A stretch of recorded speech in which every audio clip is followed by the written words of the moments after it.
Hello? Hello?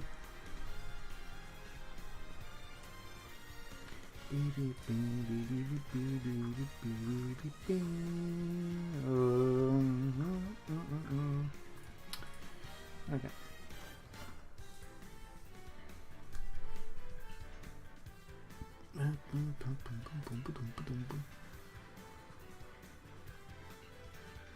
Wow, cool. Let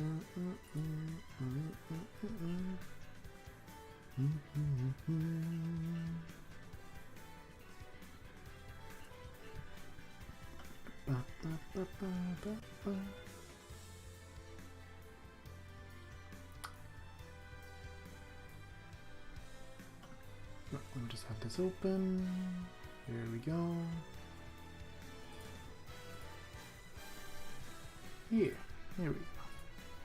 Hello, fellas. How are you doing on this fine Wednesday?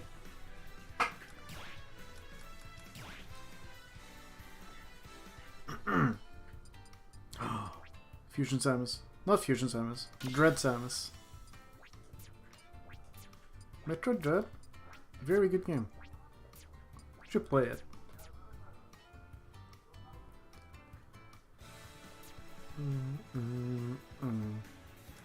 I will do some training. Hello. I am in a really strange mood.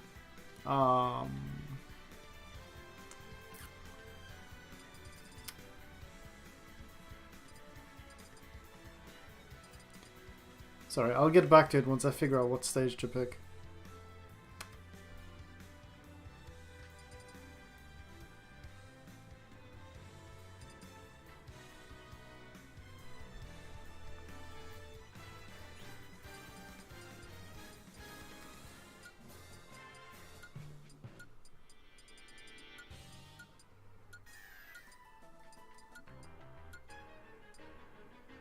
Yes, I do. No.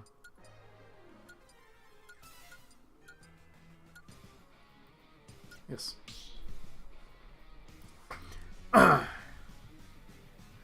With items? I wouldn't mind that, honestly. No, okay, so to explain my mood. You know when you've played a game for quite some time and you finish that game and you feel empty? I'm sure that's like relatable to some, right? And now all you can think about is that game. Like, that's all that's going on in your brain. That's me right now. It's an experience.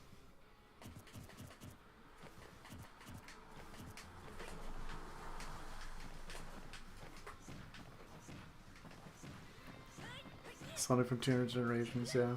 Oh, I picked normal. That's fine. Whatever. You never see this anyway. So yeah. I got 3 stocks? Where?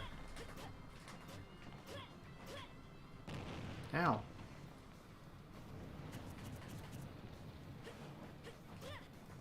I felt empty after Future Redeemed. Yeah, that too. Absolutely. Except I felt less empty after Future Redeemed because I know that that Xenoblade isn't over. I know that there's more games coming. I know that. But yeah, no. For context, so I'm sure not all of you know, but you know, there's a little game franchise known as the Atelier games by Gust. You know, Koei Tecmo. So I got into Atelier Ryza when it came out. And then I played that game. I liked it a lot.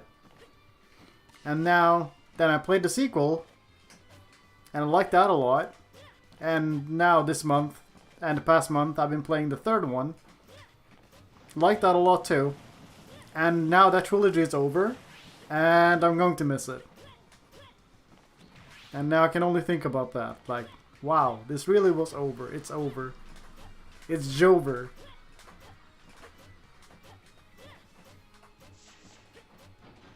So yeah, That's it. That's what I'm thinking about.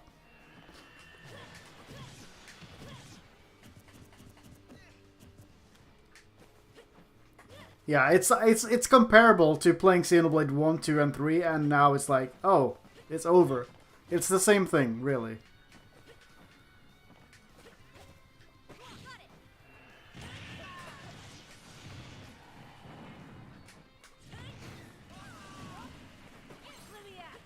So that's where I'm at right now. But yeah. Sonic Force made you feel empty, but somehow feel disappointment. Oof, that is not a great combination, I think. That sounds awful. It got confirmed that the next one is going to be a little different. Yeah. No, like, what I'm expecting for Xenoblade now is either we get Xenoblade X2, which I think is happening at some point because they left us with a cliffhanger. And I can definitely see that game being M-rated.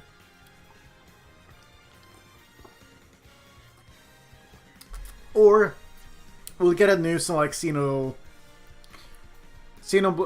game in the new world that got formed at the end of 3. Which would also be equally cool. Anyway, the future is very bright for Xenoblade. I'm excited. But yeah. I'm in that state right now. I've been consuming so much like videos, theories, and all of that stuff. Delete smash.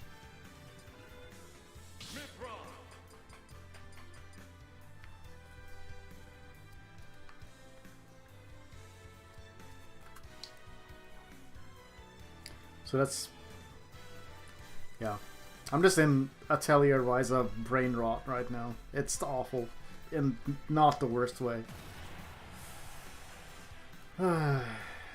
Still waiting for next gen Nintendo console? Yeah, I'm pretty sure that the next gen is gonna be like revealed this year or early next year.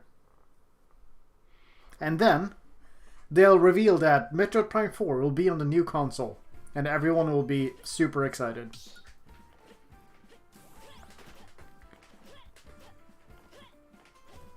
Honestly, that's what I feel is gonna happen. Like, they restarted development, and then they started developing for the next console.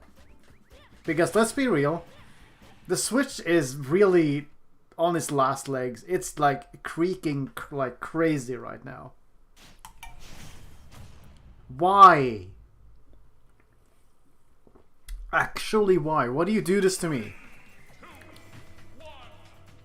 Let's smash, bro. Yeah, let's smash.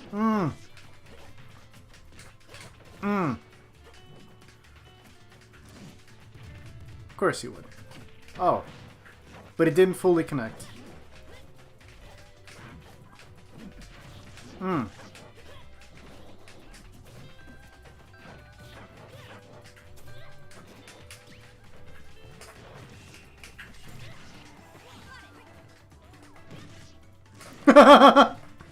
That's what I think about it. I dodged, I swear. What's he doing? What's he doing? What's he doing?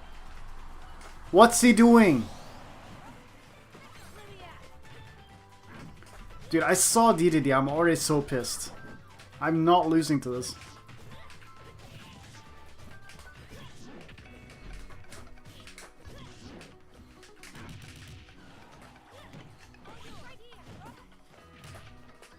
Dude, why does that reach so far? Oh, nice tech. I will give you that.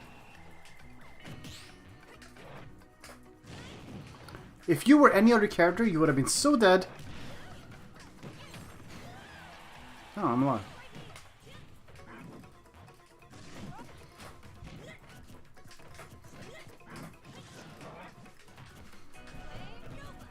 Wow, he didn't get hit.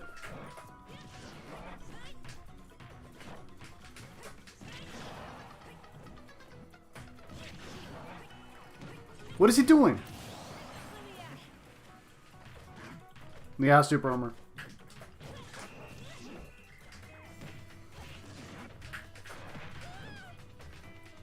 Do, do, do, do, do, do, do, do. Okay, that was a bit overambitious.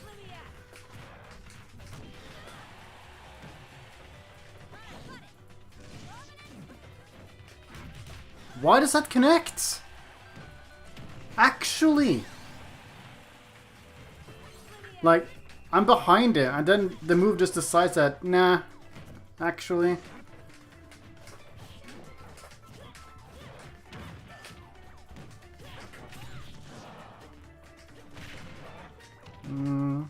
Why did I land on the platform? I did not mean to. Oh, he thought.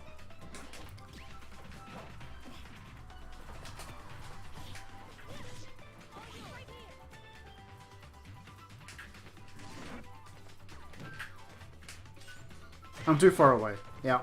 I couldn't capitalize. Dang it.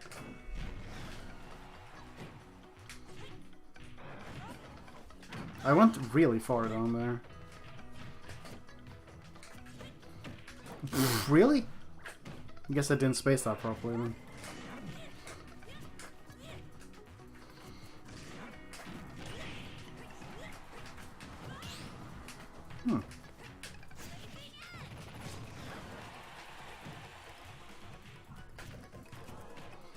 Ha! You thought.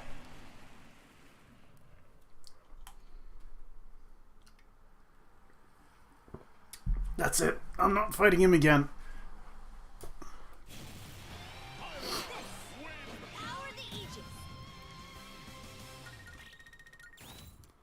Well, that's a strong start for us.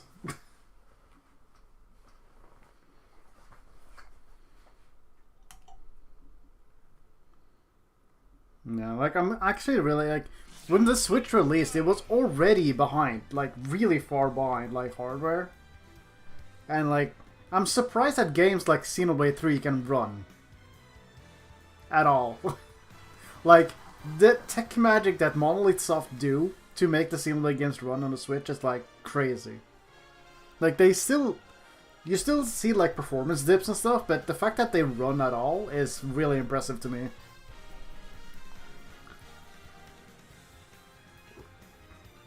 Anyway, yeah, we defeated the demon known as DDD. The DD demon. He did not get to cheese me like once, and that felt really satisfying. Hello, Shulk. Speaking of Xenoblade. Backer used to be bigger, you know. You nerfed it. I'm sad. Little known fact. Backer had a hitbox in the front in Smash 4. Yeah. The thing is though, even though I know Switch is like the worst console, I still buy my games on Switch. If I can.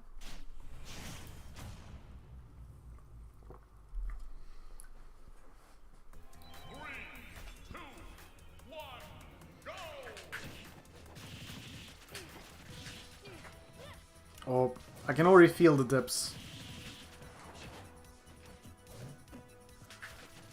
What? I know, I did regular get up instead of the other thing. That sucks. Yeah, Becker used... Like, it's still such a great move, but oh my god, was it better. Okay, I'm fighting against a player who's, like, already been playing for 2 hours, so this is gonna be fun.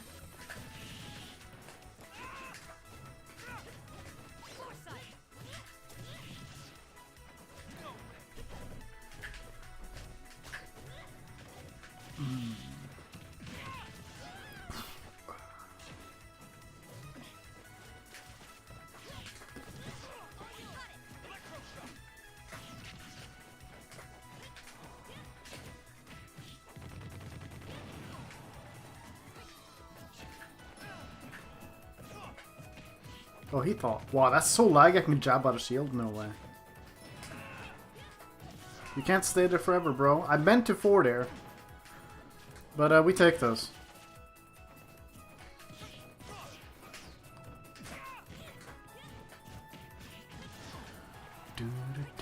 Oh, it's lagging. Whoa, right, you have... Okay, it's not that laggy. So about to say, if you don't kill me off of this, it will have consequences.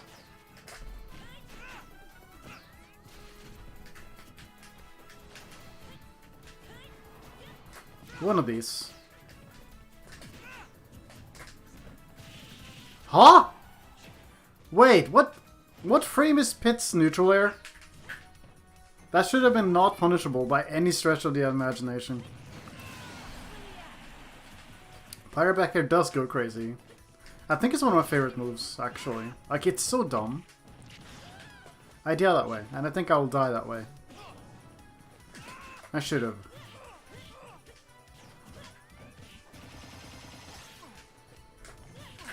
Oh, he thought he had time. Didn't mean to roll.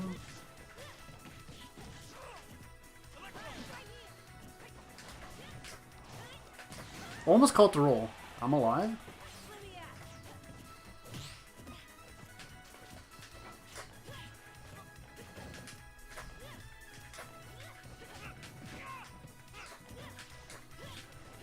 I have rage. I'm still alive. Frame 4. Yeah, that does not make sense. I think Pyra up there is like -4 or 5 on shield. So like why I got punished, I don't know. Maybe I hit it a little bit too high or something.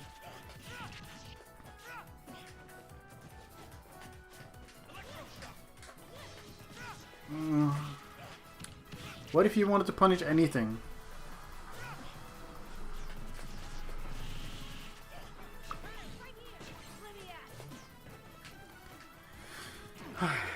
Don't turn on the light switch at the last second, please.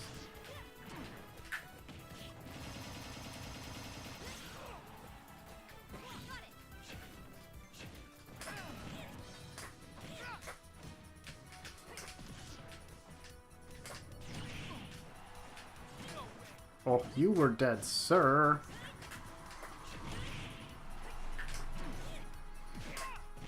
What is happening? Up throw is fine, yeah. It doesn't combo to anything, but it's nice.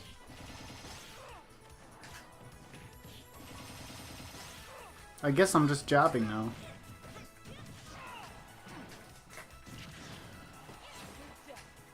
No! Grab the ledge! No! That sucks. I hadn't done like side B from ledge all game, so I thought now is the time.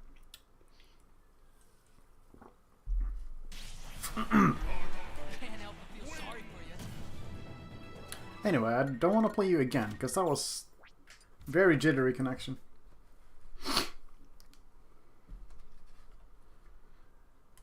But yeah, like, honestly, like, all of Pyra Mythra throws are like really good. Like, there's no throw that's bad.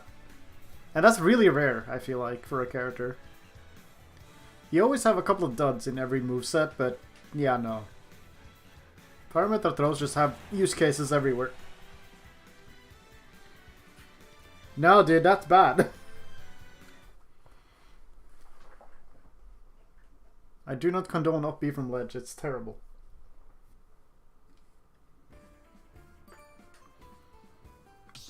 Hate it when I see people use it in bracket.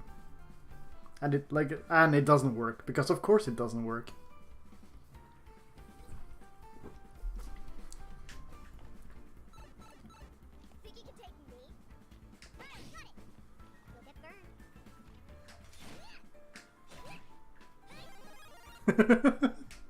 And there you have it for Chipmunk Pyra Mythra today.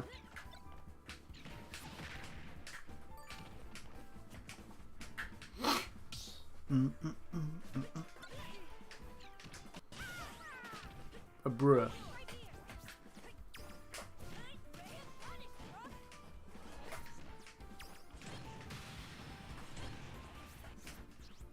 Bum bum bum bum bum bum bum bum. Oh no. Me Brawler, what kind of specials do you have? It's okay though, we have bat time. Oh, and we have lag. Elite smash, ladies and gentlemen. Spacing. No jump. No... Okay. Oh, back here. I will be putting hitboxes on you, and you will like it.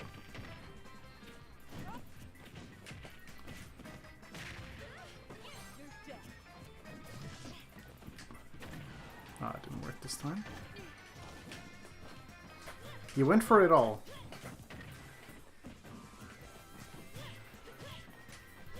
Oh my god, if you had done anything.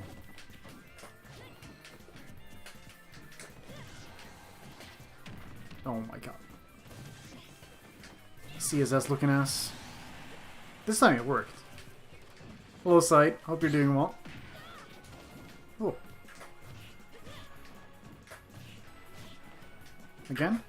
No, I didn't think it would do it a third time in a row. To be honest, did not think that.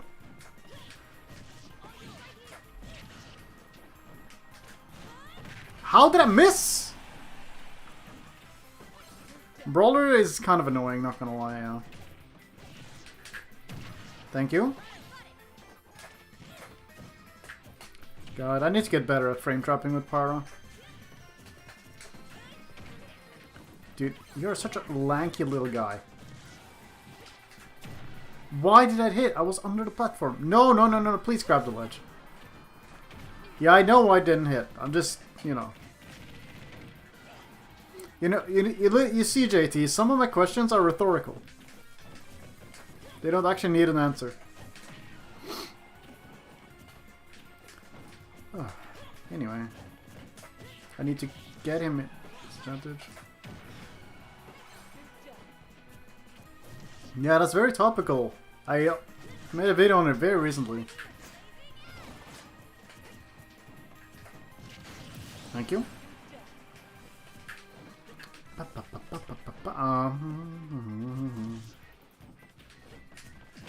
Oh, okay. Fair enough. I'll respect a Hail Mary up smash. I don't mind. Sometimes you just gotta.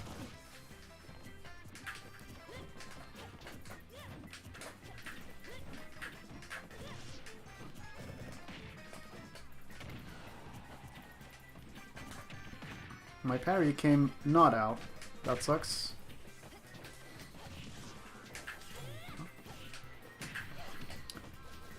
I know he nairs at a hit stun. Why am I letting him do it? That was such a good switch, and I didn't do anything with it.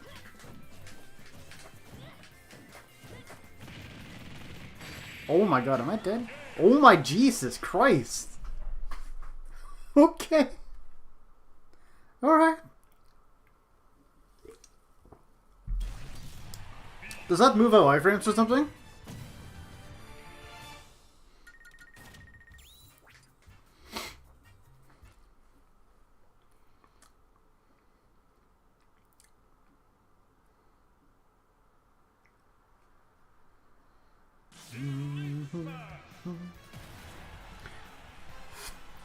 Well, so far it hasn't been great this session. Let's see if we can run into something that's actually fun.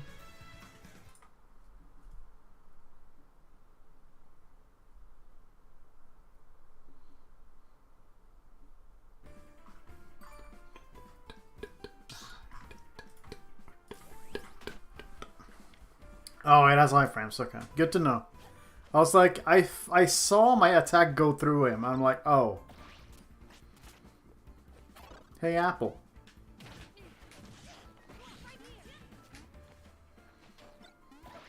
Oh my god. Bath time?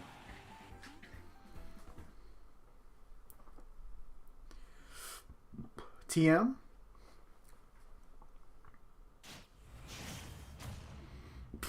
Mr. Prince? Oh, whoa. Oh, let's go!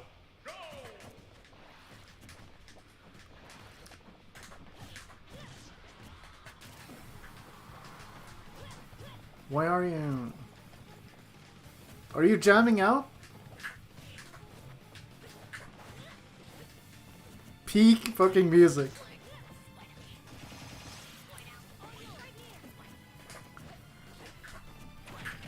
Fuck. Oh, that's frustrating.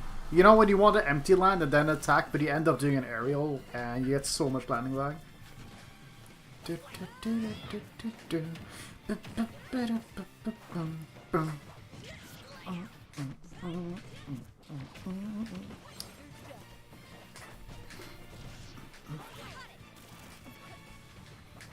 Oh, you rolled this time.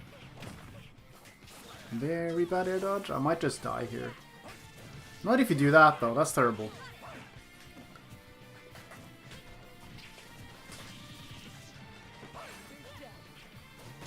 Oh my...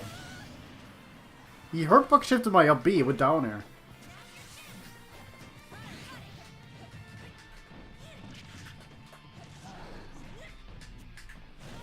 He didn't fall for it. Okay, nice. The under platform jump scare.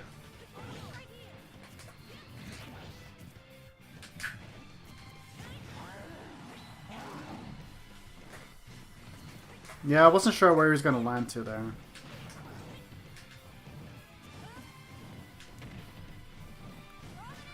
Oh.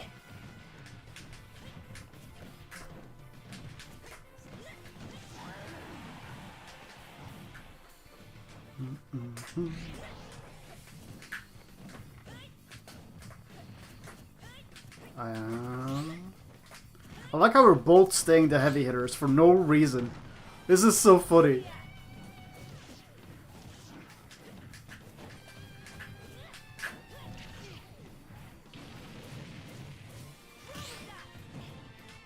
Take this.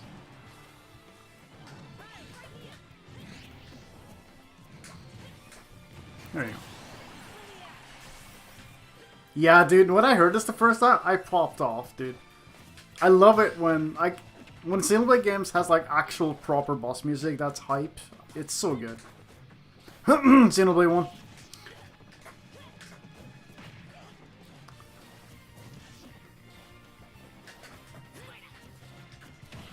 No, like, not to diss Xenoblade 1 too much, but I feel like a lot...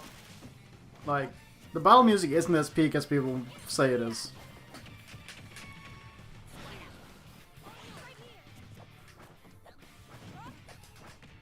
Oh, I'm dead. I should have been.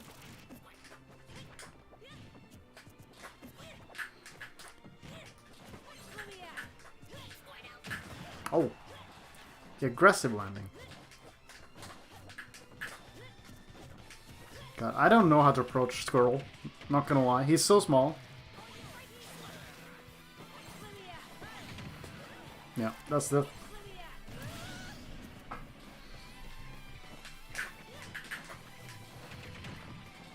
Normally I don't really have a problem with Squirtle. I guess I just gotta slow down a bit.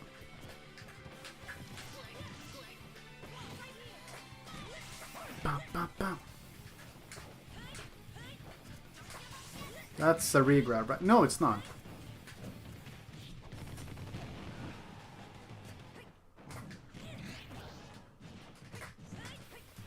Oh, that's a terrible loop. Okay, he didn't give me a third.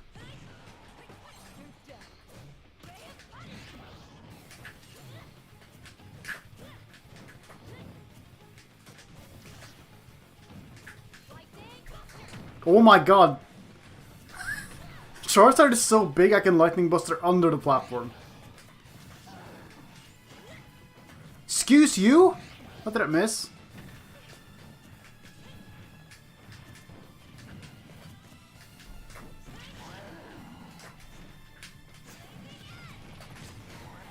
That felt a bit risky. I thought I was going to fall off stage with that one. Like, I think Xenoblade 1 has the strongest world design. But, like, that's kind of it. Like, the combat is not that great. And it only gets better with each entry, IMO.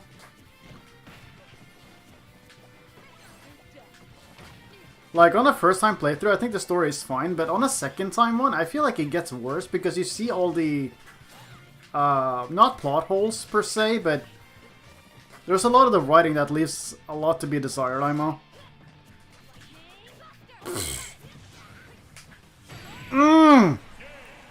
Get out of here. How did I turn that around? I was talking about Xenoblade, that's why. Do you believe Aegis is going down the meta because they're bad consistency? I think Pyra Mythra are like easy top 15 for sure. But I think they'll only go up from here. Honestly. Yeah, it was the first game. Yeah, like I'm not gonna hold that against it. The writing and gameplay and everything just got better and better and better. Like Xenoblade 3 is seriously just so peak fiction.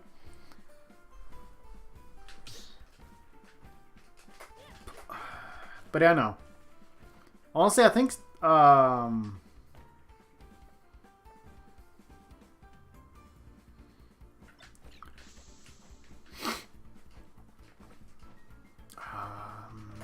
was saying something.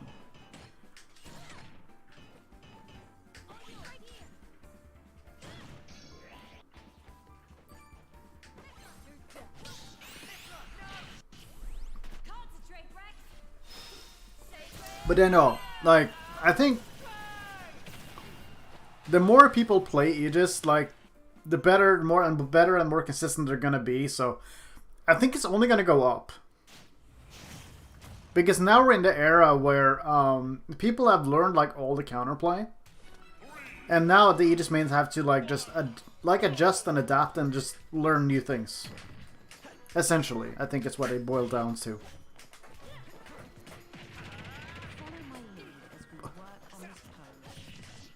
Oh my god, fast folders! I can't.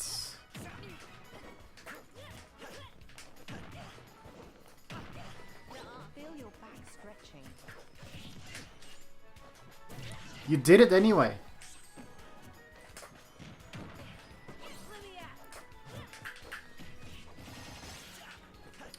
Yeah, but like honestly, I don't know if it's a hot take or not, but I feel like the better your Pyra is, the better your like overall Aegis is going to be. Because in a meta, in today's meta, where there's more emphasis on sorry, I got so distracted. In this meta, where it's more emphasis on winning neutral less times and making the most out of every interaction you win, I think having a good Pyra just makes that easier for you. Because whenever you do win neutral, it's like if your Pyra is good, it's like you'll just seal out stocks faster. So that's why I think that having a good Pyra is more important than having a good Mythra. Because, yeah, obviously you need to be good with both of them, but I think you can get away with having a better Pyra a lot of the time.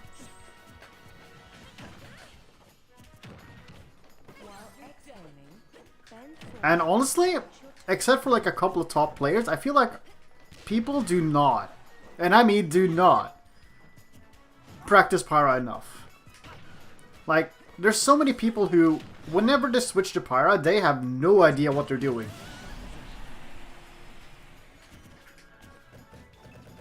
And, you know, they'll switch to Pyra and take 1,000,000,000% and, you know, stuff like that. Oh, that was... I am so freaking bad. I cannot. I need to warm up. That's essentially what this is.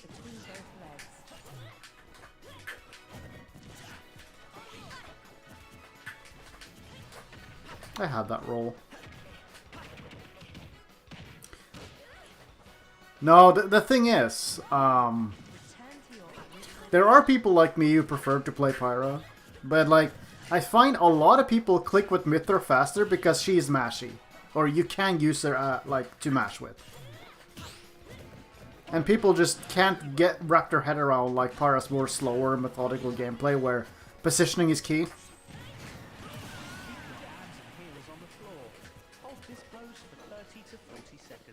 And I really feel like once people properly learn how to play Pyra, it's over. It's honestly so over. Return to your original position.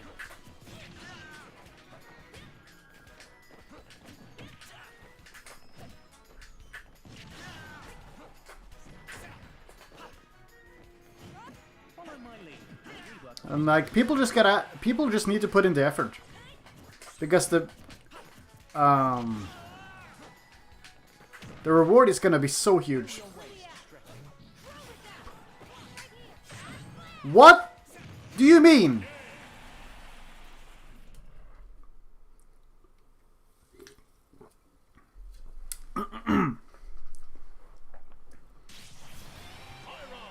Yeah, like I also have a background of playing slow characters, and therefore Pyra is just really good. I like playing her a lot.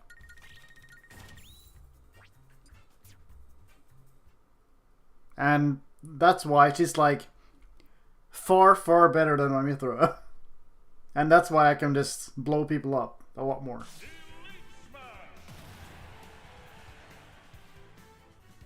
Yeah. But that's the thing though, Pyra beats Masters so hard. Provided you're playing well. I should probably emphasize that. But, yeah. She loves it when people run into her. Like, without thought, I should mention. Like, people blindly holding forward and pressing A. Pyra loves that. You're going to die.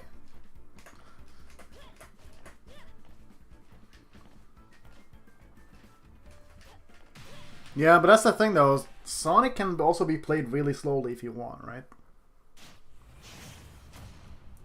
Ah, my favorite.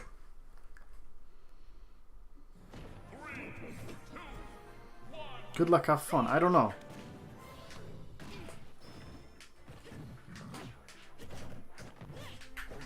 Oh my god. Okay. I don't miss this. I really don't miss this.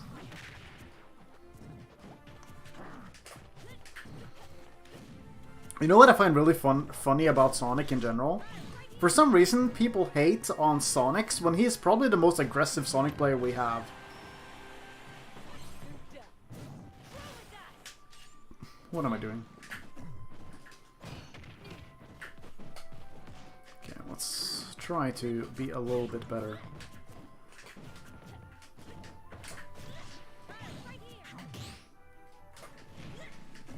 What's he gonna do? Ah.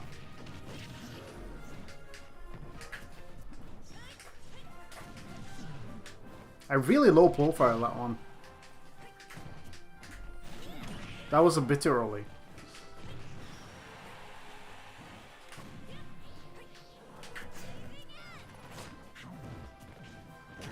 Ow.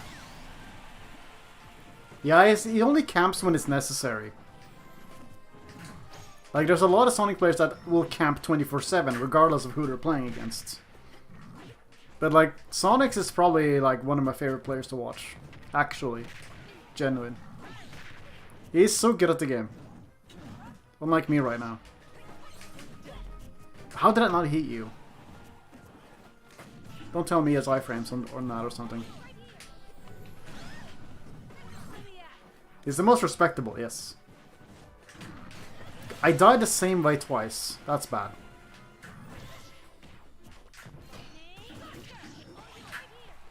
Let's see. Can I win against Wi-Fi? Oh. Yeah, that's what I thought would happen. Thank you. Whom you prefer for Smash 6? Noah, Mio, Jin, Laura, or Melia? That's a good question. Melia would be nice just to have another like mage character-ish. We have Fire Emblem and Xenoblade reps, but the only like mage character we have is Robin, which I find insane.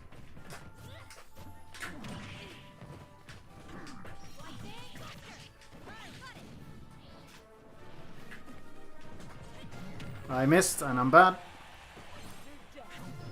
But he's worse, so we're good. God, that armor is so annoying. He needs it though. Oh god. Is that it? I'm bad. Dude, I swear that like... No, I missed. Oh god, that's bad.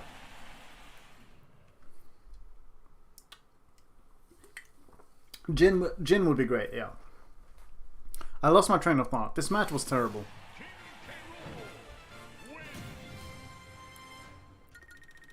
King K, not very cool.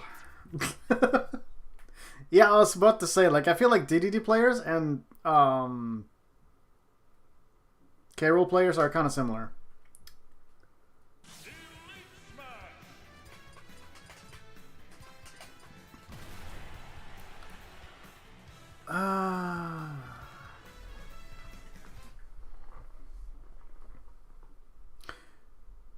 But yeah, I'm hoping that eventually we see a shift in this meta that doesn't really... I don't know, I really don't want Ultimate to end up the same way Smash 4 did. With, you know, they release DLC that is just utterly broken and it makes people not want to play the game.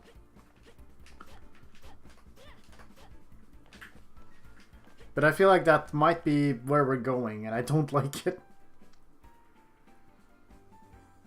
Like, you even have regions that will just ban Steve, so you can't play him.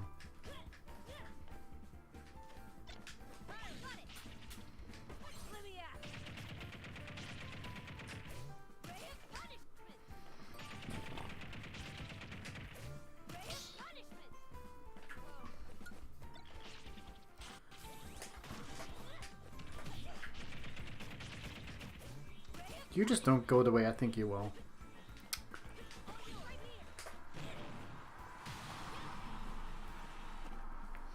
Bandai needs to get their priorities straight, but they don't, yeah.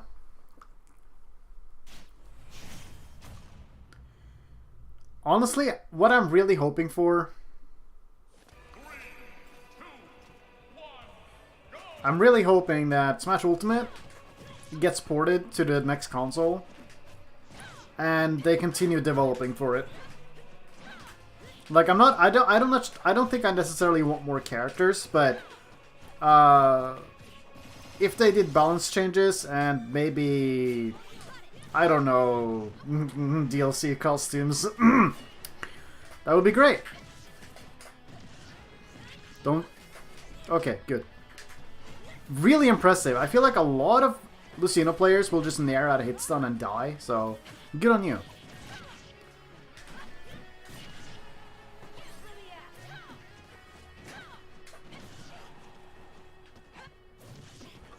New challenger. Ooh, okay, okay.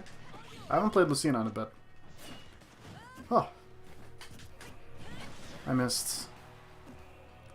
You should... Okay. Oh, wait. That was too low.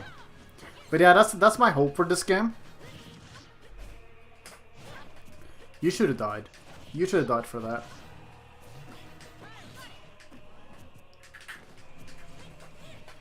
It's okay. I missed both of my attacks.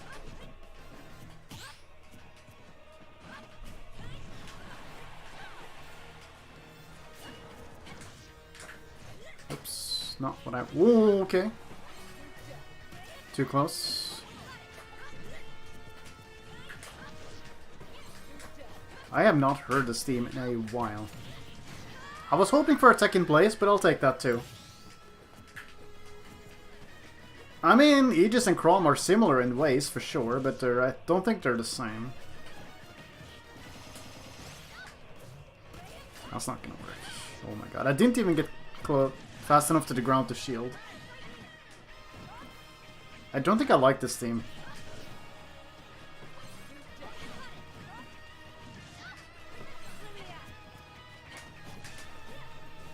Really?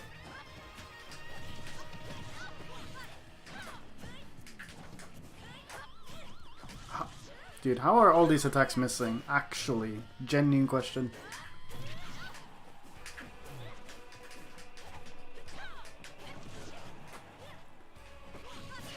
I missed a tick. That's great.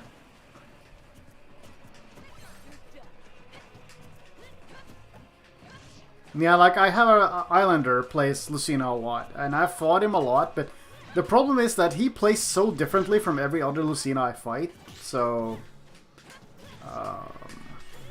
it's a bit of an experience. God, I love Forward Tilt. It's a drug. It's so good. Nice downer. Bro. I knew you would, and I dropped shield anyway.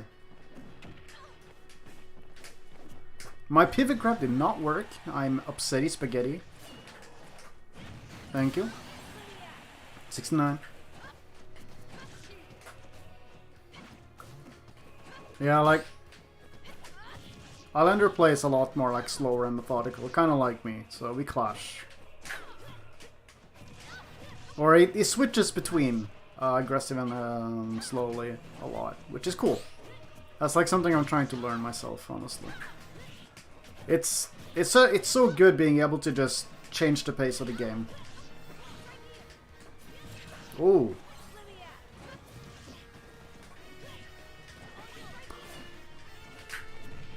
Watch this. Never mind. Oh, my back air was so close to hitting you. I'm so upset. That was almost death. Almost made it back somehow. You ever fought any PhDs players in Elite Smash? Yeah, but they're very rare.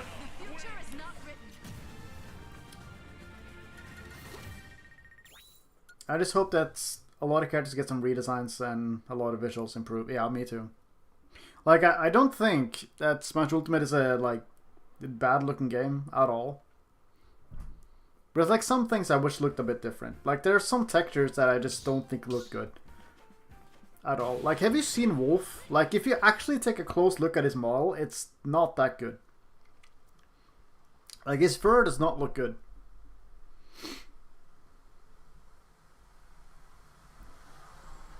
Like, that's one example, but there's a lot of different ones. And also, the DLC characters look so much better, I feel like, than some of the other, like, base roster characters.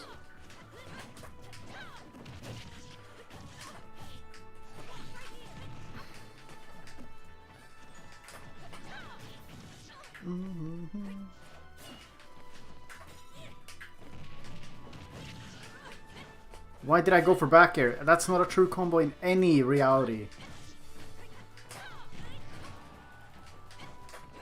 I'm gonna conduct an experiment. It might cost me a stock or two. Especially if that air dodge wouldn't have worked. I'm just gonna see how he handles Pyra.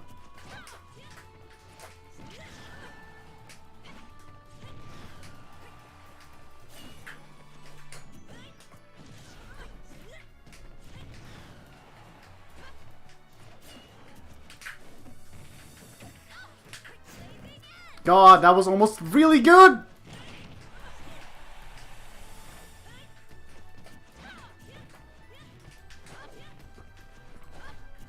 I didn't actually mean to roll there.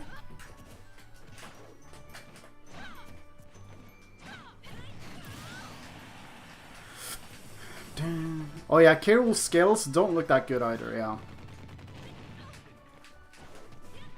Like, I feel like they had to...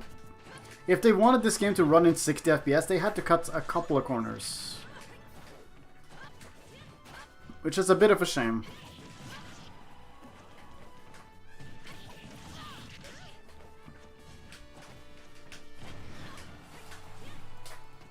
Oh, that was it!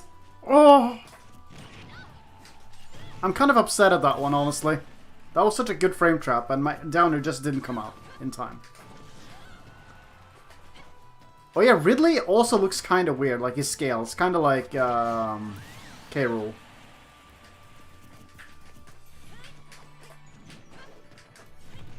Must feel kind of weird having to fight solo Pyra, but, you know. If I don't need to use Mythra, then I don't need to use Mythra. Okay, so I can't just wildly swing anymore. Got it. No! I did not want to up tilt on a platform. God, sticky platforms are so annoying in this game. I need to get him in disadvantage again.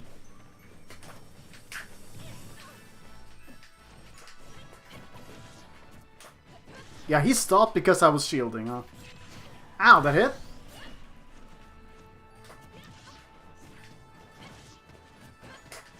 Why do you get your platform drops and I don't?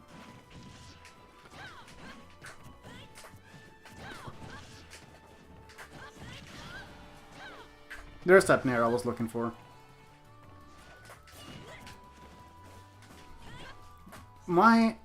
Okay, there we go.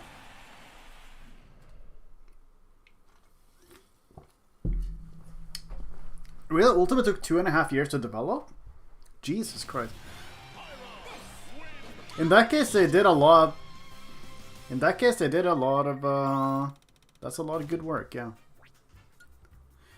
But yeah, they borrowed a lot of assets from Smash 4, didn't they? Like, the game looks very similar to the previous one. Except for, like, new lighting and stuff. And you left. Yep. He was like, no way I'm gonna play solo Pyra. Oh, I've seen it before. It's a very nice like option to go for. Because they had extra reach and stuff. But obviously it's very, very specific.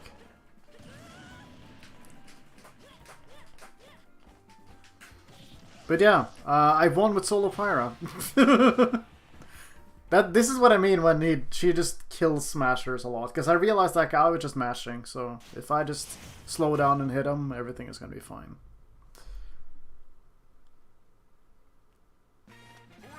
New Donk City. Mario music in my stream? What if you wanted to grab the gyro, but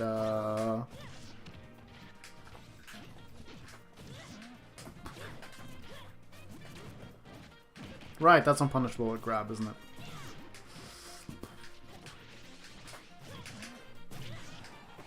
How did I know he was gonna narrow hit stun?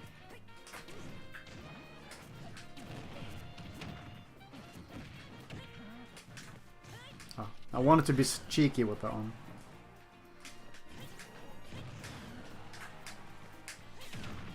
You hit both me and the gyro. I'm gonna throw my sword. And then I'm gonna throw the gyro.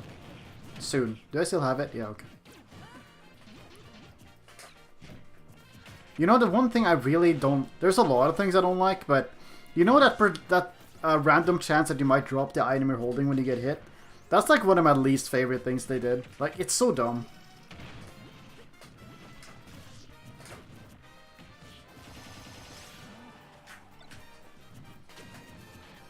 No, I didn't mean to throw that.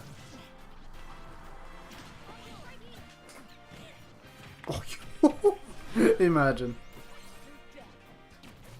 I meant to reverse that, but I guess we're not doing that. Oh no. Pyra is good, but she's too slow. Mythra is good, but she's too fast, yeah. Balance! Oh yeah, sometimes moves just decide to trip. That's also... I didn't throw that! Oh god, I see. That's how it's gonna be.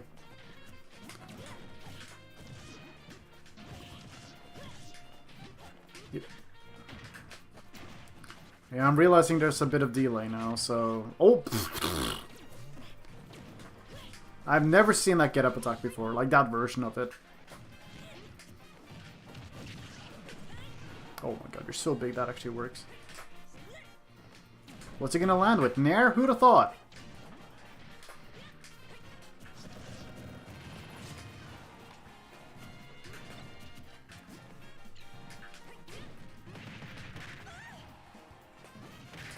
Wow!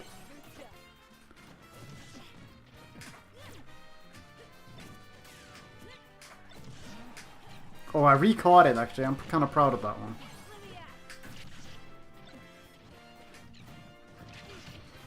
Yeah, like sometimes Pyra Downer will also trick people, which is like nice, but I wish I could like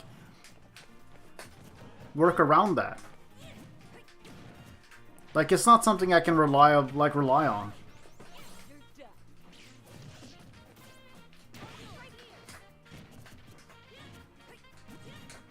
Damn it. Oh my god, come on, I had that. No, dude! Of course we had to trade when I outbeat you.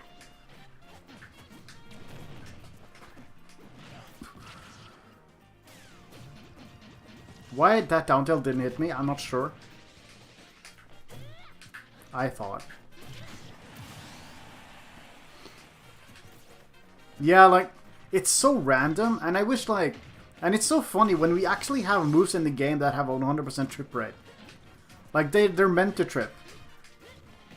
And then sometimes you just get random trips. And then you have moves like a lot of down tilts that'll just trip. But it's not at all like... No way. Why? Why? I am so confused. He literally just spun. Don't mind me, I'm just always confused at the dumb options. Even though I'm playing on Elite Smash.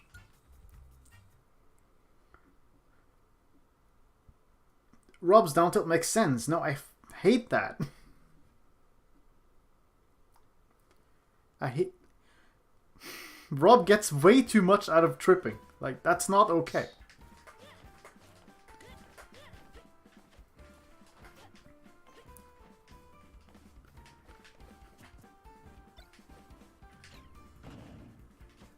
Right, he did say that, didn't he?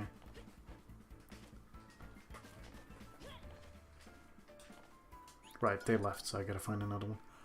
Yeah, I mean, it's just gonna be different, I know. I'm just saying that I wish they had ported this game.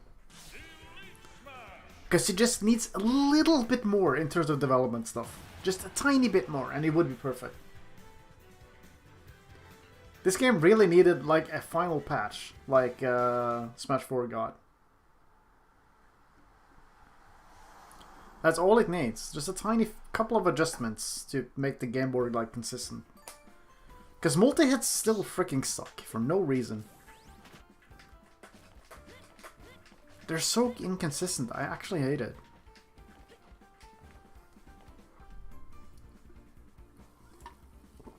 And yeah, like, Steve needs like the Bayo Nerf Hammer, honestly. He really does. Steve and Kazuya need like a little bit of help, just to make it a bit more fair.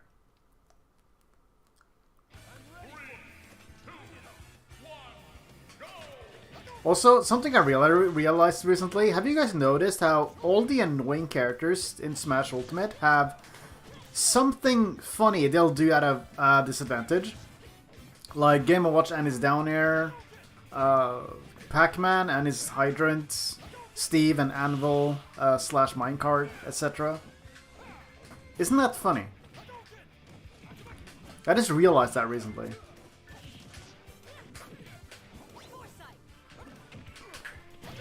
I was hoping you would do something like that. Oh my god, you went high. That does not combo. I did something.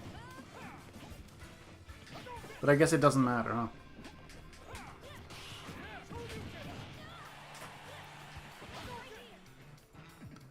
Yeah, like the risk-reward ratio is so skewed. It's awful. Like, Steve and Kazuya make, like, Pyra Mythra look tame. Like, at least they have to work, and they have, like, clear weaknesses in their game plan. Steve doesn't. He's supposed to have a bad disadvantage state, but that's only when he doesn't have iron.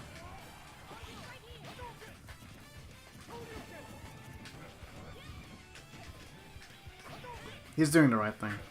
Hold on. Oh, I crossed him up. I didn't think I would. Do something?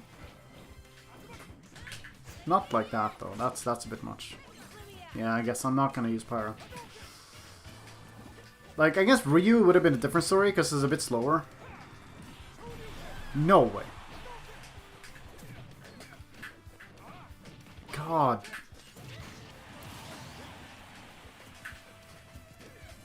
You know, I don't... Like, there's one thing about being, like, at least, you know, being faithful with making characters into Smash and stuff. But, like, Kazuya really didn't need iframes on, like, half his moves.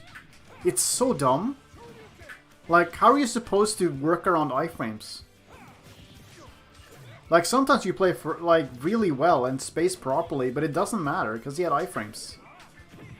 What? Yeah, the Fox attack cancel sucks. For sure.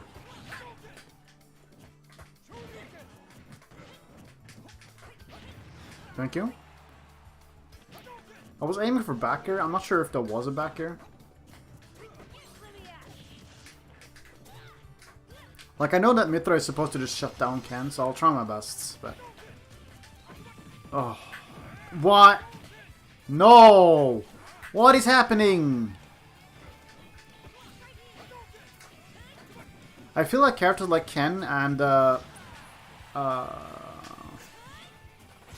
why does that not connect? Multi-hits in this game! Like, he was dead there, but no. Blazing End decided that, no, we're not gonna connect. I was gonna say, like, characters like Ken and Terry, like, they're so mashy. And it just works.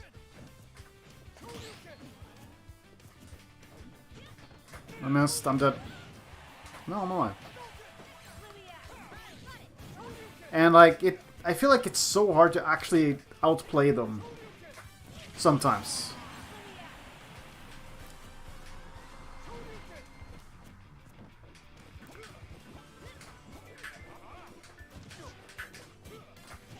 No, no, no, no,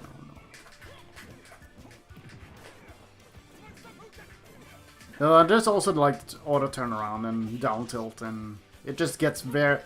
That's like more of a Ken and Ryu thing, but it's so annoying.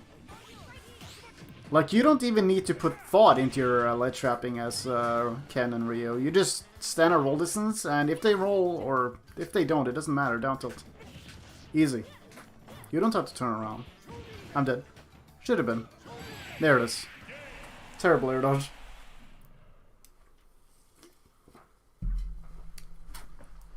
Ken just gets in your face compared to Ryu. Yeah, but Ryu camps you.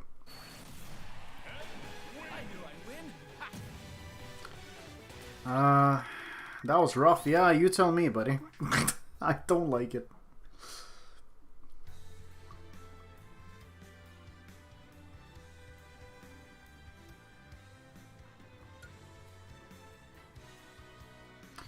You would make it uncancelable, but make it non-cumulative? Yeah, what do you mean by that?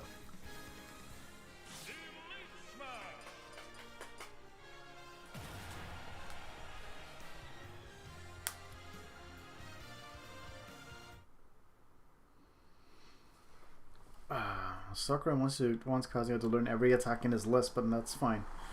Now that's the thing though with Tekken characters. I feel like you only need to know like 10 at best, even in Tekken. But like, yeah. Also, some moves are just better than others, so you'll just use them.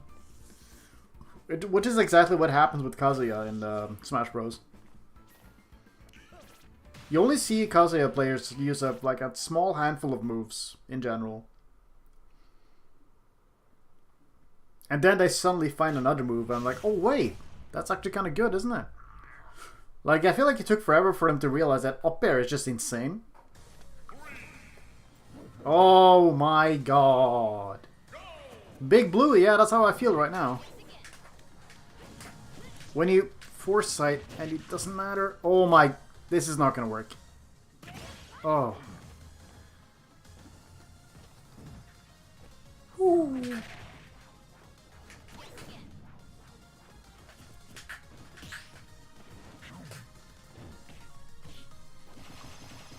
Ooh. Do you want to get an Ethernet adapter, sir? Well, you do live up to your name. It's a sham, that's for sure. Oh, yeah. The problem with lag like this is that now people have like 10 years to react to everything I'm doing.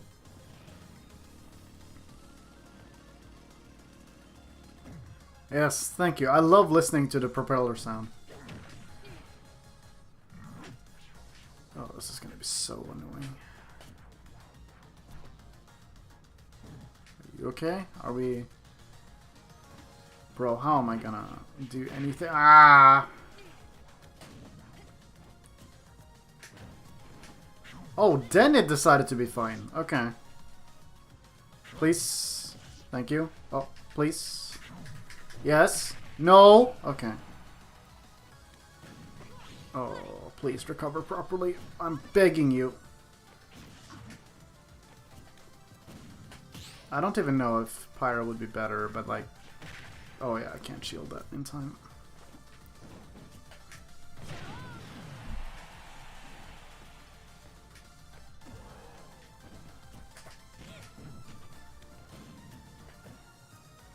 Yeah, I might try just to play Pyra, honestly. Like, just slower, but I don't need to be fast in a connection like this. Oh yeah, okay, yeah, my shield did not come out. Oh, my air dodge is not coming. Oh boy. My phantom footstool did not happen. That's great. Okay, that did not. I mean, I was trying to time something with lag, but... Oh, he is so lucky! What do your moves hit and mine doesn't? Okay, there we go. Oh, no spot dodge? Okay. Oh. Now it's fine? No, it's not. Oh god. I can't even describe to you guys how many of my inputs are getting eaten. How did that become a back gear? Oh. What's gonna happen? What's gonna happen? Yeah, he's not gonna even bother trying to edgeguard. Understandable. Dude, I can't do my movement like this.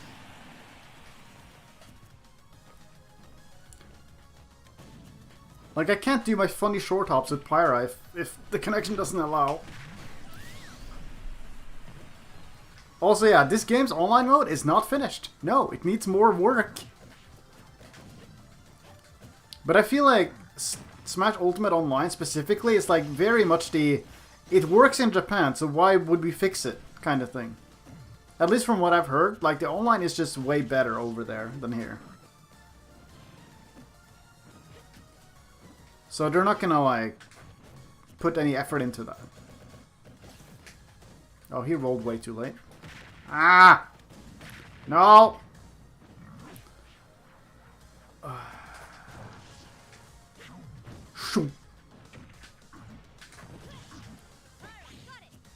Yeah, this is Brawl Online level bad. It is. Actually. If you wondered what Brawl Online looked like, this is it. Oh.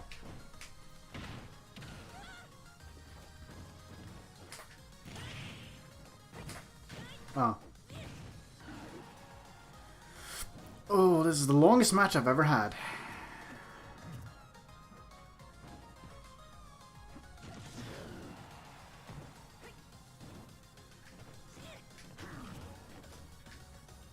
Yeah, this is impossible.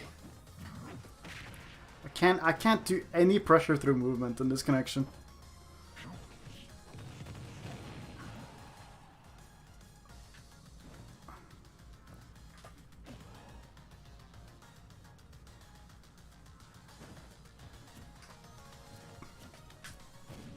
Yeah, I was about to say, aren't you talking about super armor? How did I manage to pull that off in this connection? Oh my god. I'm kind of proud of myself for that one.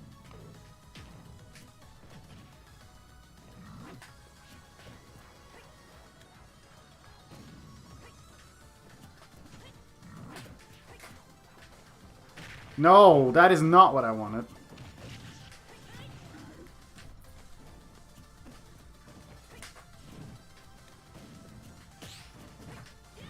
I wonder if the next console they make is gonna be able to handle rollback, because I hope it does.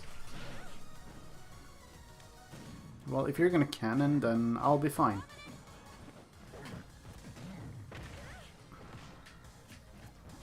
At least I'm learning a lot about his down smash hitbox.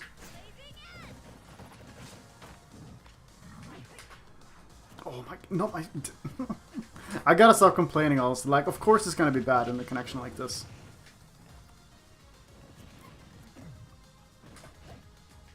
No, I'm dead.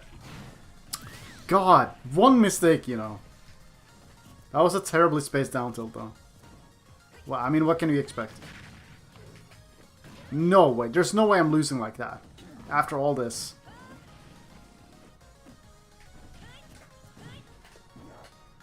No way. What is happening? How did you dodge that? Sincerely me.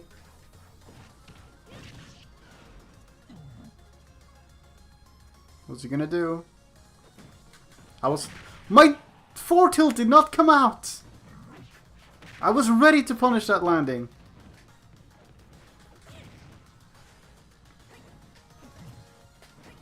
I shouldn't be trying to ledge trap. I just gotta punish whatever he's gonna do.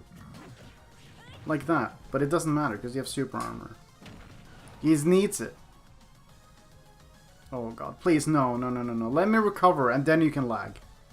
Let me recover and then you can lag. Okay, we're back. Oh, now it's gonna... Dude, I can't believe the connection smoothed out a bit as soon as I came back. That's... It is. I'm not touching Mythra with a 10-foot pole. I'm gonna die. Like, she's already hard enough to like, position with. That's it. Mm.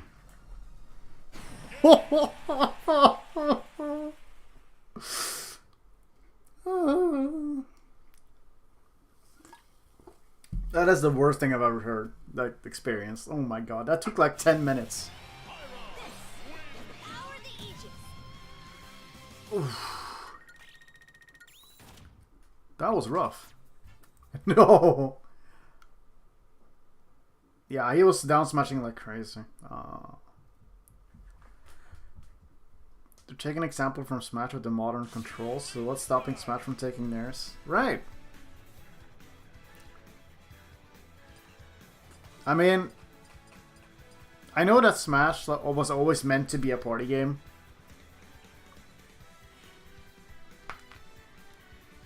Alright, enjoy your food.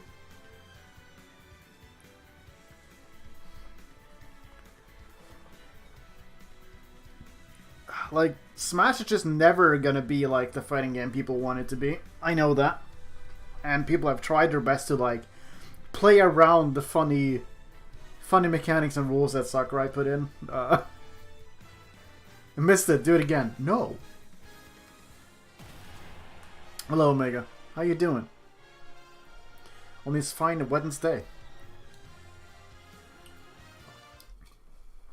I hope this Wednesday does not turn into Wednesday, because I don't need any Nesses right now. Whew. Holy, that is like the most brawl connection I've ever run into. I think I never had it that bad.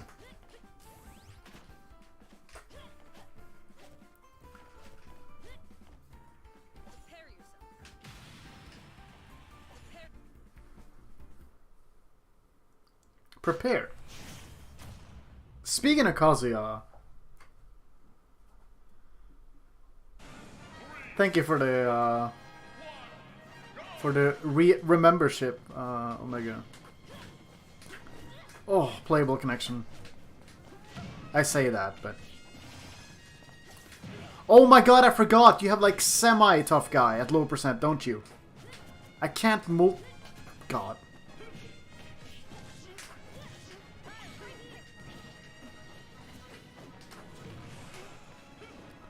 I like how I played Pyra Mythra in their original colors for like one game. No way, I'm dead actually. But you're dead too. Thanks for that.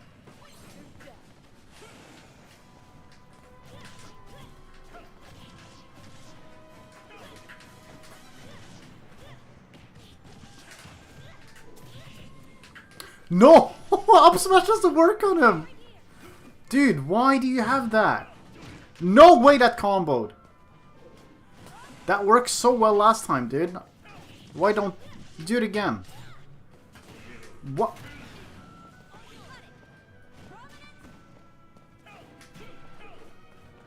No way. No, you're not gonna get that. That's not a true combo. That's unfortunate.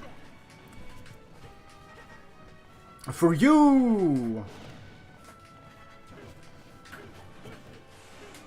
I'm not gonna lie, I don't really know how to approach Kazuya, because I don't want to get fisted, you know? With all due respect. I did not mean to directional air dodge at all, actually.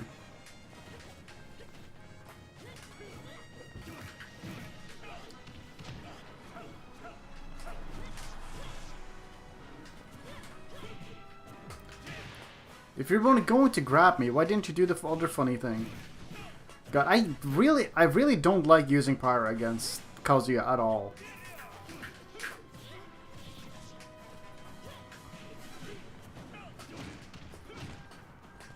I tech that, but okay. I was behind you? I hate this game so much. I tried to tech his throw, and instead I just air dodge off stage and die.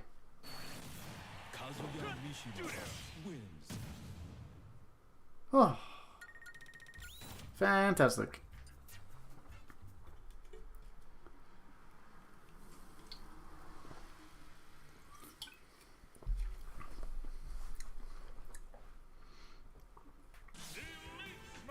This game sure is a game. One of the games ever.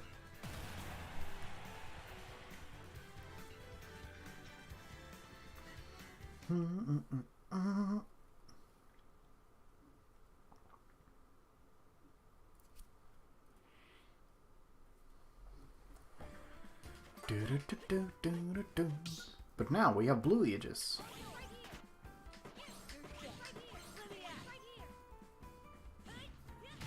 Yeah, I missed the tech twice. It's just, dang. And that's not even that hard to get, because the move itself is so telegraphed. I love this one. One of the few that does not hit change your hair color, so therefore it's good. Did I? Okay. I wasn't sure if I got crash bombed or not. Well, you thought. But I have a frame 2 jab, so no. 3 maybe. I'm not sure actually. I think it's frame 2. And then Pyra's is frame 2, because it needs to be a tiny bit slower. Not too much though. Oh, he thought. Never mind, I'm bad. I thought, actually. Yeah, there we go. Just gonna foresight his lemons. Oh, okay. No way you did that! There is actually no way you let me do that.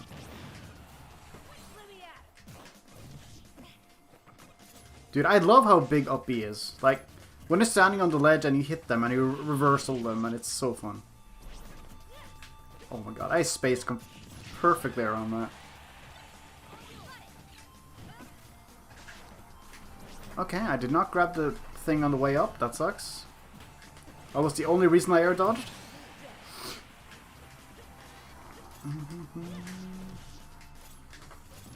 At least we're getting good music. That was on me. I should have grabbed the ledge instead.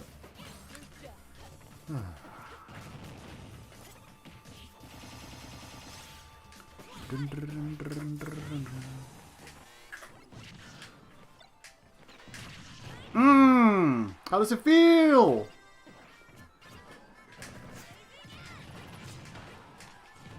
How does it feel?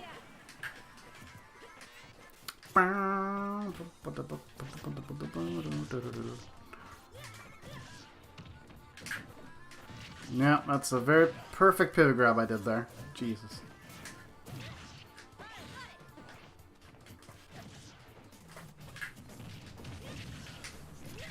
Don't do it. Oh, you did it. I just wasn't close enough.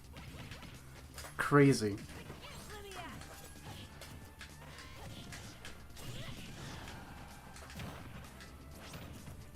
I really like the sound of his down air, by the way, if I haven't said it before. Like, just the, you know, the crunchy 8-bit sounds or whatever. For 16 or 32, or I don't know. Nice parry. And he's not gonna kill me, because nobody does. That should be it, though. Yeah.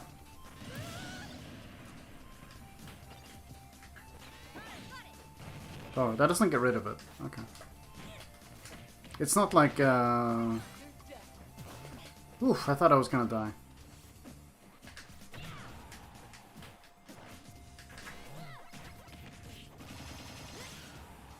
Where did it go? Did it leave?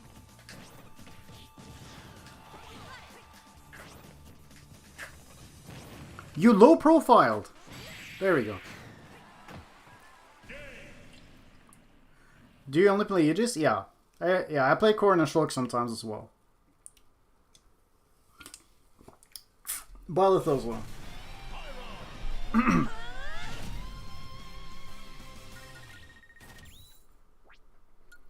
8-bit, thank you.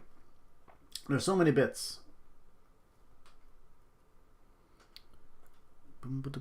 I wonder how the Aegis do in a Mega Man matchup. Apparently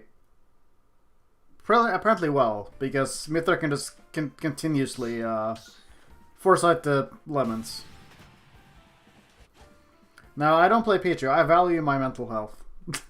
Pichu is fun, but also, holy crap, does he require so much patience and energy, especially online. That is one draining character to play.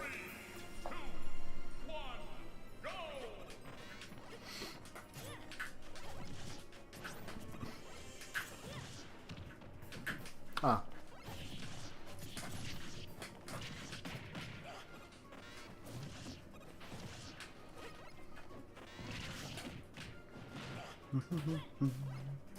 Just go Corrin into Elite Smash. Nice. I hope you had fun. Corrin is really fun. Until she's not. I'm being kind of booty blasted this game. I don't think he had fun.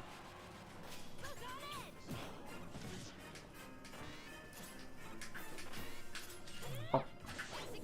Ho ho ho ho ho.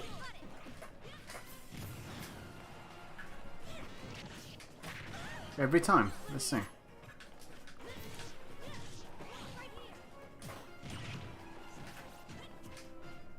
Why am I didn't actually mean to jab. I wanted to do an aerial, and then I got stuck.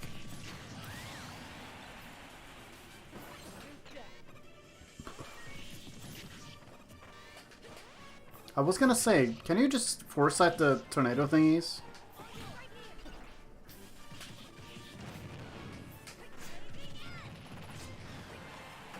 Oh, I didn't notice your percent. I was getting ready to follow up.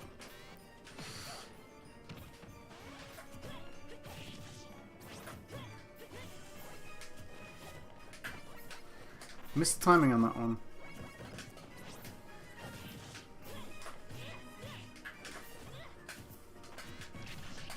How do I, without fault, every time get hit by that metal blade, even though he does it the same way every single time?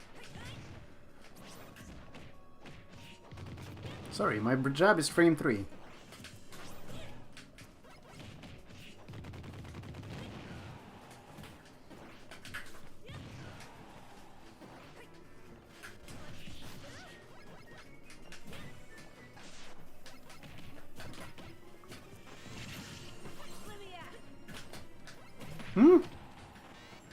I'm surprised I didn't foresight. Ah!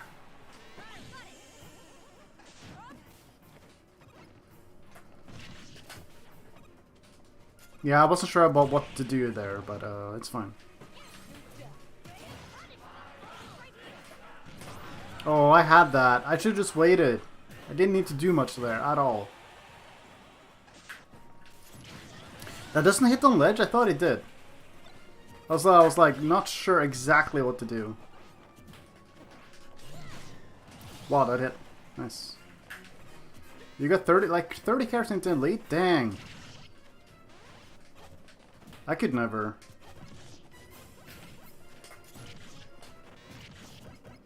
Like, Elite Smash is already kind of a dumpster, so like, I would not put myself through, you know, playing Elite Smash with characters I don't fully enjoy.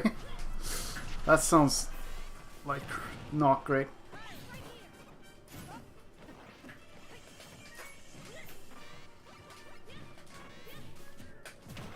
Down here.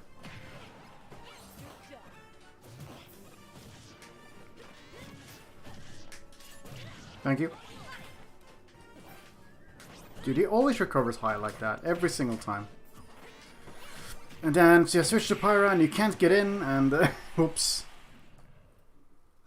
Apparently all of Mega Man's air swords are unsafe as shield. Yeah, that sounds about right.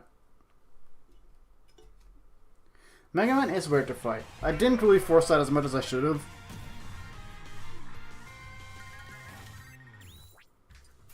Whew. Listen, Pichu is actually kind of fun in Elite Smash. Can be, sometimes. Yeah, every Mega Man Online does the high FP, yeah.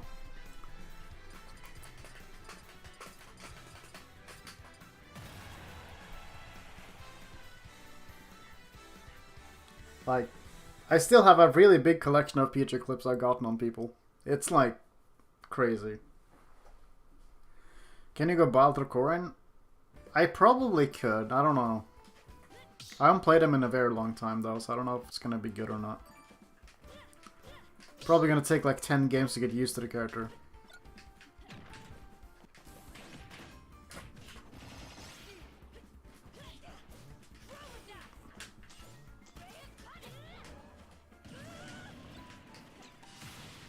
Oh my god, it's him.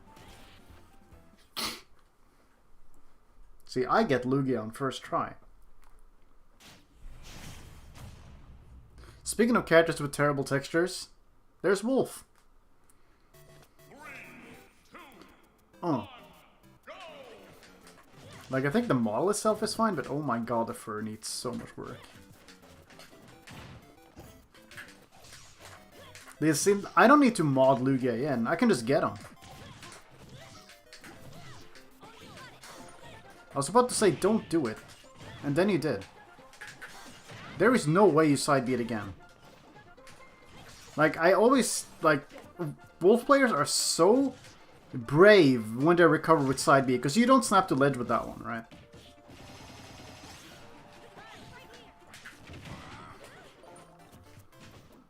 Dude, the amount of times I get raw nair today is like, when I want back air, it's kind of crazy.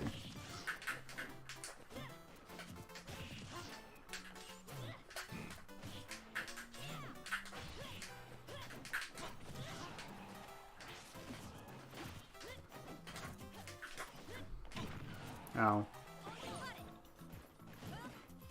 Okay, watch this. Never mind, he lasered.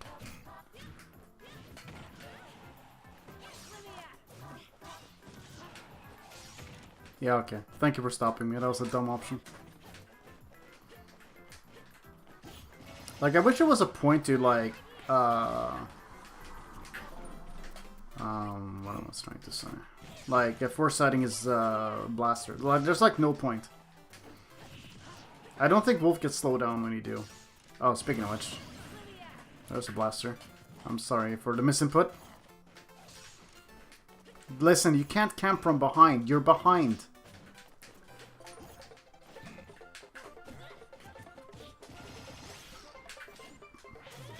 Okay.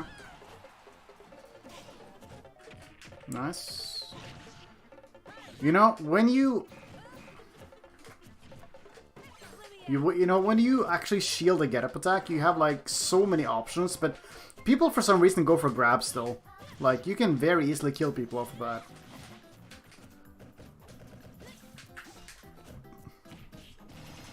Bop, bop.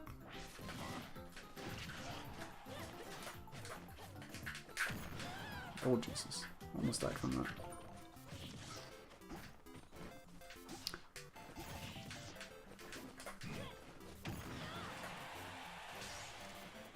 They really don't. Wow. I am surprised none of those hit me. I'm really surprised none of those hit me at all. Man, Forward Tilt has been doing a lot of work for me today. Which makes sense. It's a really good move. Nice. Nice jump. Okay. Okay. Okay. Like, back throw side B is just a... honestly, just a vibe check. Like, if they don't jump, they're gonna die. I wanted up smash.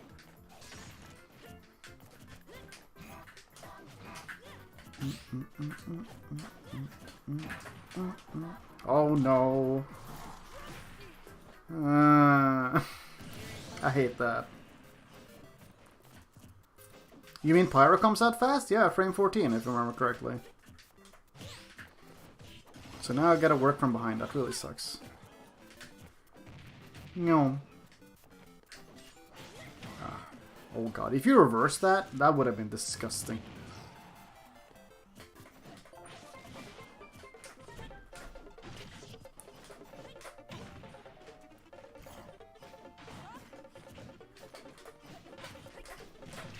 He is jumping a lot.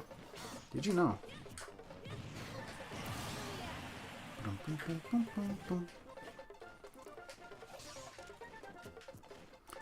Back here to side B? That's not what I said.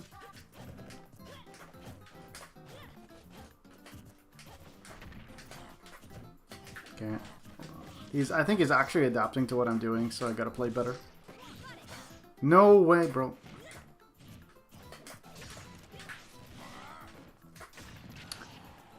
When you read the roll and it doesn't matter. Love that, honestly. Jab is such a funny option. Like, it's the perfect, like...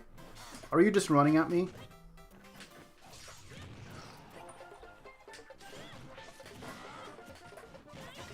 That missed. And he didn't run off Nair, which is a godsend.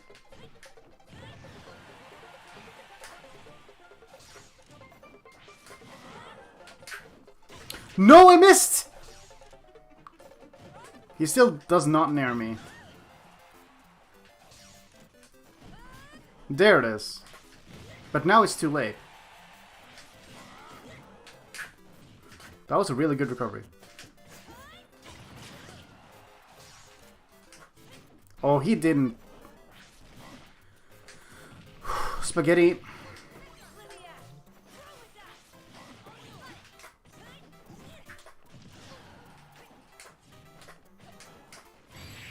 Oof, that was a close match, actually.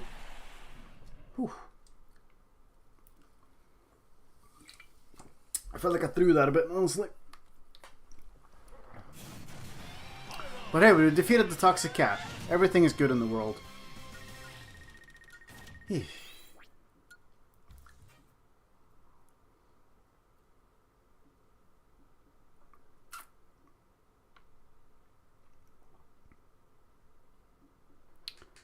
Oh, Violet, hold on. Just remind me, hold on, it depends. No, okay, we didn't run anybody. Let's try some Byleth. I thought you said Corrin. Which one is it?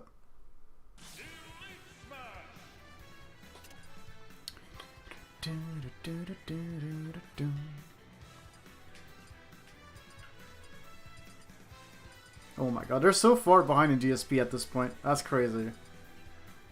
Byleth? Okay. Let the lesson begin. I have not played Byleth in a hot minute.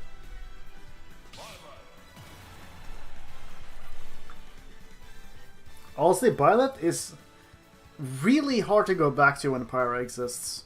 Like, I don't know how MKLeo does it. Like, when you play Byleth, you can't move at all. At least Pyra has like airspeed, so you can drift back and forth really well. But Byleth does not. Oh, he is so sluggish. Oh my god. Ooh. Ooh. How did I play this character? Actually. Yeah, like, I have a hard time adjusting between Pyra and Byleth. Speaking of Corrin, wow. Okay. Not only did you run into Corrin, but you ran into male Corrin. That is not what I pressed.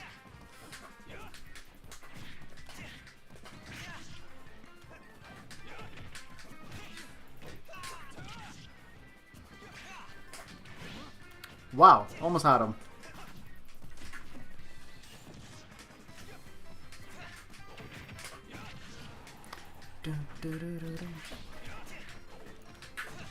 Ow. sir. This is not a Wendy's.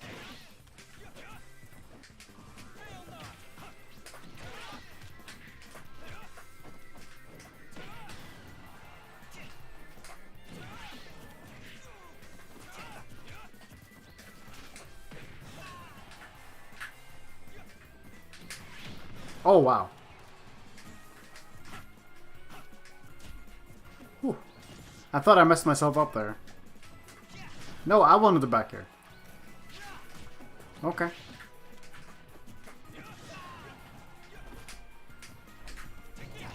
Wow! He pulled back just enough.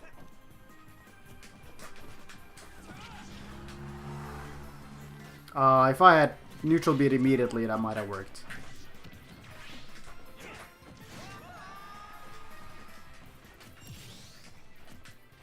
Hey, congratulations, Seraph. Also, hello, Seraph. How are you doing?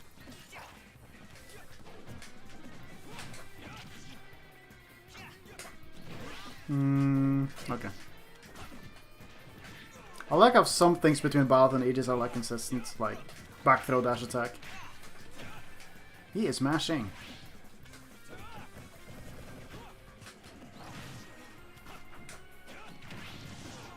Thank you, I think. No? Okay. He didn't land on the platform with area dodge. I was hoping.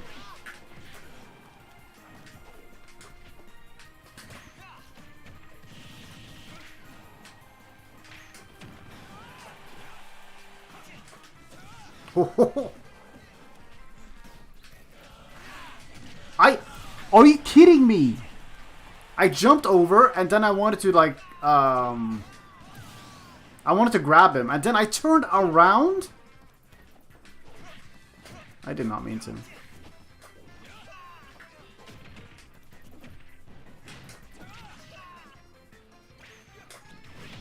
Oh my god. I'm so close every time.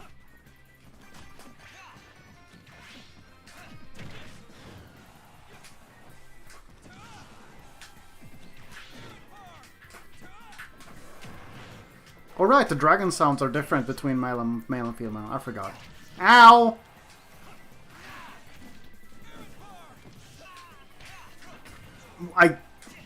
Man, my spacing is garbo right now. No way. Dude, I shielded. Why did he go for the other one? No! Man, I threw that game.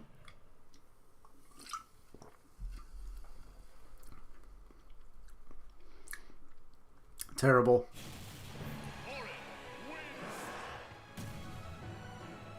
I mean, I'm still adjusting to the character, but man, that was awful.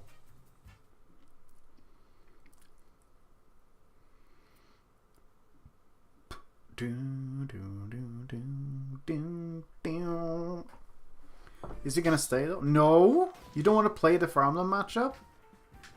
Crazy.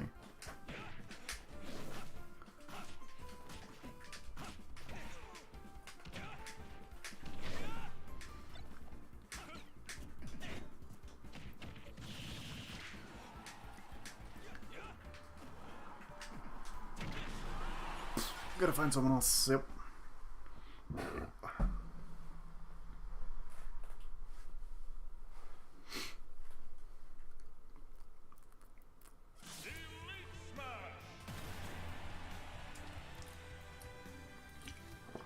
Yeah, don't we all?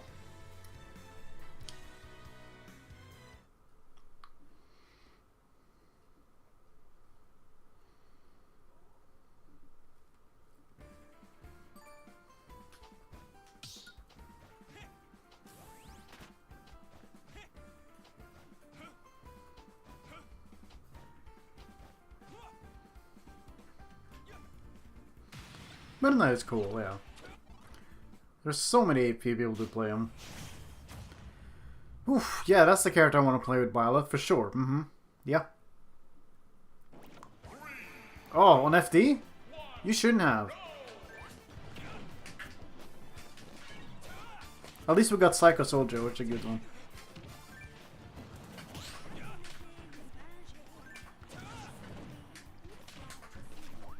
Oh, I thought I was gonna hit him.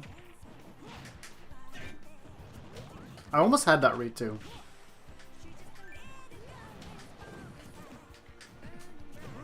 Oh, your shield is very small, sir.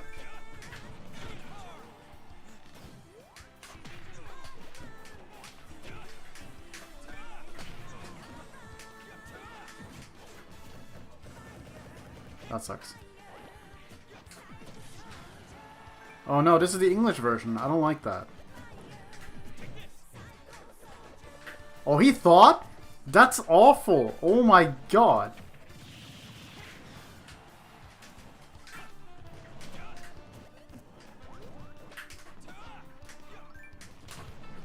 Dude, when I want to hit him for forward-airing and I'm just not there. One of these days I'm going to grab you for doing that. And you're going to hate it. Why? There was no reason.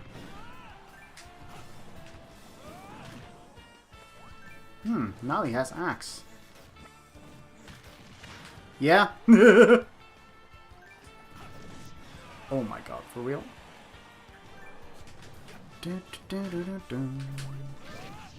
Oh, that didn't hit? Why are you debagging? Stop rolling.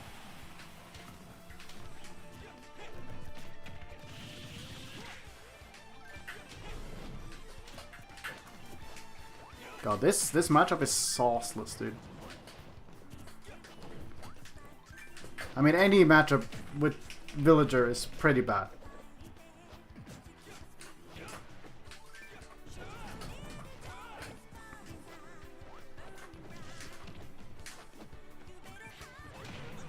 Bro, I hate that so much. That quote-unquote 50-50 you get put in. I'm gonna crouch underneath that, I think.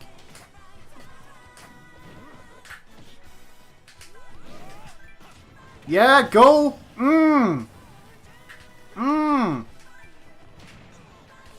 Still got it.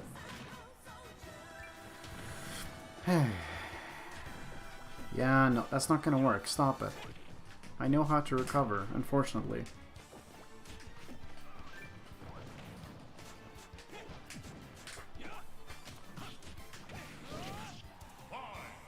Oh!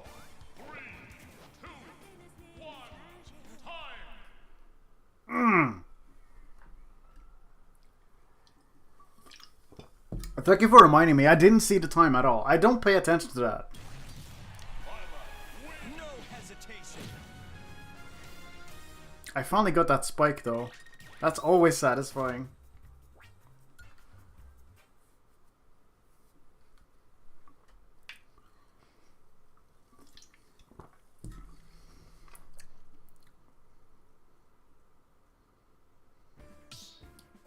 Yeah, I do not have to.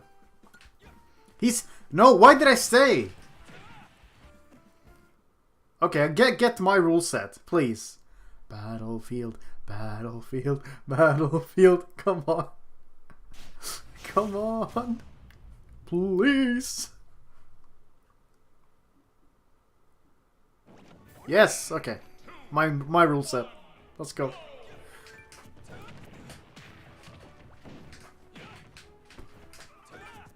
Dude, Violet's game plan is so simple, but it's still very satisfying in a way.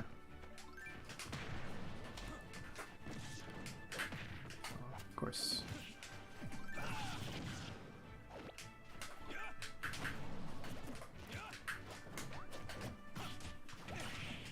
Oh my... Which way are you? Oh! His balloons made that almost work. And here we are.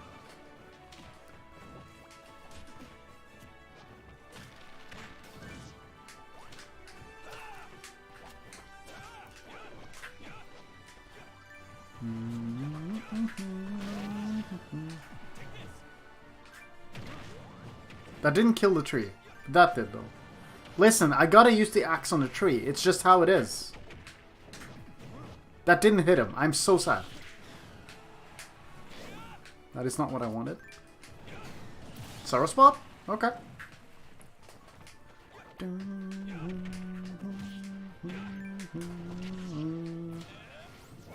Oh wow. You know what that zombie was? That was me instinctively switching to Pyra when she's not here. Sorry. I have muscle memory. Oh, I should have just... I have been so good at avoiding that, and then I just didn't that one time.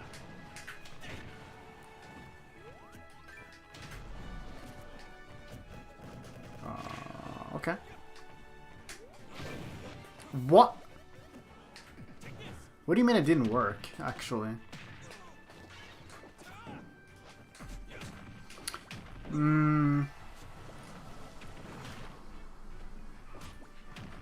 Dude, I'm so bad at avoiding these now. What is happening? Also, it's villager, I guess.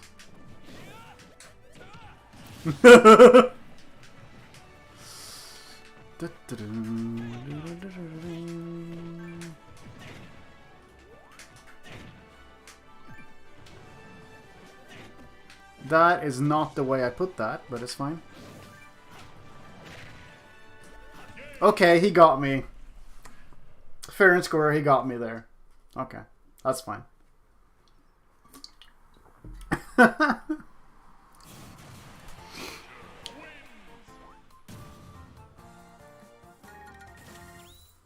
Anyway, that's enough villager for me for at least 2 months.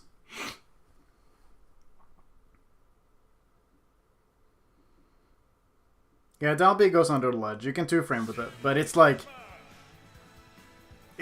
really it's so hard to get because the move is so slow, but that is one of the most satisfying 2-frames in the game. Why are you so keen on sharing what you do all the time? Just wondering.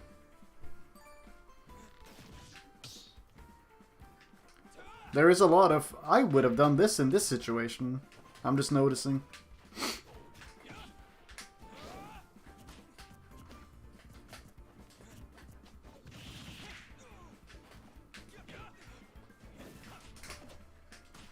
Yeah, I'm just wondering.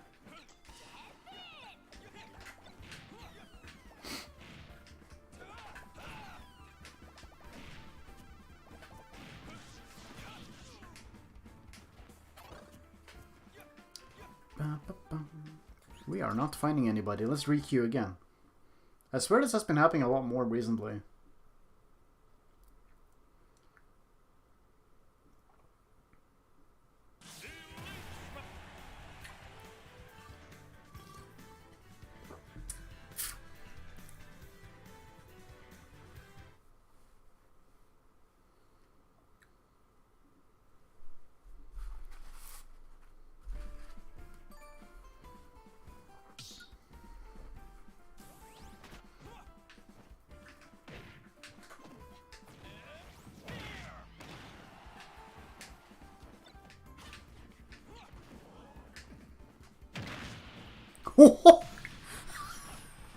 What kind of knockback? Ah, there's... Why did I get Ness when I'm playing Byleth? This might be bad. Oh, FD as well? Wonderful. There's the side beat, yeah.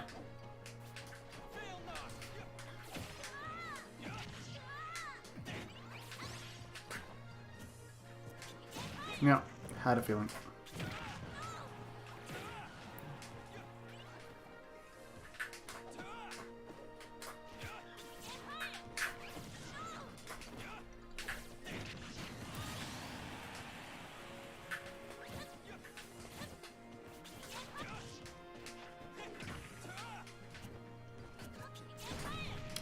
How do I jump into this by accident all the time? Yeah, terribly get up attack.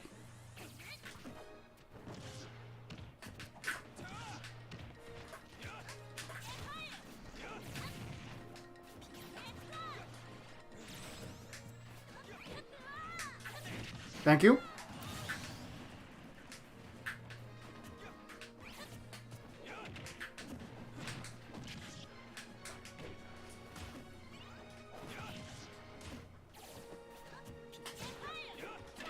Why?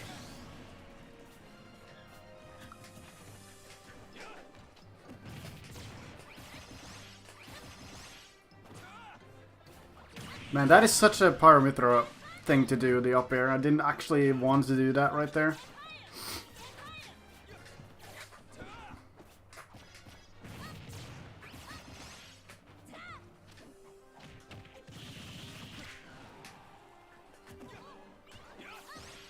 F tilt was too early. What is happening?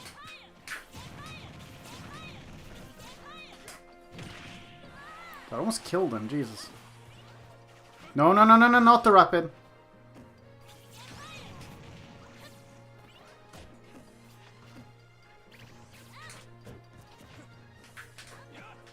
I have so many habits from Pyra Mythra, they just don't work on Byleth.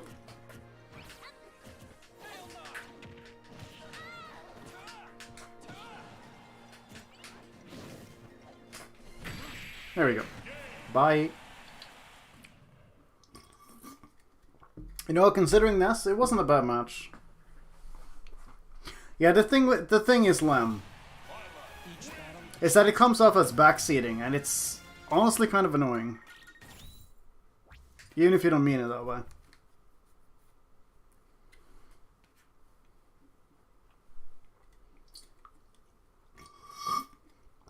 Anyway, good luck with your homework. Let's see. Oh yeah. Right, the privilege of Pyra Mythra colors loading instantly. But I have to wait with Byleth, because I don't remember which one is which.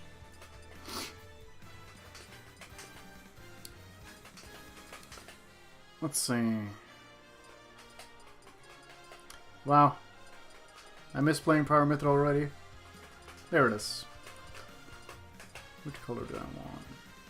You know, I actually don't like these very much. I was never a fan of this hair color. I like the original a lot more.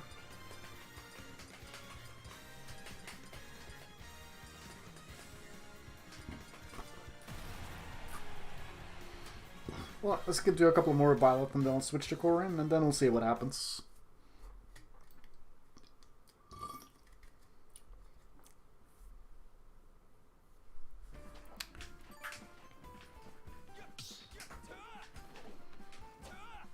Yeah, Byleth is kind of fun. Like, I think my favorite thing is that Byleth's punish game is so freaking strong.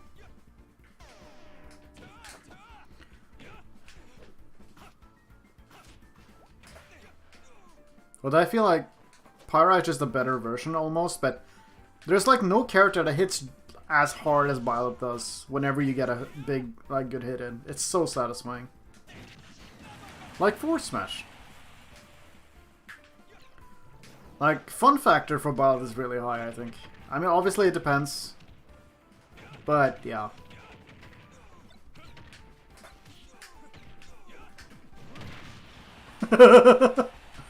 It just keeps happening. Anyway, I can't find people. People really don't want to fight my Byleth. My crusty Byleth.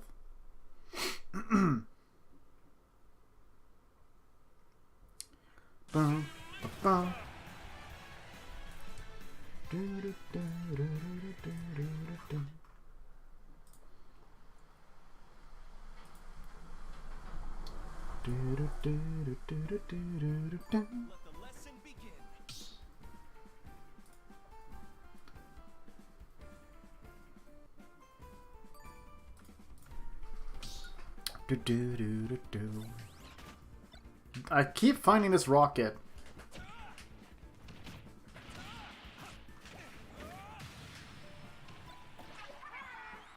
Bye, Squid Sisters.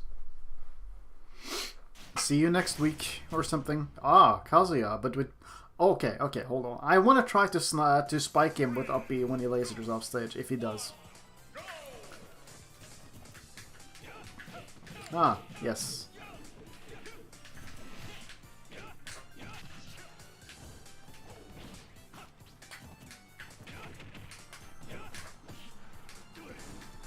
Oh?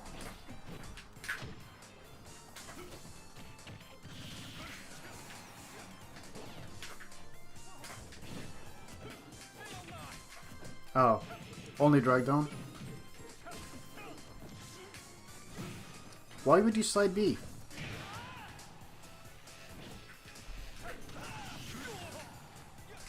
now he has funny move.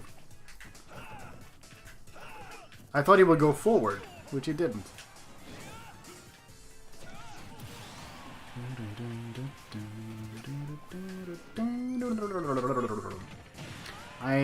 I love super armor personally. One of my favorite mechanics ever made. I feel like I'd rather actually just have iframes on moves instead of super armor.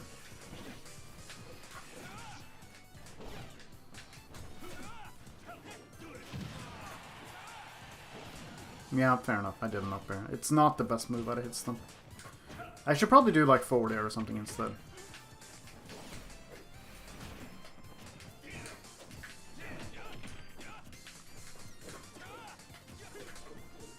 Really? My dude just did this same move twice.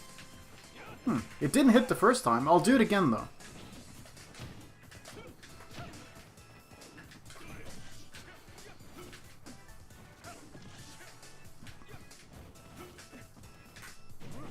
That was greedy. That was greedy air. Ah, my spacing was not good. No way.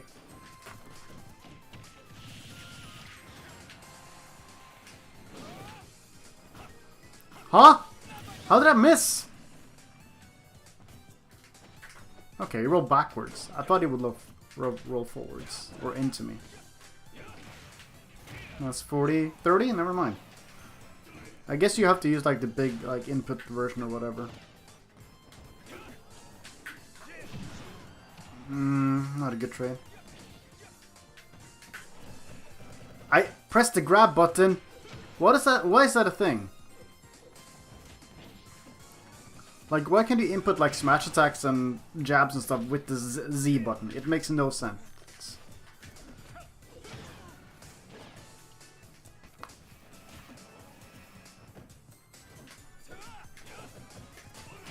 Nice. Oh wait, that's auto turnaround, isn't it? Never mind. I take it back. Not as nice. Don't do it. How that was a sweet spot, I'm not really sure.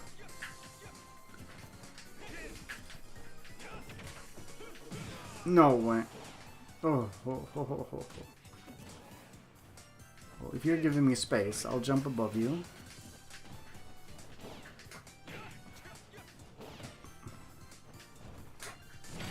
There we go. Bye.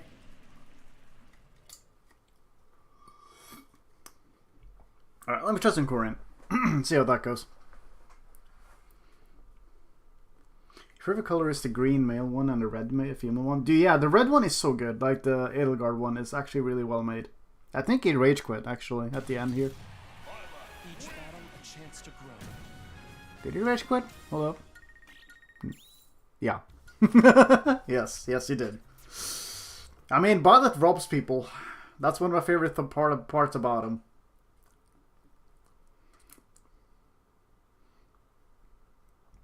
Like, when he hits you really hard.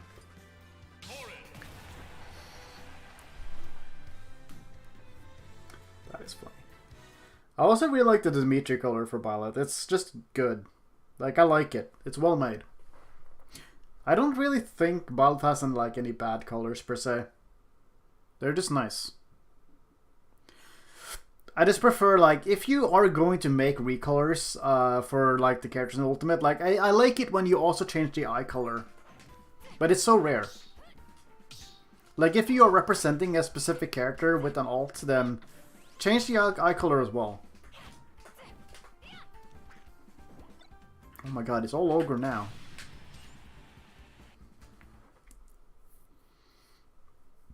Corin Nair is kind of busted. She has a lot of good moves. I think if Pyra Mythra didn't come out, I probably would be playing Corin right now. Either Corin, Shulk, or Byleth, probably. 2, 1, go!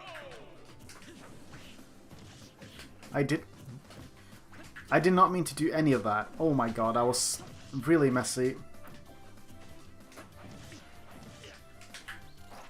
Understandable. I thought that was punishable with jab.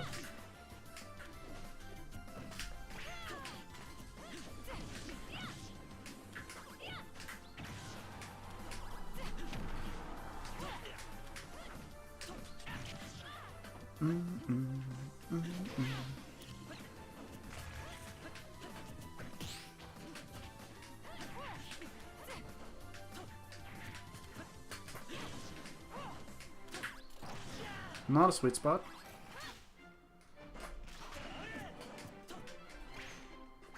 Wow.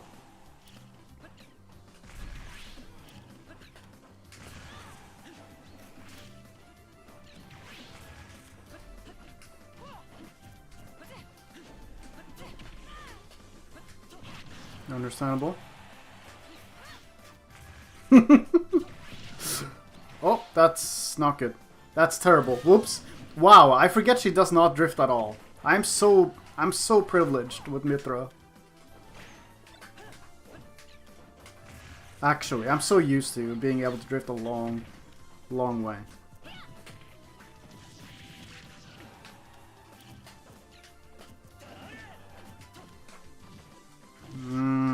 My punishes are so off right now.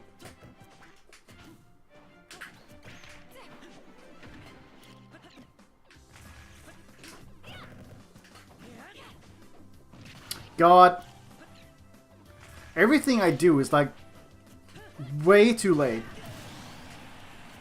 I thought I died, honestly.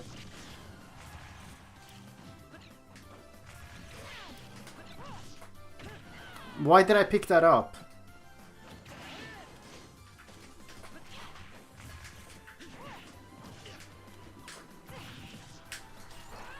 Double jump.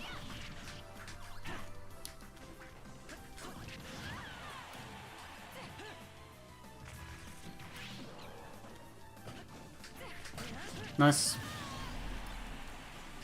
I just realized his name is Frodo.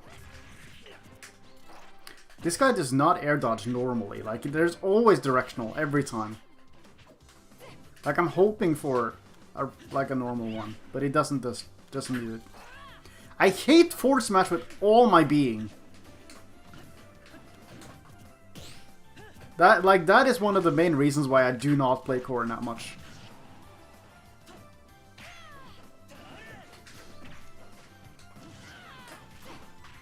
I should have not. I should have gotten punished way harder. Wow, that killed?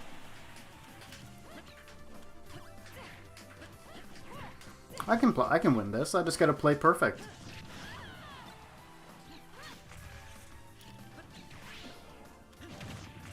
Wow. Okay, so I tried to fastball to avoid the bomb, but I wasn't fast enough.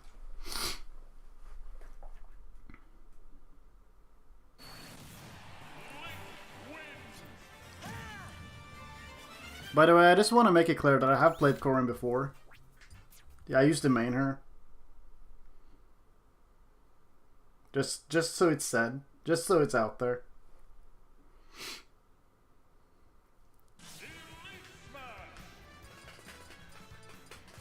See, what other colors do we have that are good, that I actually enjoy?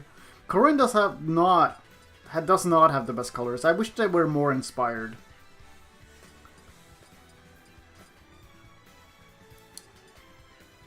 Let's see. This one is really good. I like it. This one I also enjoy. This one is also good. This one, I wish I liked it. Eh. And a lot of people use this one. But I don't like it. Let's use this one. Yeah, like, I don't know. I wish there were... When a lot of other Fire Emblem characters get, like, so many colors that represent other characters, and Corrin barely gets anything, I feel so... It's so bad. Like the black one is probably like the most like inspired one they have because it represents Nor, but like that's it. That is literally it. That's it. That's like the only thing. And I guess you could argue that the green and blue and red one are like like the player phase, enemy phase, partner phase kind of thing. And that's it. That's like the only thing. Yeah, Sonic and Pac-Man has it a lot worse, I know. Or equally as bad, I would say. Oh god. Finally, somebody who did something. You lag just the tiniest bit. It's gonna be awful. No, dude.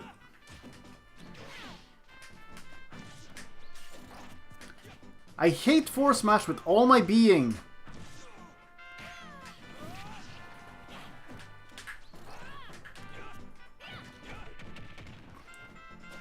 Like, the thing with Corrin's Force Smash is like, when you use a Force Smash with any other character, it usually hits. But Corrin's Force Smash just is, first of all, it's really small. It has long range, but the hitbox itself is really narrow.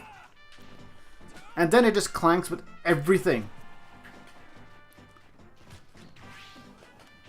So even when you're trying to catch a landing, for instance, you just... Sometimes it just loses, and it's terrible. At least your get-up attack is good.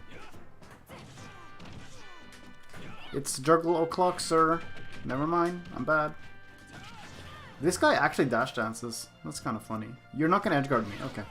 Your Byleth, by the way, one of the best edgeguarders in the game. And instead you're gonna shoot arrows at me. Force me to go low and don't do anything. I can't tech. It can, but it's like, you're better off using side B. It's faster.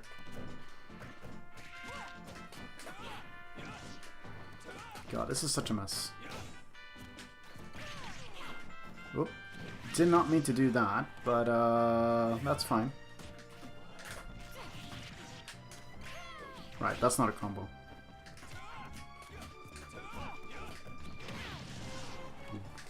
I love it when multi-hits work in this game. Spoiler, it's not often.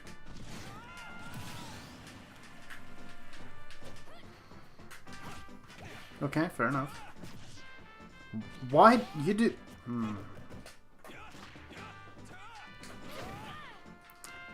What is happening? There's so much I'm really confused about right now. Why? Why? I run away from you! Why is Corrin so slow? I can't run away from a dash grab. I am 0 on techs right now, dude. I tried to tech the Nair and I just can't. Jesus Christ. I'm not sure how people manage to play this character. There's so much about her I find just really frustrating. Like having played other characters, I should mention. Oh god, I'm dead, I think. No, it... Byleth edgeguard me challenge, impossible.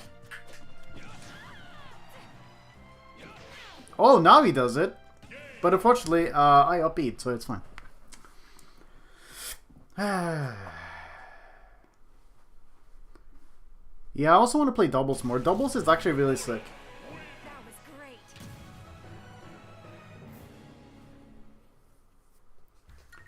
Well, that was not fun. Let's find someone else.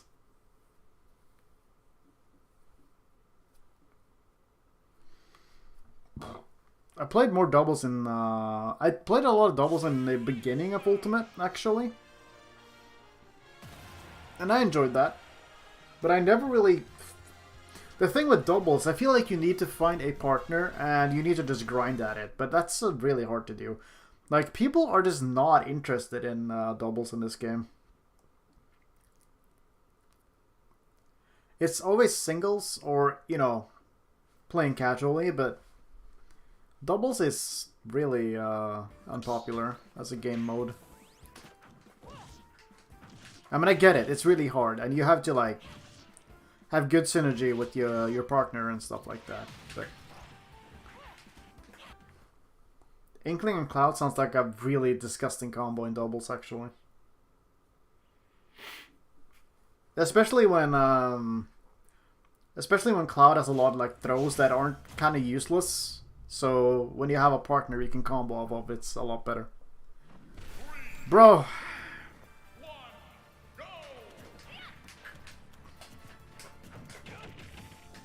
How?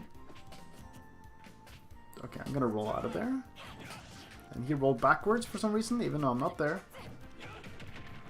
Oh, I hate this guy's connection so much. It's like... I don't know if this is worse. Because this is just stuttery. Like, I'd rather have a stable connection that is like slight delay than whatever this is. Oh god, what do you mean that actually tippered? Well, come on, dude, near me!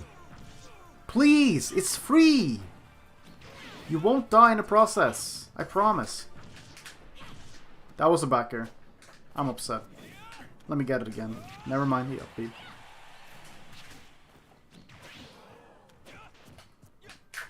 Of course. Oh, I'm this way. I thought I was the other way.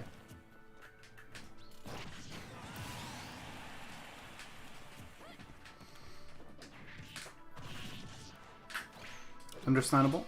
One high.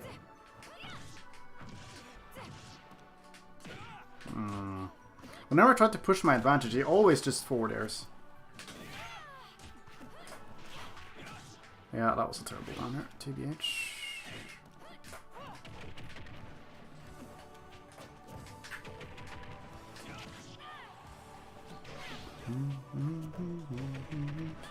Man, I'm getting near that shield way too much. Oh, nope, no. We don't dash attack in this house. And then I did it again.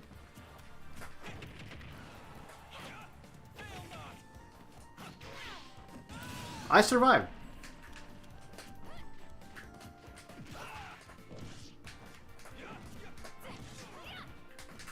Dude, I always miss the second up air somehow.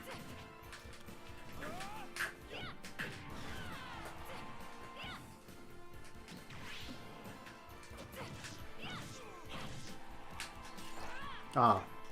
The slightest drift. Okay. Okay, I wanna get it. I'm gonna be greedy. I wanna get it. What will I get? You'll see. Never mind. Dude, I upbeat the earliest I could. Not early enough. I knew he was gonna do that. Like, he was running off. Okay, maybe I won't be greedy. Dude, why is up so slow? Also, why did he suddenly decide to air guard me? It's like he realized.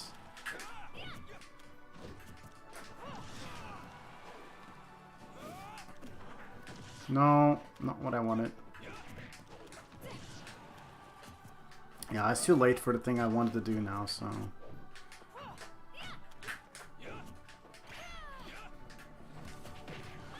I can't... I'm sure it's a lot easier for Violet who doesn't have to move as much. But oh my god, dude, that movement in this connection is just awful.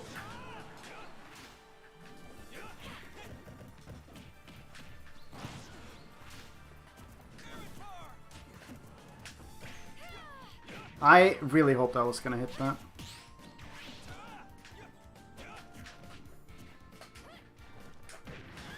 Jesus. No, not this time.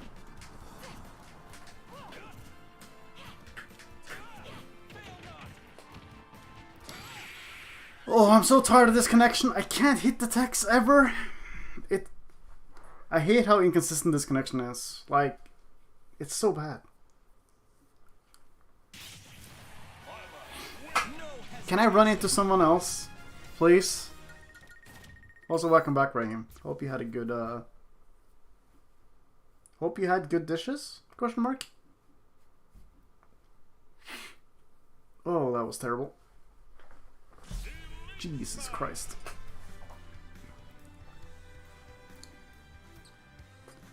Right.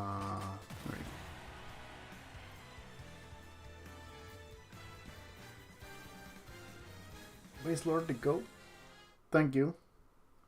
Michael. Hello.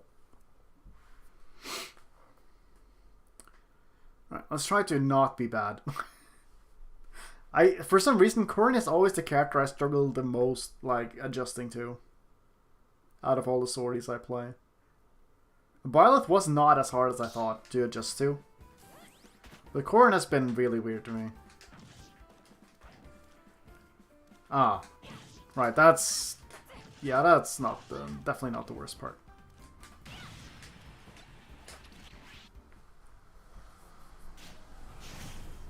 Oh, Sephiroth, let's go. I love getting Sephiroth. That's a normal matchup. Yeah, Corrin is really unintuitive, honestly. Actually, I think, I was gonna say, like, I think, Sephiroth is also kind of up there.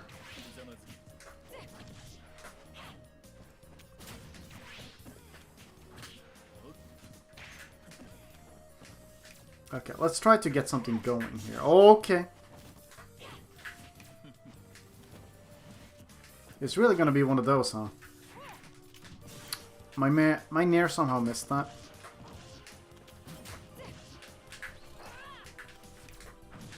Let's go, I spaced around something.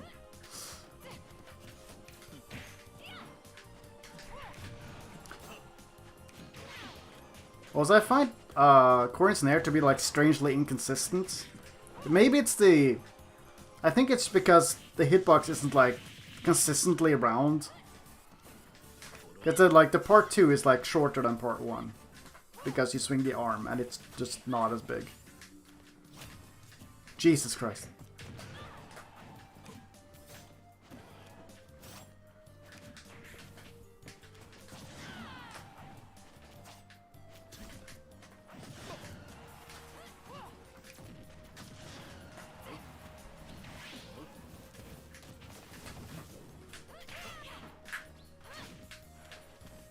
I was hoping you would roll. You don't consider Sephiroth to be a swordy? Interesting.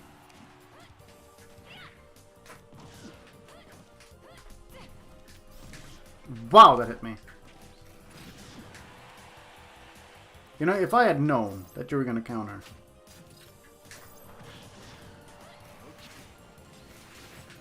No. Wow. Yeah, that makes sense, actually. I extended my arm. Oh, my Corrin movement is very bad. Like, I feel like I'm being way too predictable when I'm going in.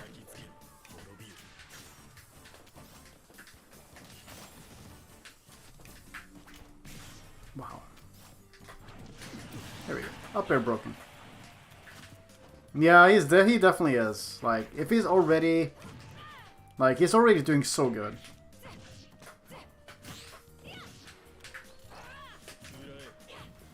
Dude, I can't... I wanted to parry his side B, and I got hit instead, and now I'm probably dead. Maybe? Yeah.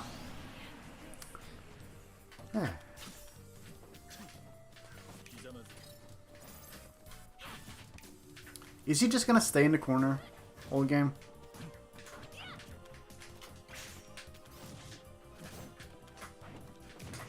Bro, my up air missed. I am legitimately very lost in this matchup right now. Like, this guy is just constantly throwing out shit.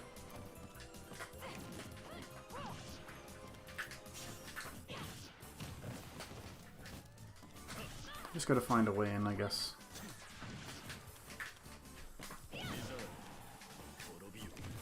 What do you mean?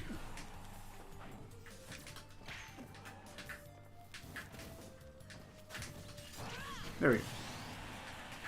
Yeah, Sephiroth can be played very campy. And I think Sephiroth is a lot more fun to play when they actually want to play you.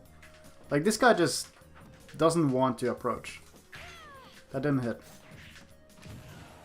Right, Nair backer is not a combo at low percent, is it? Oh wow, I'm dead. Yep, Sephiroth can actually outrange me, and it's a problem.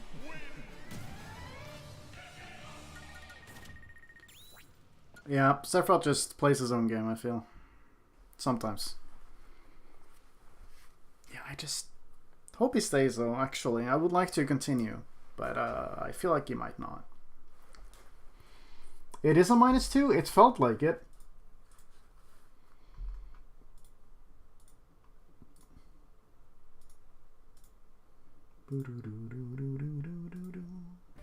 Okay, there we go.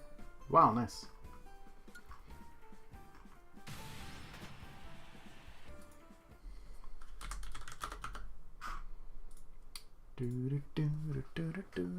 Yeah.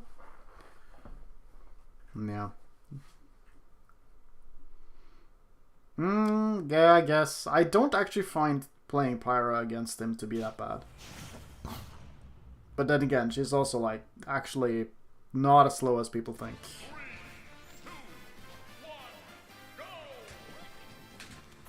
I didn't... All of the accidental dash attacks I'm getting right now. Anyway, we're fighting on this stage now, so you have less space to move in, sir.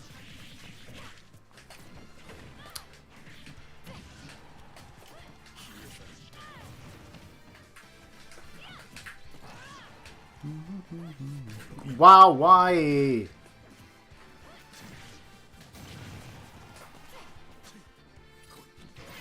No, actually.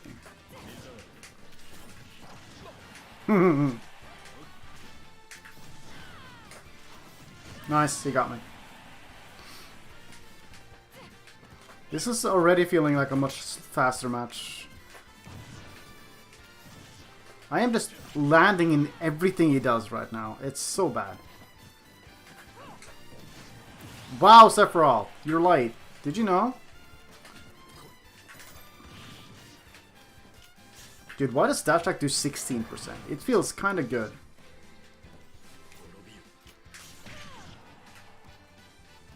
That's what you get, bucko.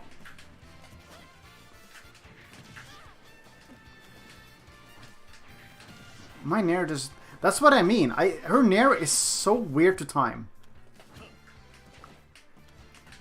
And, yeah.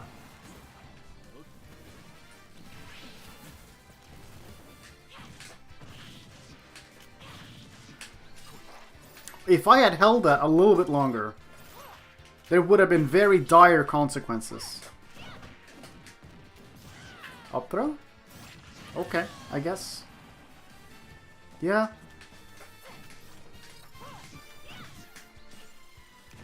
I was hoping he would land on my sword, which he didn't. Good on you.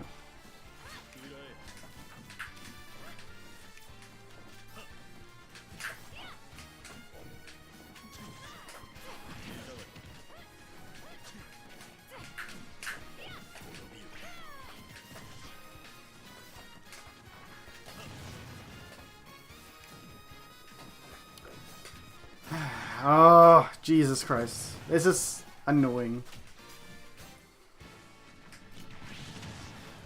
Oh. I thought I was close enough.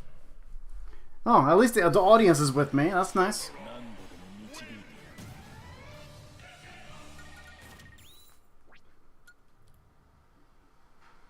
Luigi has, like, things you can do. You have Zair, you have Neutral B.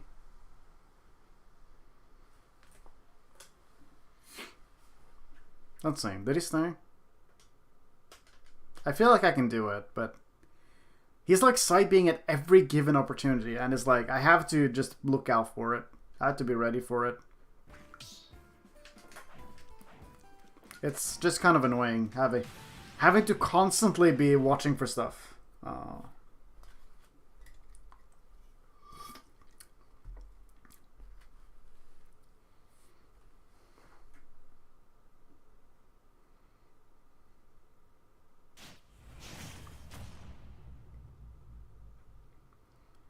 Anyway, Mr. Jur, let's do better.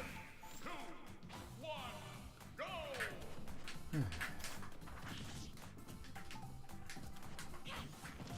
No. No, I'm so bad. I can't believe that actually just happened.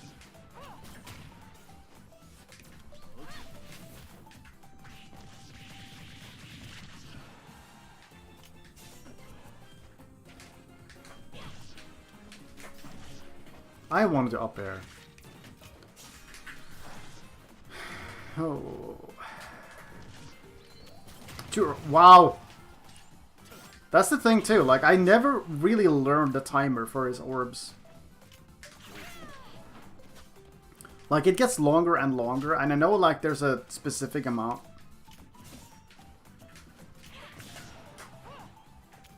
Yeah. No way! I spaced around that! Are you kidding? I was like, he's gonna down in here, so I'm just gonna stay down, and then it didn't pay off. Oh, I should have gone forward, actually. This is gonna be one of those matches ever.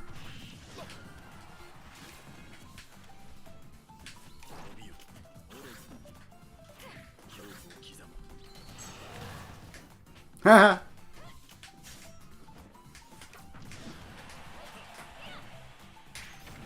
Huh? I tried to up B, and I was trying to B reverse my up B, but I accidentally side B'd and flicked in the other direction because I was trying to B reverse my up B. Are you kidding? I'm so crusty ass gameplay. Oh my lord. Dude, I can't believe this. No, that's not even online. That's just me, that's just honestly just me.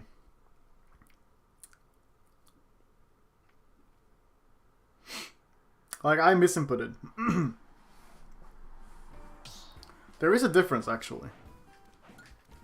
It's hard to see, but it's there. I'm just really surprised I managed to pull that off. Like, how?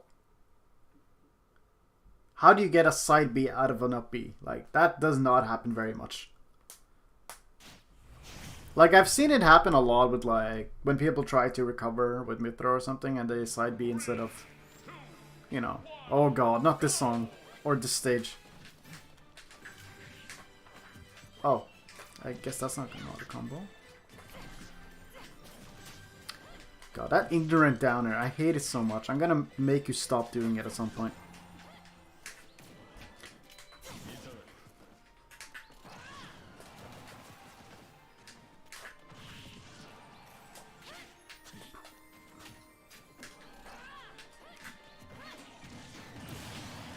His grab is so garbage, he can't even grab me from that. Really? Jesus Christ, dude.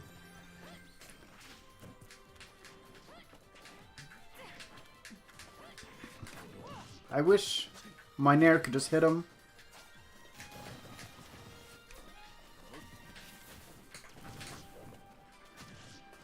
I tried to forward air dash attack and I did not that. I really wanted to pin the stage there. Oh, thank you.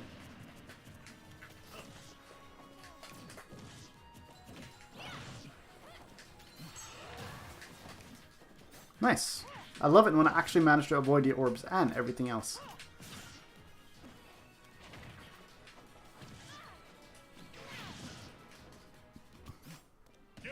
What a game that was.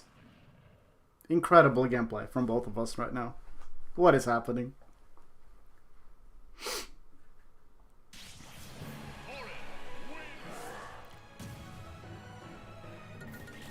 Anyway, let's try that again, shall we? I want to have a good game with this guy. Actually good, like... I feel I've been giving him so much bad stuff. Like, from my side.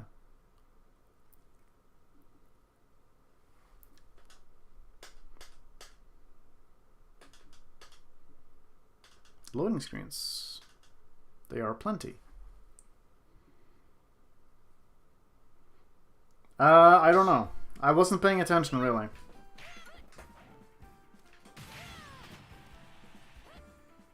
Corrin is pretty cool, honestly.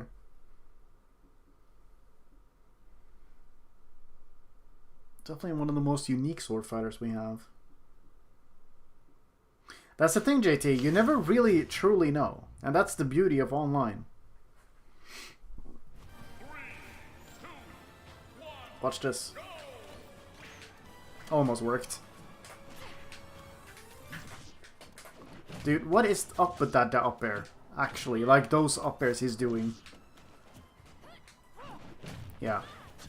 My approach options, like maybe it's just a coring thing, but oh my god, I feel like I can't approach with this character without it being really obvious what I'm doing.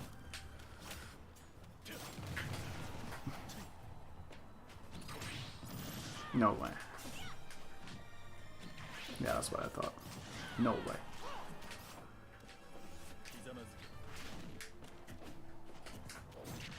Dang it!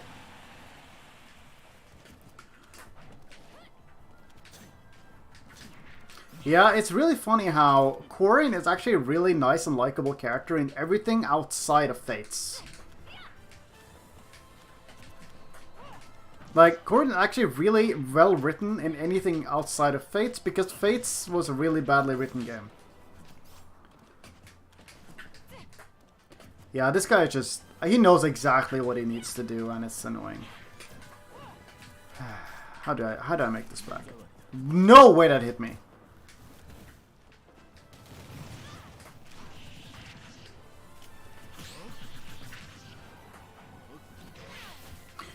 I did not grab the ledge.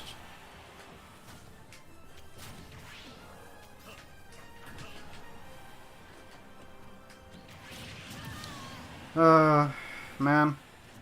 Why is everything such a train wreck against this guy? Is it just the matchup being bad, or am I just playing, like, actually awful? Finally, I actually shielded.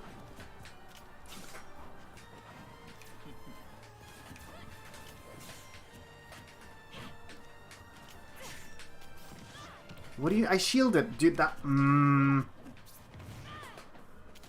Yeah, you got it. But, not perfect, so... This is how we're gonna do it.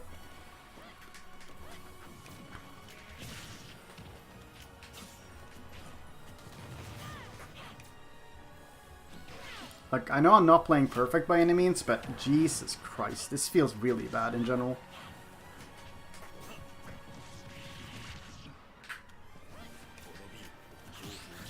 Wow.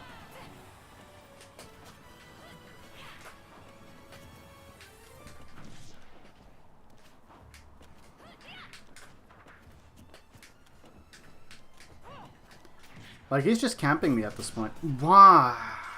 No.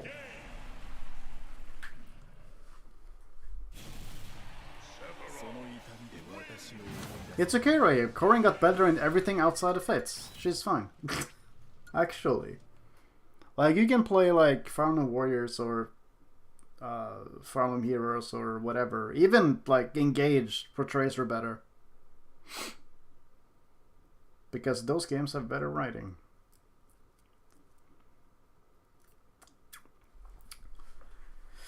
Anyway, I am really struggling right now. But yeah, oh no, he left! Bro! I hate that.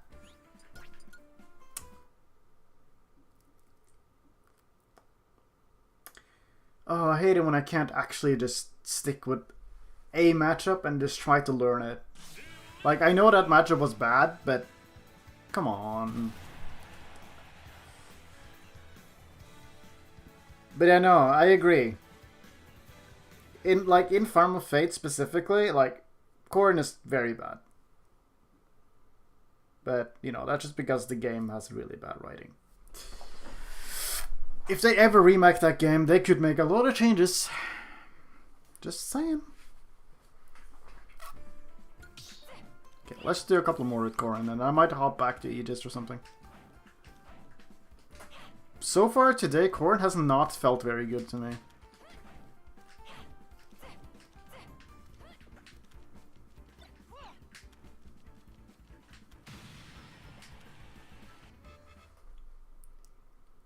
Is Corrin bad in online, actually? I haven't really thought about it, but maybe she is. Well, we got the Xenoblade medley, so... There's raw run-up grab. Okay. I see you. There is no way he dash attacked out of shield as a punish. Like, Nair is not that laggy, I think.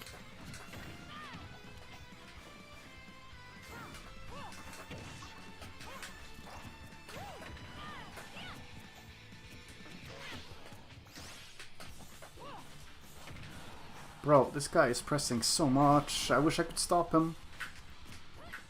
Oh no, we're nearing again. I love mashing. It's my everyone's favorite mechanic.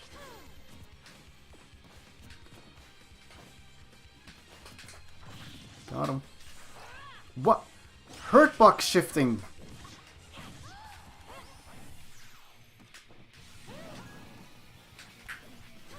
My pivot grab did not happen.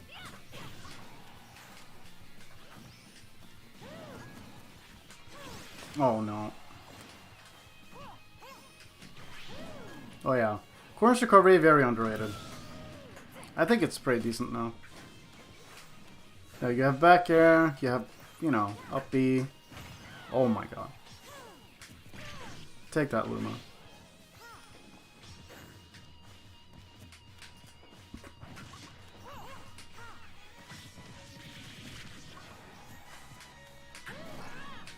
Don't run away, Luma. I need to kill you. Thank you.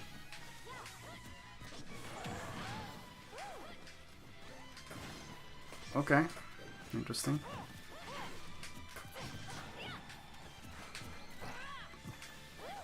Dude, another thing that bothers me is that forward smash tipper from the like furthest away you can possibly go is still unsafe on shield.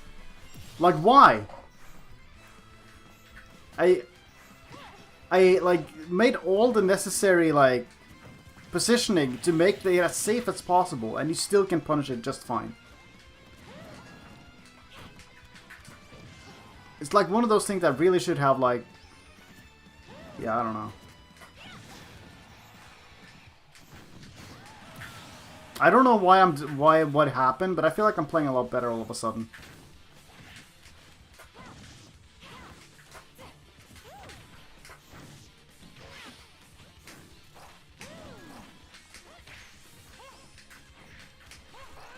Why am I FF smashing so much?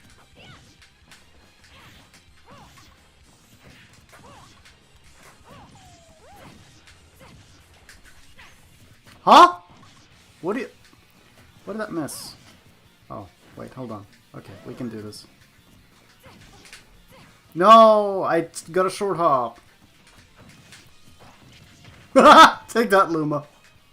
Loomer. That's the thing.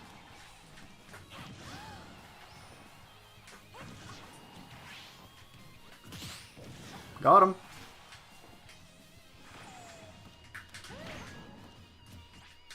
There's the roll. I was looking for it. I just didn't punish.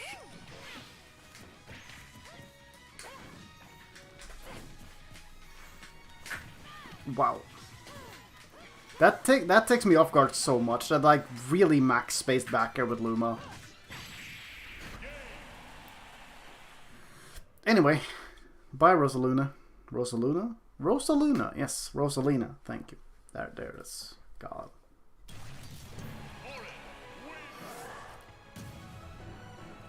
Well, that worked. Somehow. Oh! Corin stonks right now. Yeah, like that last like up air into up smash felt so dirty. Like, wow. Like, I just assumed that he would just try to do something out of shield that wasn't an aerial, and I was right. Yeah, like, man. Corin's up air is a crime. It's so good. Dragon form kick. Is that what it's called? Is that a kick? That's a stomp game. Dragon Stomp. My favorite Pokemon move. It has 20 PP.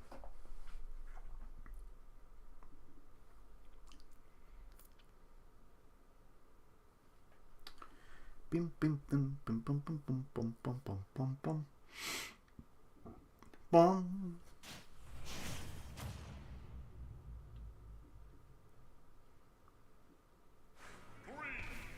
Oh, speaking of Fire Emblem. Why is this song in Smash, actually? It's not bad, but like, it has a really short loop. I'm fine. I'm not. I should have air dodged. I didn't think he would go for that, honestly.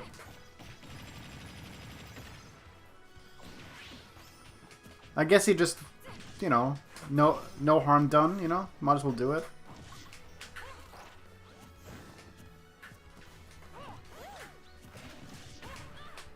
As long as I can hit Luma, that's all that matters. Like, I've realized just how useless Rosalina becomes without Luma, like, a lot recently.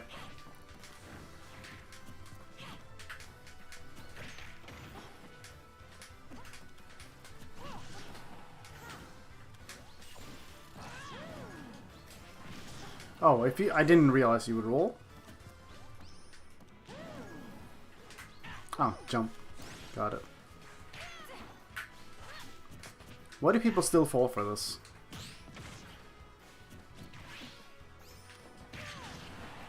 Although when I'm coming.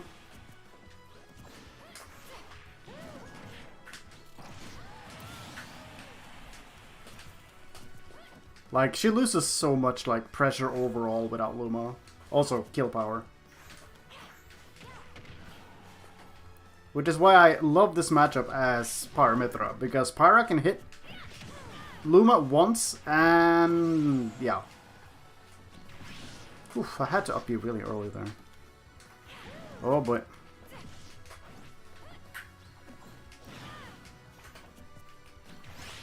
Wow. Hit me right on the head with that down air. That was a bad down air. Oh my lord, speaking of which. Might just die here.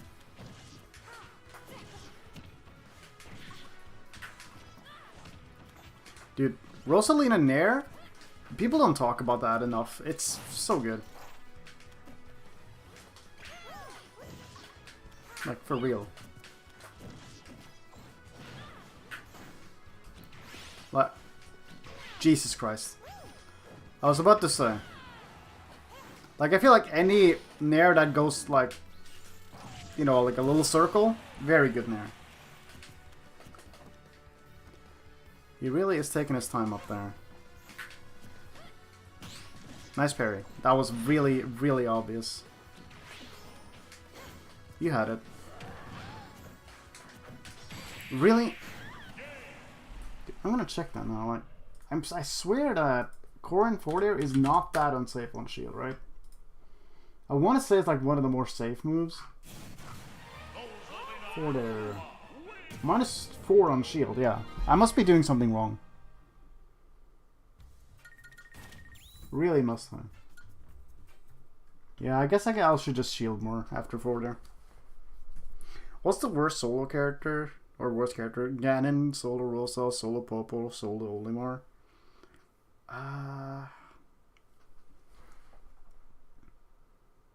You know, you say that, but I still feel like Ganondorf is like still one of the worst in that selection of characters. Solo Olimar is pretty bad though, isn't it? Isn't he?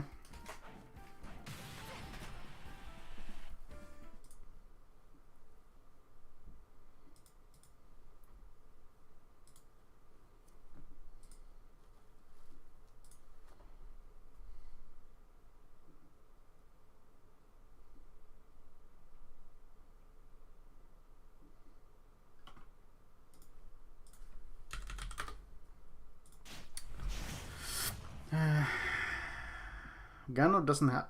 What do you mean he doesn't? Doesn't he... Can't he do down throw nair? Down throw up air? Stuff like that? Speaking of Ganondorf... Oh boy.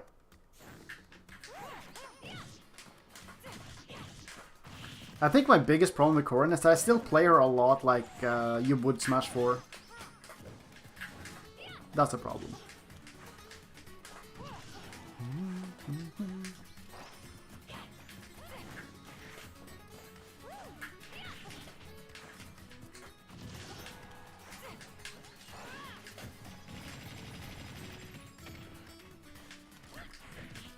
You know what? I gotta say, why doesn't Rosaluma, why doesn't her... God damn it, I just corrected myself and said the wrong thing. I was gonna say, like, when you get hit by her jab, her rapid jab, like, you feel like it should do more damage. Especially if you get hit by her rapid jab and Luma's rapid jab, and you just look at your damage and it's like, yeah, that's like 15%, bro.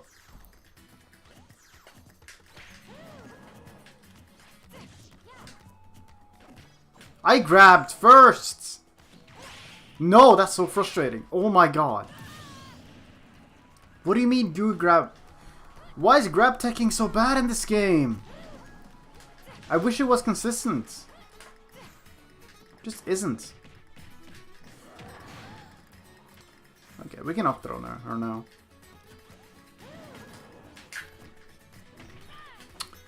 Luma, let me kill your master.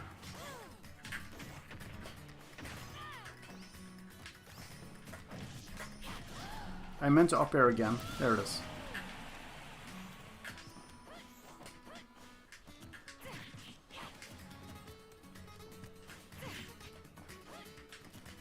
Yeah, I said that, didn't I?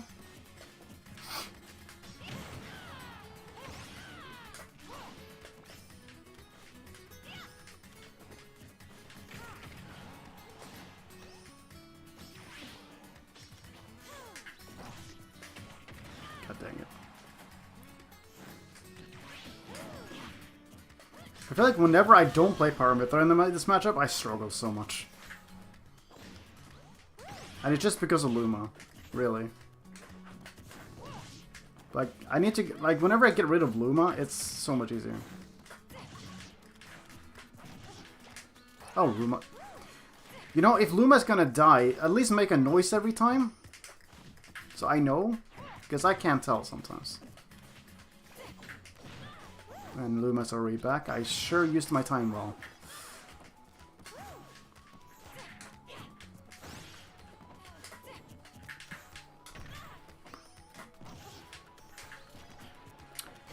Oh.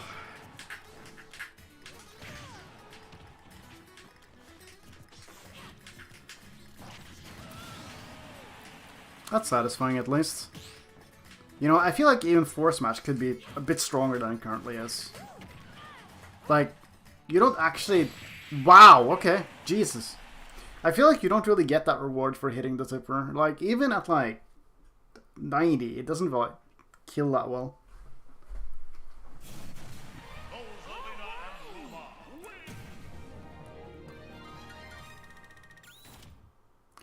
You know, this matchup is exhausting. I'm gonna find something else. Also, I've been live for almost 3 hours, so I guess I'm starting to get tired too.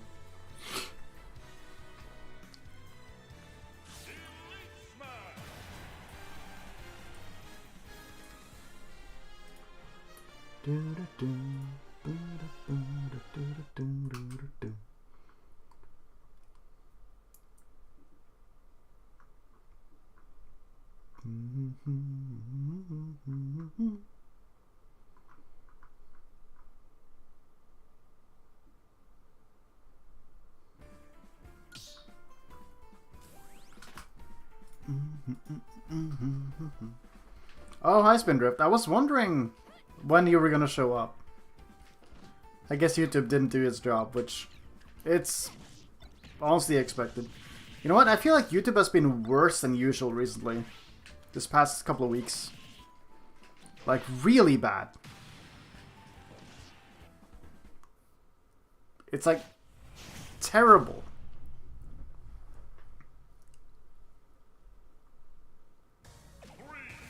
Anyway, you had to stop playing Splatoon 3. You thinking about dropping that game altogether? Really? What is it about it that you struggle with right now?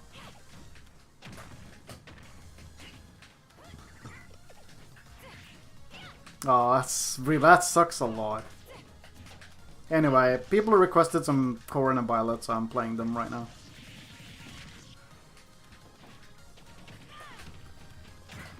Yeah, like, even hitting the bell doesn't help you. Like, it just doesn't. Also, I've been noticing YouTube has been glitching out a lot recently as well. Like, it always does, I guess, but...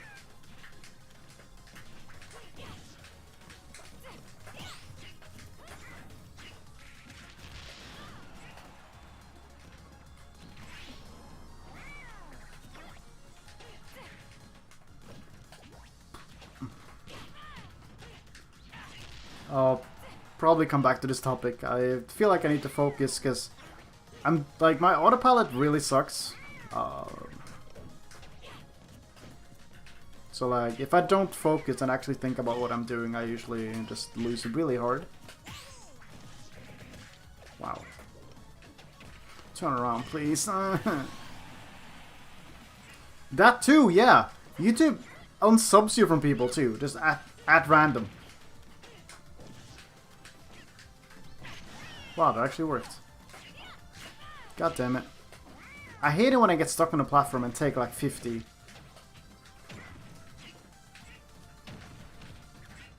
Yeah, this is the last scoring game. I can't do this. It's terrible.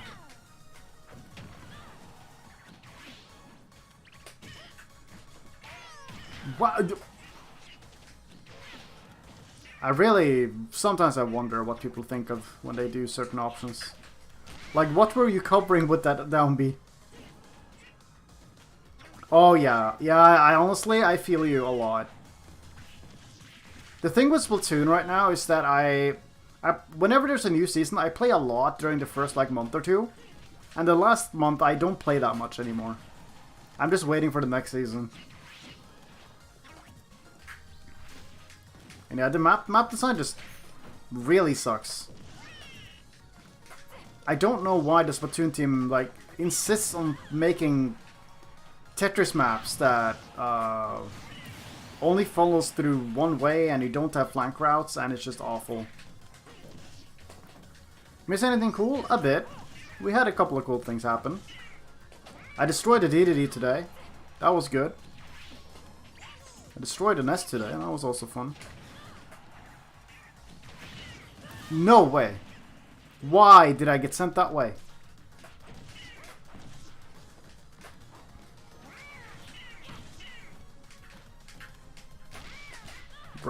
Bro. Stop pressing. Stop pressing. Thank you. Oh, Jesus.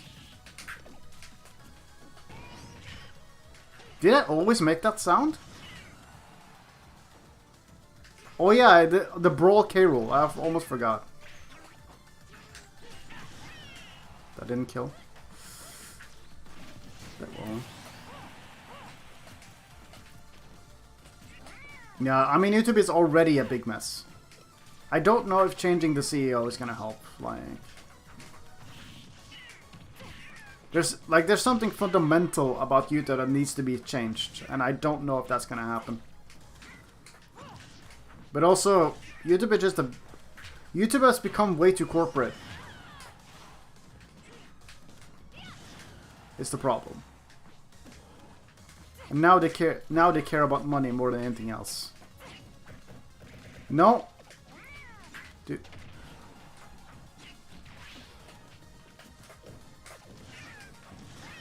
Nice.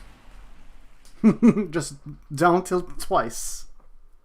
Anyway, I think that's enough coring for now. Also, I never see that kill. He must have died very bad.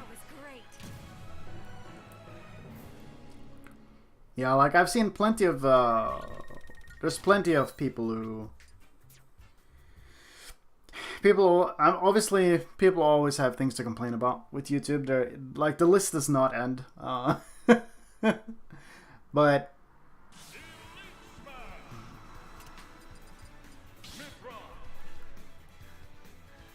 yeah, that too. It just keeps breaking stuff. It's not great. I'm gonna have some water.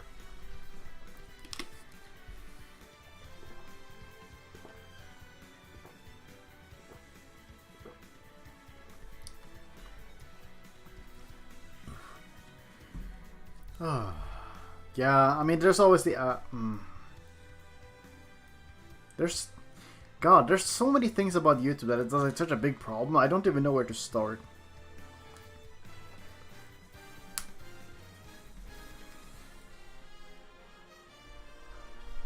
As in voice critical, Charlie?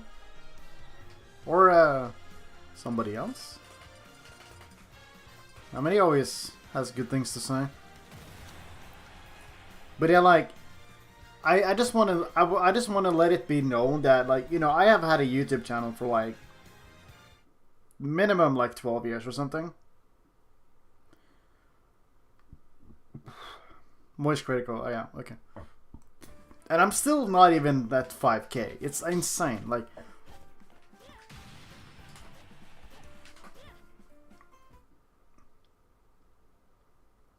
obviously there are always things I could be doing better, but the algorithm makes it really hard for you to grow as a content creator these days. You have to do so much work. And also, Steve, hi. God, this feels so much better. Thank you. Oh my lord. I take it back what I said about Corin. I don't think I would be playing her if these two didn't come out. I think that's... Bro! Stop! Why did they make this?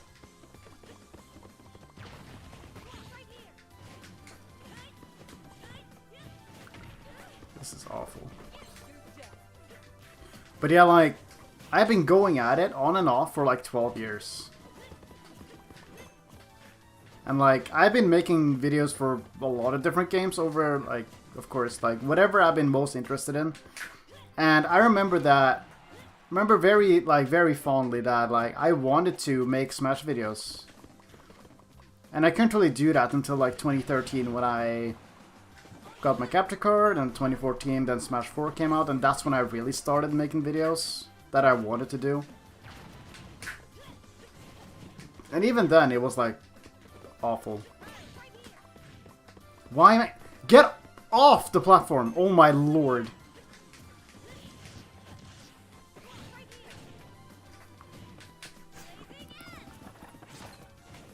Now he has Diamond.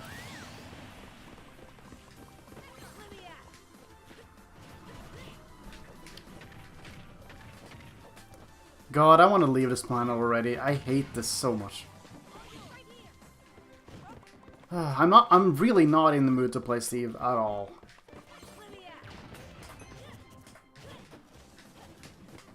Die. I tried to hit him for crafting. I couldn't.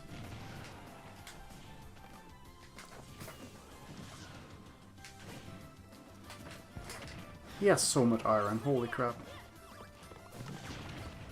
I take that! No! No, I'm gonna jab you, come back.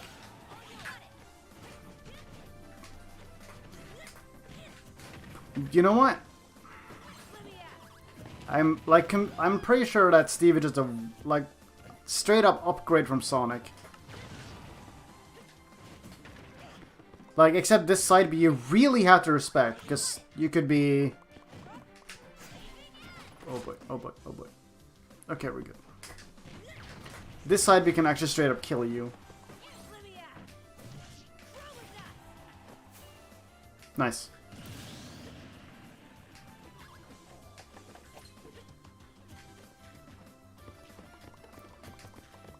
Like, every animation on YouTube has the comment section turned off, and it's really annoying.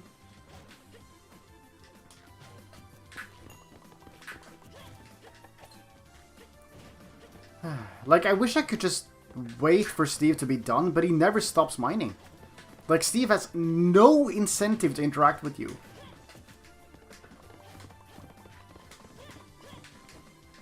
At all. No way! I hate this. I didn't actually want to run into that block, and then I did, and then I realized that, oh no. Oh boy.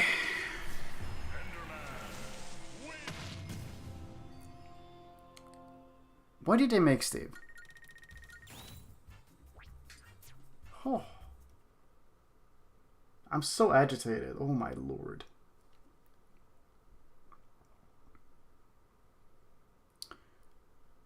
You commend any channels for animations like Hell of a Boss and Lucky Days for sticking big enough. Yeah. You surprised my channel hasn't blown up yet? Nah, I get it. I make very niche content. I always have. Because I cannot be bothered to make, like, content that is how do I put this? In a not terrible way.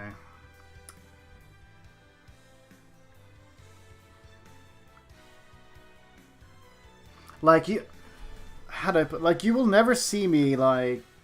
How do I don't know how to put this. I feel like gotta give it some thought. I only do things on YouTube that I want to do. Which is why you see that I'm currently doing just Pyra Mythra videos, because that's what I love doing. That's why I did Pyra at the start. That's why I transitioned to Violet eventually, and stuff like that. You should make Xenoblade content? What would I talk about? That I don't even know. People want to see content that pops in your face.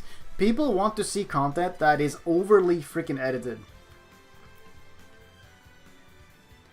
Something I noticed with bigger channels is that their editing is very snappy, because things need to constantly be happening so that the viewer is like engaged.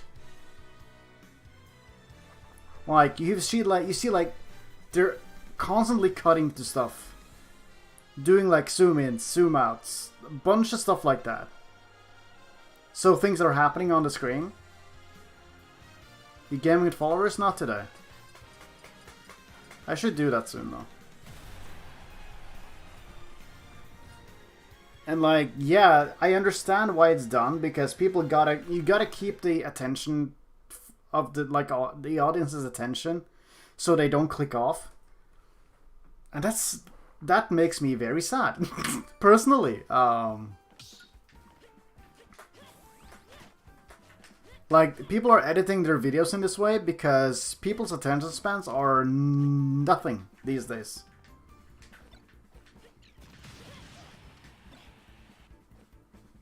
And I know that because my attention span also isn't great. Like, I'm aware that our attention span as people are like terrible. That is why TikTok is doing as well as it is, because it's instant gratification, and you just get fed content, like short form content all the time. Oh.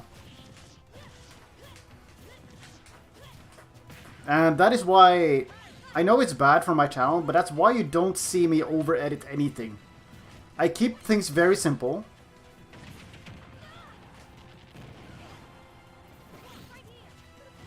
Have you played a lot of snakes today? None actually. Oops, you jump. Got it. Okay, we take this.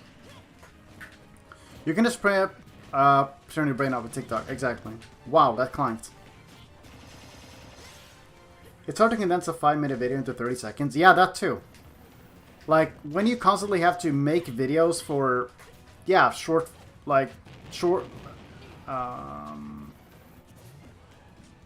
attention spans, then that's the thing. It's really iffy. Like when I make sorry, I'm trying to talk and play at the same time. It's not good. It's very bad. But like when I make like longer videos, like stream highlights and the like the what is it called? Like the percent of people who actually watch the whole thing is very small, very, very small. We're talking like 20% at most, and maybe like we're dipping into like 10% territory that will actually watch the whole thing. Oh, now that grab clank wants to work. Oh. Terrible. Okay, that was bad. Nope.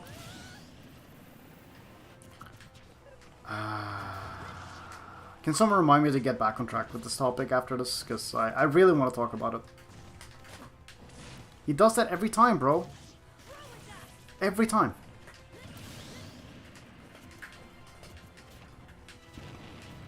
yeah, it's Wi-Fi, Samus. I gotta focus to a certain extent.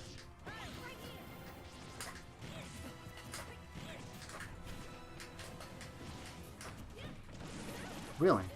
I mean, what am I surprised? Like, screw attack is really fast.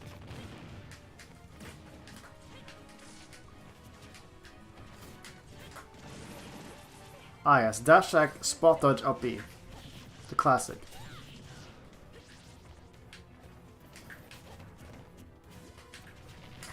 Oh my god. Only the last hit. That hit me. Charge shot is very good.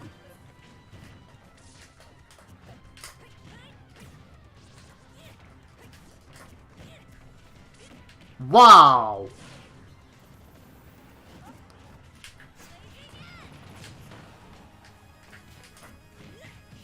Okay, thankfully I actually missed my down air. Alright, for a scale of 1 to 10, how much respect do we gotta give the Samus?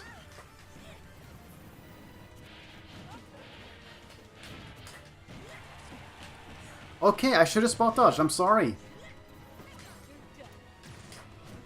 No way. No. Okay. Oh, this is exhausting. Why am I running into the most exhausting shit all of a sudden when I'm trying to talk? So, what I was gonna say is like... Yeah, I do minimal editing. I find that a lot more tasteful and enjoyable to do. Our cost is just, I'm sure it is. So, that, like... And, you know, I just keep it... I keep it very simple and minimalistic. Like, I don't bother with doing, like, over editing stuff like a lot of channels are. Like, I find that... Like, I know that will probably do better. Because that's what a lot of people like. But I do not enjoy it. It also takes forever to make a video when you have to, like, put as much attention-grabbing stuff as possible in a video. I talked about it before, but if you guys watch Silintor, like, the way he does his videos, like, I could never. Like, I just don't like that. They're full of memes, they're full of cuts, quick edits, stuff like that, and I'm just here sitting here like, I can't, man. I can't. Like, there's nothing wrong with it, really, and if he enjoys doing that, then by all means, but, like, I just couldn't do it. And that's, like, part of why my content isn't doing as well as it could be.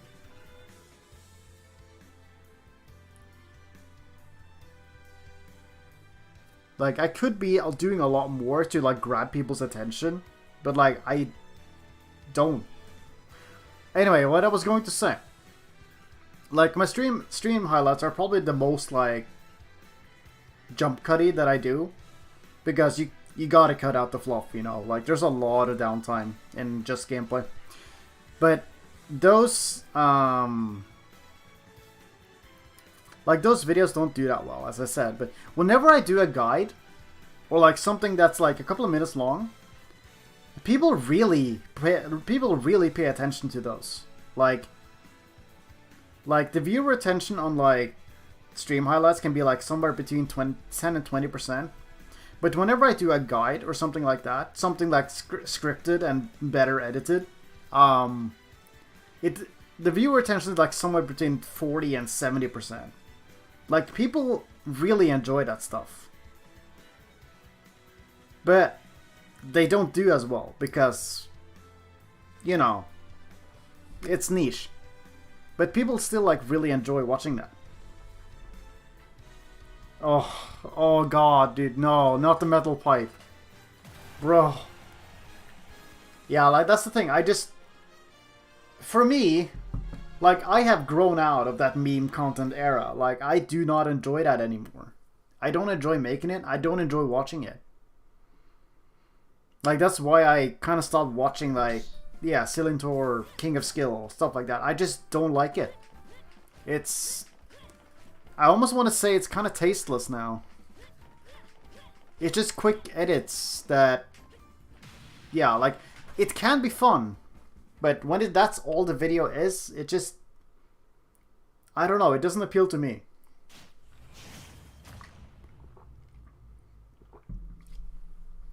Anyway, yeah, growing your channel right now is very difficult if you're not doing the thing that everybody likes.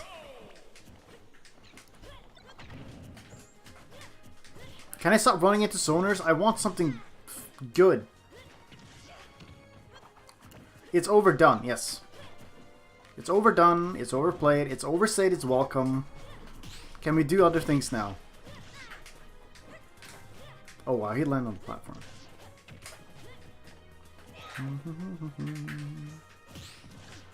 Oh my god. No, not the double nair.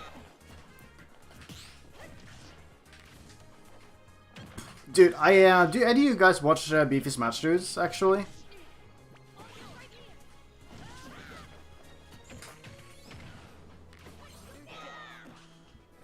I'm gonna go for a simple punish on that one.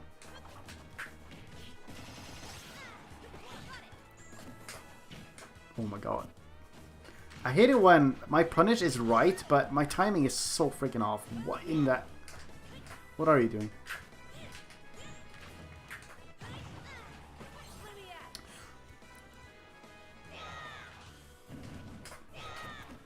You're gonna get...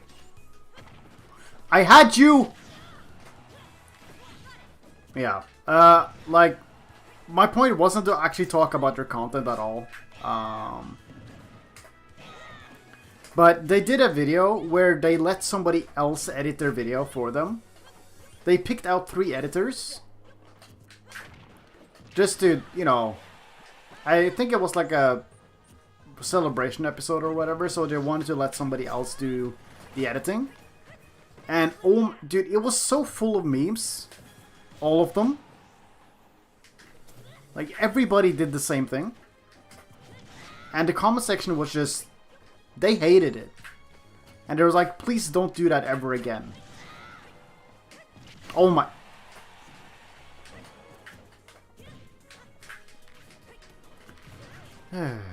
This is... Okay, that worked.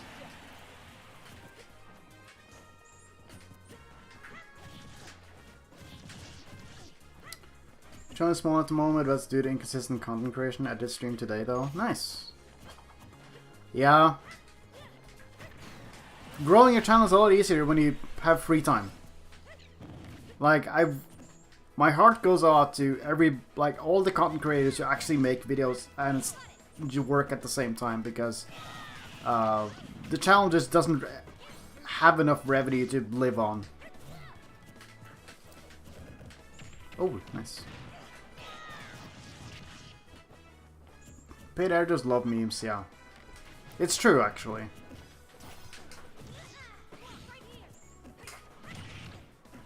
Well, that sucks. Ah!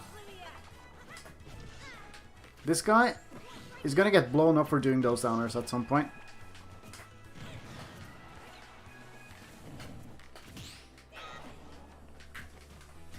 He didn't roll. There it is.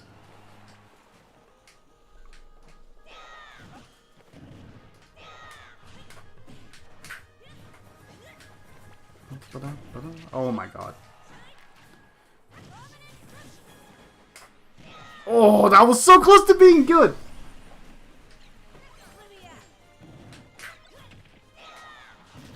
Haha, take that. I was hoping to parry that boomerang, but I did not. Anyway, how dare we have intellectual discussions on a stream while playing.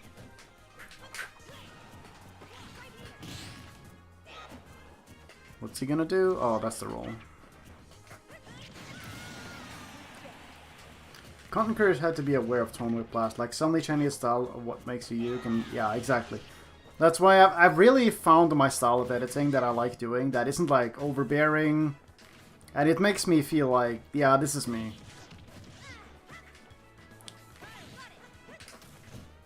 That wasn't... Dude, why is Downer so... You know, part of me really likes the fact that Sakurai removed landing lag, but it's also really annoying, because some moves look like this should be more punishable, and they're not. And then I didn't connect the second part of my move, that's annoying. So now we actually have to play neutral for a bit. Oh god. Yeah, do that jump again, please.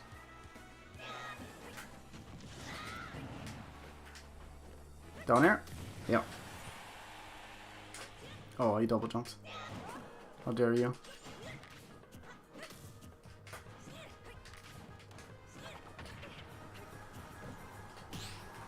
Oh! I'm so happy I actually managed to do that.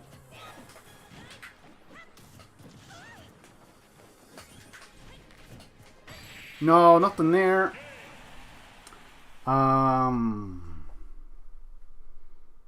But yeah, I was gonna say, like, I think the video, like the specific videos that I make that feels really me is the montages I make.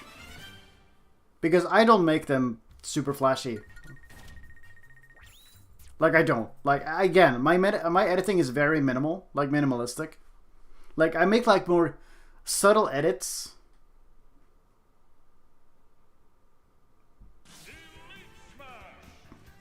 And I try my best to sync, like, every clip I try to sync with the music that I picked.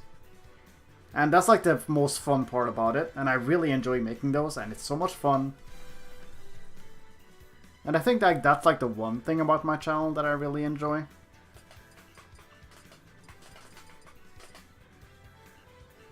I'm still trying to figure out what to do about other videos. Like, I mean, guides I feel like I have down pat, kind of, like the style I do them in. But I'm still trying to figure out what to do with stream highlights and stuff to make it interesting. But not overbearing, like memes and stuff. It's kind of difficult. You enjoy my videos as somebody who's on and off about learning the character. Yeah, I'm glad you enjoy them. I'm trying my best to teach people about this character as best as possible. Because no, that's my niche. That is my niche. Nobody is doing this anymore. People made guides about Pyra Mythra when they released, but nobody except me does that anymore.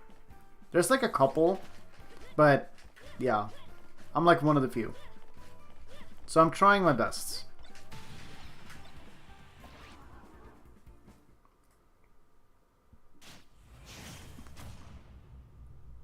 Oh, can I stop running into this character? For real, for real? But yeah, I think...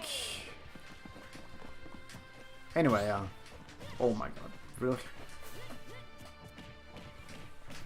Shit, how did I don't remember how to SDI that as Mythra. I think it's a way? I'm not sure. Somebody told me this recently. They actually changed it recently, but I don't remember what. No way, why? You're so exhausting to play against. You have no iron now, right? So...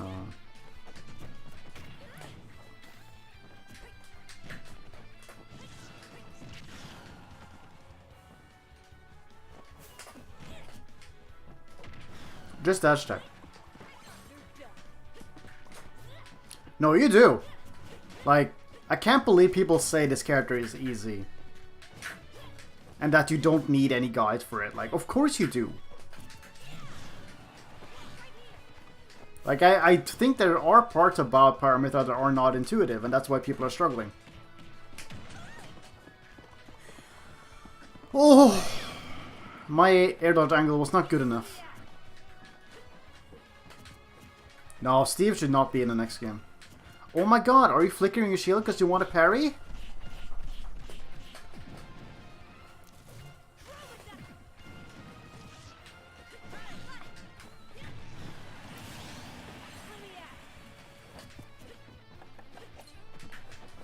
But yeah, like, a lot of the Smash players are also like freaking clowns, so...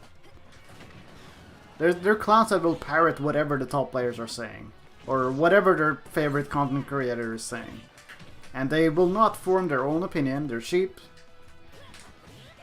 Like, Yeah, it's... Terraria guy, yeah. God. Like, because some content creator or other have told them that this character is easy, they just, yeah, that's what they're gonna believe. Like, there are hard aspects of this character. Like playing Steve! Also, yeah, people hate... For some reason... I don't know how to put it. Oh yeah, Cloud is made as the cheap opinion. Like, I blame Nairo entirely. I also blame Nairo for a lot of the Aegis opinions too. Honestly.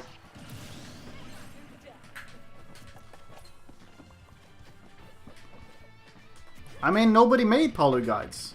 I don't think they exist.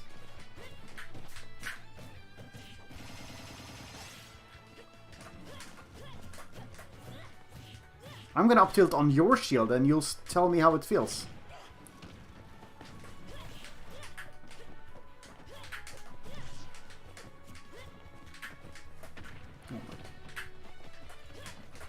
Right, he has gold.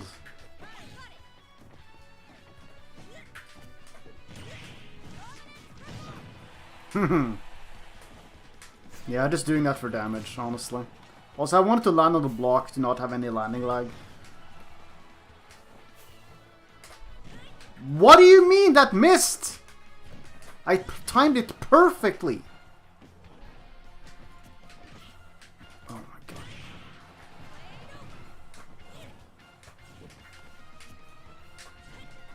Ah, there it is. Okay, he has 1 iron now. 2, 3, oh. We're back to playing fun game. Alright, what are you gonna do? Alright. Oh, I'm so glad I didn't actually get that dash grab out.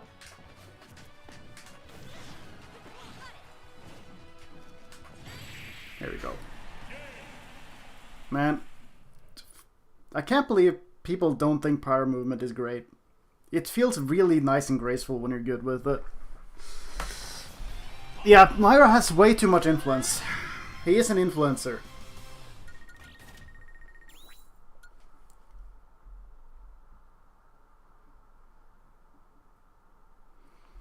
Like, Blazing Enderman. Blazing Endearment. Did I rematch? Okay, we got somebody else, that's fine.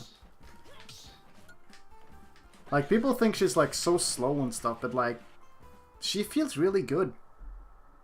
I know she's not everyone's cup of tea, but I really think her movement is just graceful, honestly. It just feels very nice to me. Skateboard Arena. Yeah, that's Steve, right? I'm gonna grab you. You're not gonna expect it.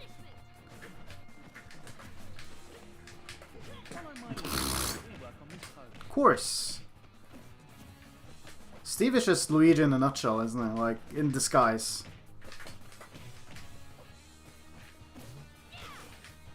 That really sucked, but he didn't punish me. What?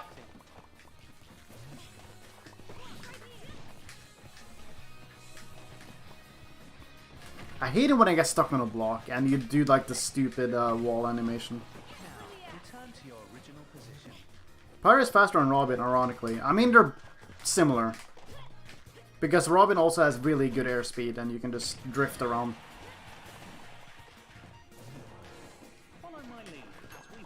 Yeah, that's funny. Same airspeed as Joker. I meant to... Oh, I did it well. No, what? Dude, these grabs are so bullshit! What do you mean? Like, I'm trying to avoid them and he still gets them.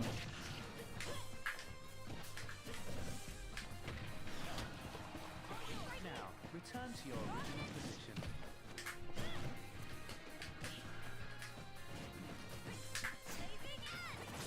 Like, Steve does the exact same thing that Luigi does. You just constantly, like, tether grab, and if you happen to do something a little bit wrong, you'll get hit by it. Now I'm gonna side B your side B. Almost died there, huh?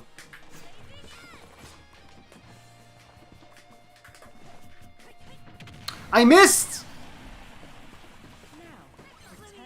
I knew you were gonna die. Fucking anvil in that position. Yeah, just keep up tilting, bro. Well, I grabbed you! These grabs are so frustrating. I hate that optimal catchphrase. It's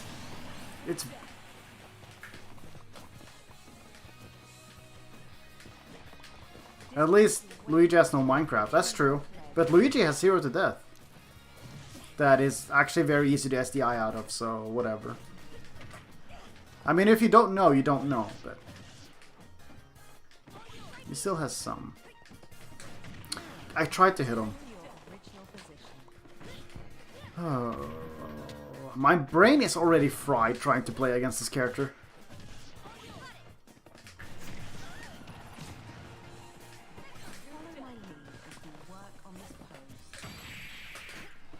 No, actually.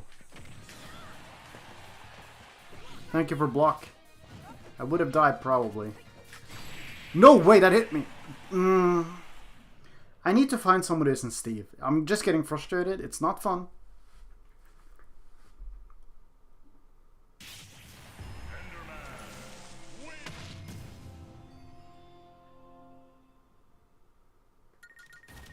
I said something about developers working on certain characters because they're easy to do. Did I?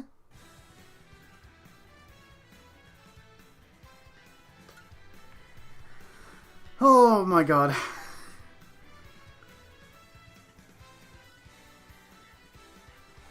Good on you, actually.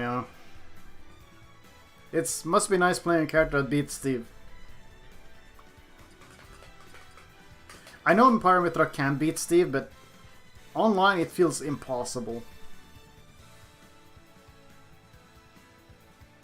Like on paper, I feel like Pyra Mythra has what it takes to beat Steve.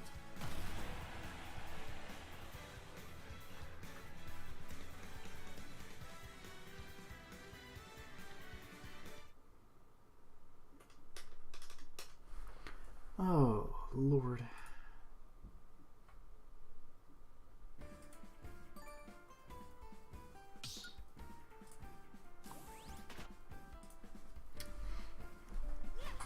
Yeah, I guess Cloud does beat Steve. Or at least does pretty well against him.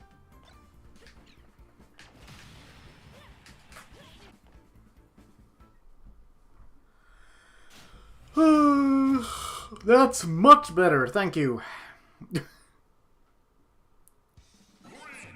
Oh my god, Mario music with Mario on my stream?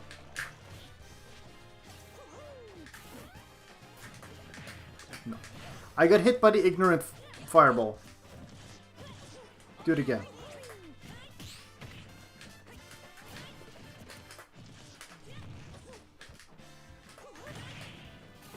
Graceful! Man, I love power movement. It's so good.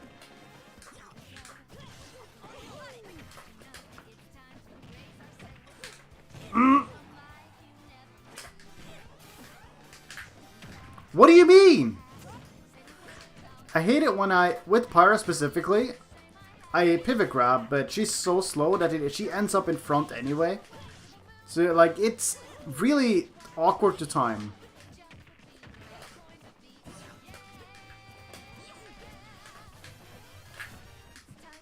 Like, what does Mario actually do in this matchup?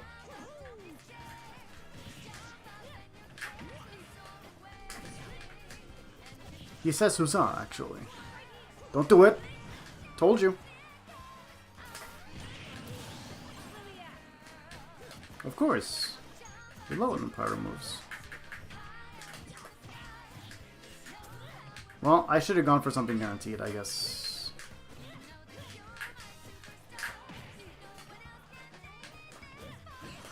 Oh, the cross-up. Saved me. Oh my... Why did I do that? unpunished. Pyra kick. Oh my god. Privileged. Oh my god. I should have just shielded, huh? I tried to jump away. Dude, let me grab you!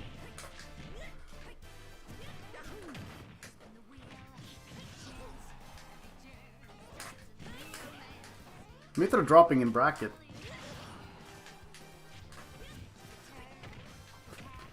Dude, what are these really high backers? Right, I'll switch off Pyra, I'm sorry.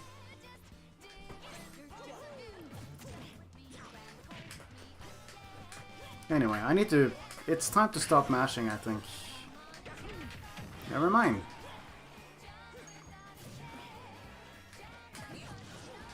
Someday I want to play Xenoblade, so okay, we'll start with 2? Yeah.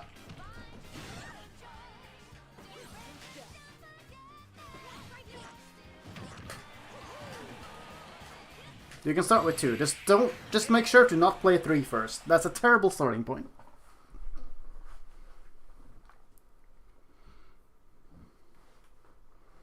But yeah, like, whether you want to play 1 or 2 first, that doesn't matter. Yeah, like, 3 you have to play last. But whether you play 1 or 2 first, it doesn't matter. As long as you play both before 3.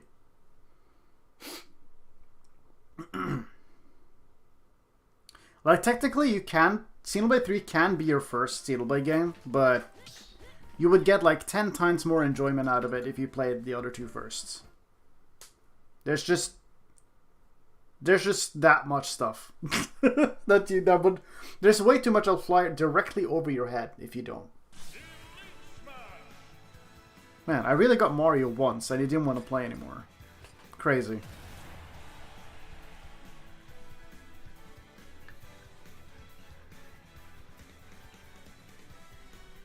Ah, God. I'm kind of tired. I mean, it's past midnight. It makes sense.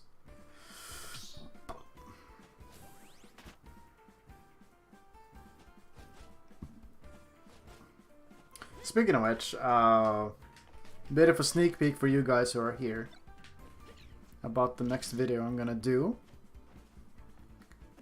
But it's Mythra related.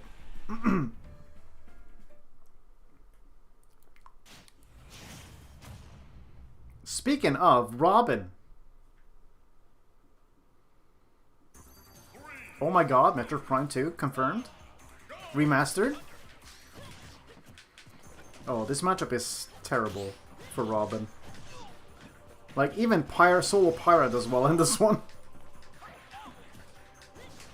Oh, of course.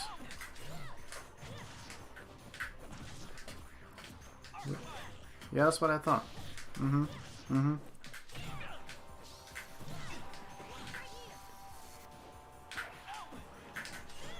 Oh, the high recovery.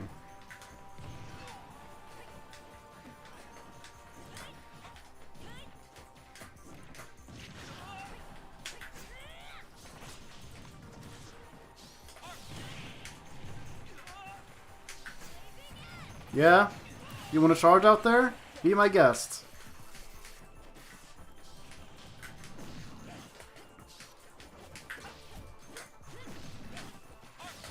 No. Now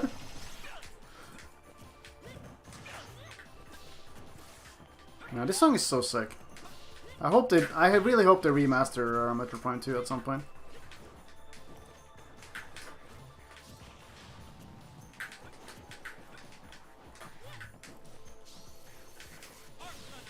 Oh, jumped right over it. Hell yeah.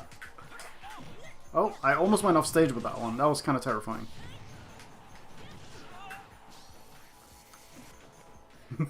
He's terrified.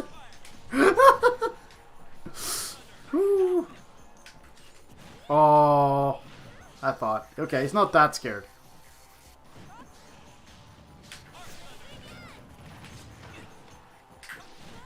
If I had turned around with that.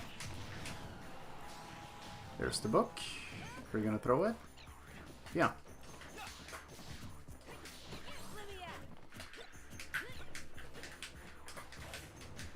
Oh, you want another book, I see.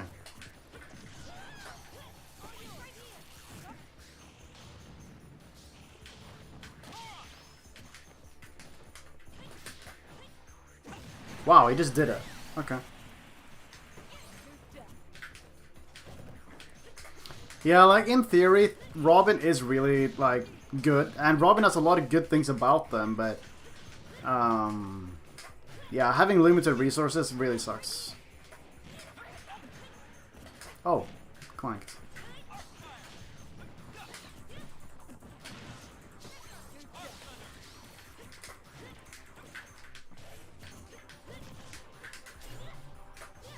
Oh my god. No way. No. Nope! Yeah, Robin is good. Okay. Gotta put the fear back into this guy, I think. Oh my god. No. There's your sword. I thought I had that.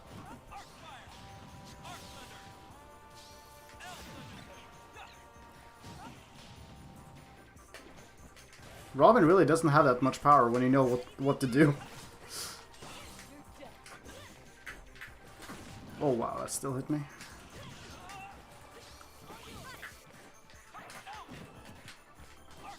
No.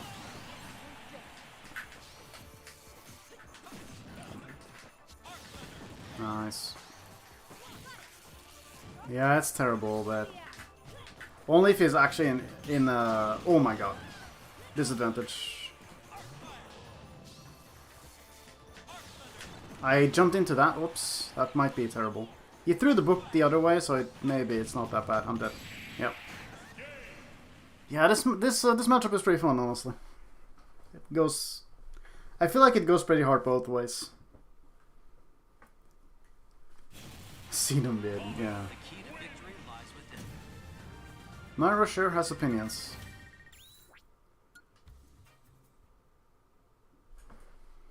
I don't know, I feel like matchups that are like can go back and forth a lot are usually the ones I enjoy the most.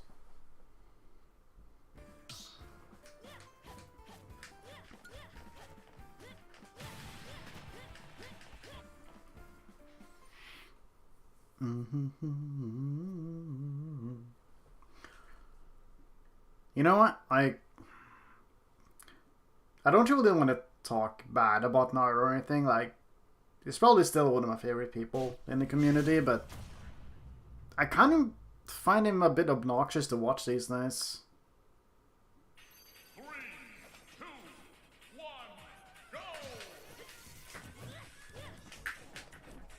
go! Ooh. Huh. Well, you're gonna run out.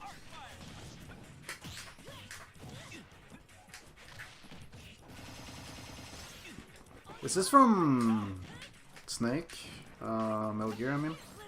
I feel like it was on that stage. Nice, nice, nice, nice, nice. Yeah. I feel like... Ooh, no. Okay, nice. I was hoping that would actually hit. Wow, I did it too early?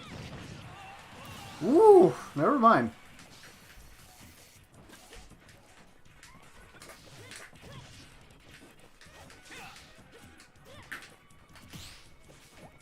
I parried. I didn't actually expect that to get that parry. It's online, you know, I never expect to get parries.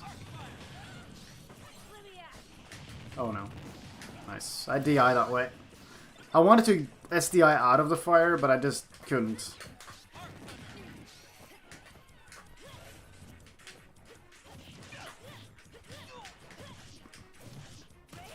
Oh.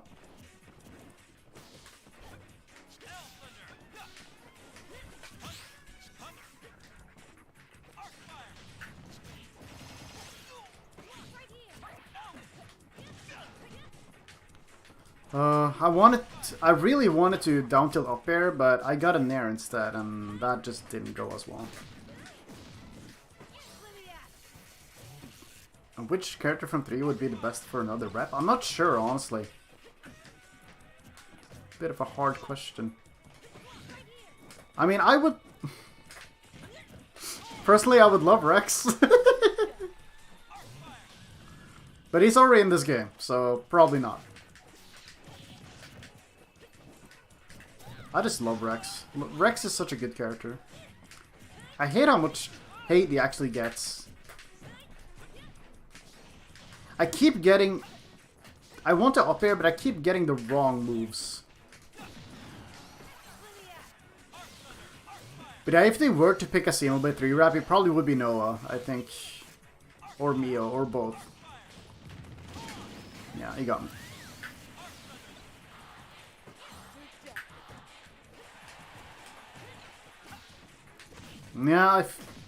Yeah, Myra just has some really whack takes that I don't agree with, but the worst thing is, people are picking up on it, and they're just taking it as if it's like it's their own take now. Again, like a sheep, as I said earlier. Oh, my favorite content creator said this. I must believe this too.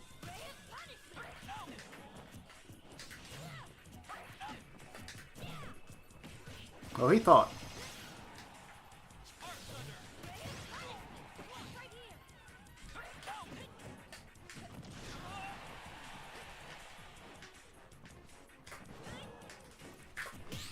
This guy is freaking brave, dude.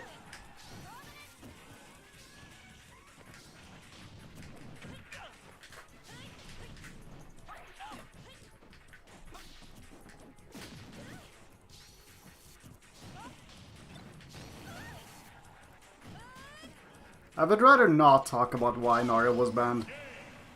That's not a topic I'm willing to discuss. So let's not. Yeah, I just wish people would take other people's opinions with a grain of salt, investigate things themselves, and then create their own opinion. I wish people would do that more often, instead of just... yeah, incorporating all other people's opinions into their own and just taking them like as their own instead of just, yeah.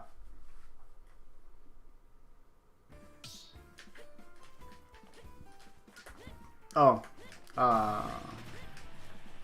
yeah, this Robin is decent. I like this. I actually have to think a bit here.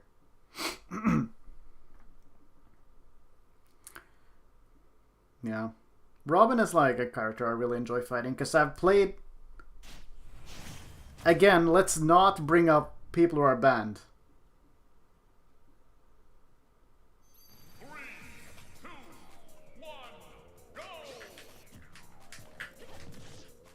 But yeah, I gotta make some really smart decisions. Like, I like fighting Robin because I played so much Robin myself, and I kind of know what to look out for most of the time. I was about to say, please punish my up tilts. They're not free.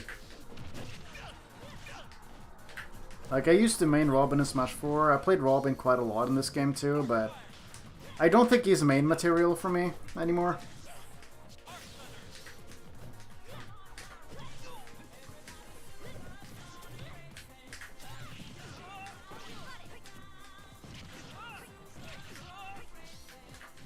What? I really thought I had that.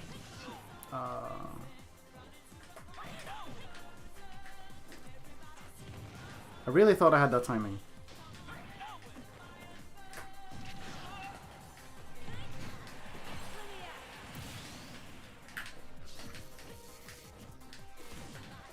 Nice. Oh, that's so cheat.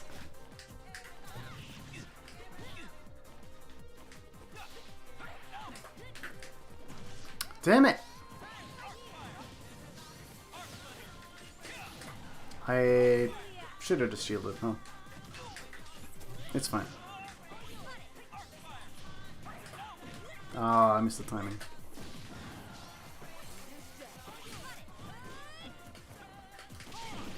I jumped into that? I was gonna forward air him. Yeah, it's fine though. Whatever. No, never mind. I changed a bit too soon.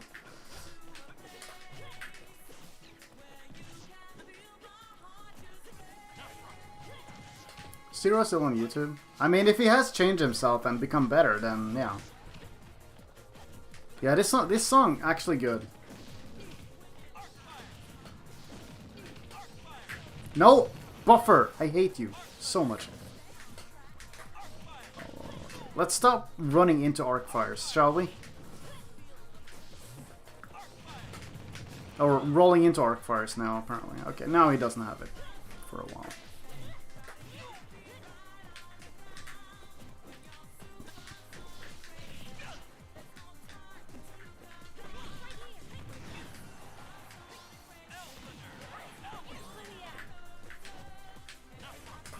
Oh.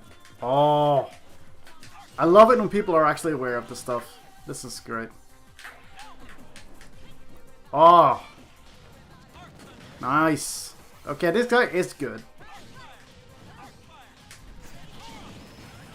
No, it didn't go off. Have another one.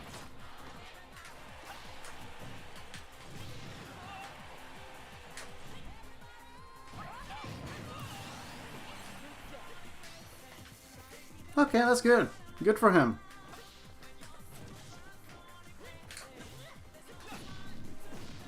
I haven't followed Zero at all ever since stuff went down, so I don't know. Again, like, I just try to distance myself from the people who got banned, more or less. Not that I really watch his content much anyway. But yeah.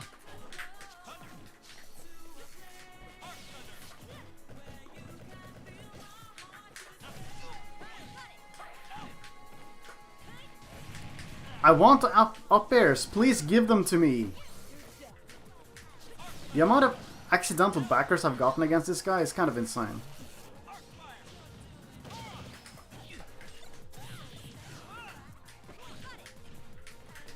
No, nice. Okay. Roblin. That's good. I like that. I don't know. I think Zero is like, his content never really jived with me, I guess. Do you offer training sessions? No, but I've been considering doing them. I just don't know what kind of platform to do it through. Oh, he left. I was having fun. I miss Angel's Robin, yeah. No, dude, I miss Jewel. Jewel is the OG really freaking good Robin. I miss him. I don't know what he's doing now. But Jewel, Jewel's Robin is so good. That is just art. I love it when character specialists just really show off what they can do. Oh, Jury's back, but now you are Palutena instead of Sephiroth? Question mark?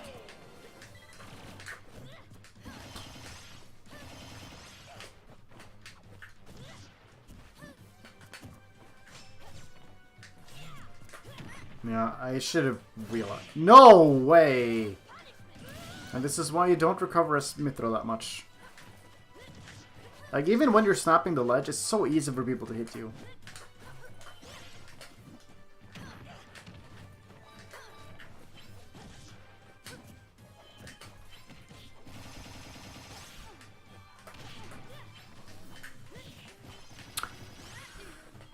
I hate it when I get, like, only 2 hits of Nair. And not the landing hitbox, not the launch hitbox, no nothing.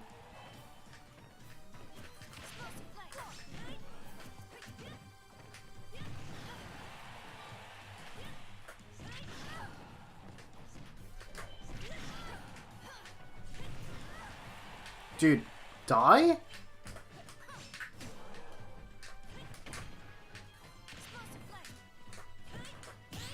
Nice parry.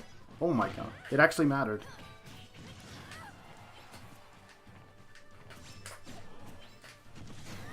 There we go. Man, I really thought he would die like at least like 20 seconds earlier. I really had him on the ropes.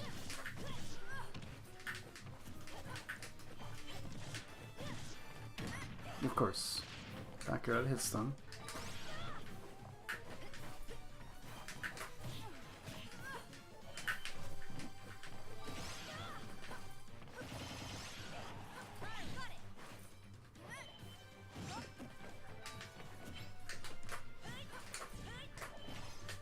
Only one hit on there.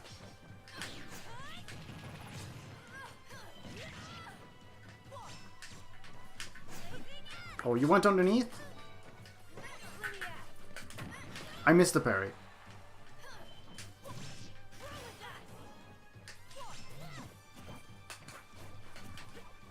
No. Nope!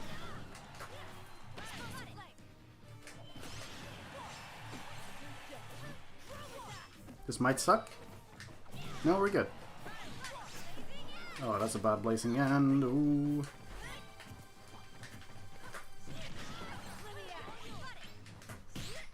Nice parry. Oh, it actually mattered. Wow, okay. I don't even remember how many extra frames you get from parrying. Isn't it like 4 or 5? 3 maybe? Bro, your nair is so freaking good. Please? Oh, you...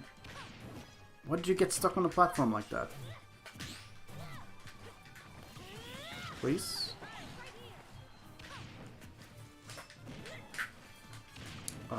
Really? Yeah, I can't roll through that. Oh wow, you lived? Really? Like, I can see what he's doing, but I'm having such a hard time countering it.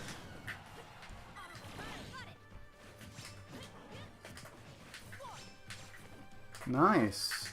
Cancel thingamabobber. Oh. Oh. That's painful. That is pain.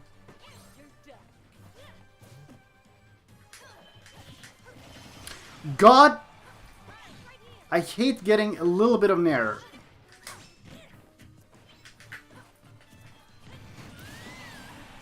You only get like the 2 linking hits, but none of the hits that actually matter. And then it becomes mega minus. Oh.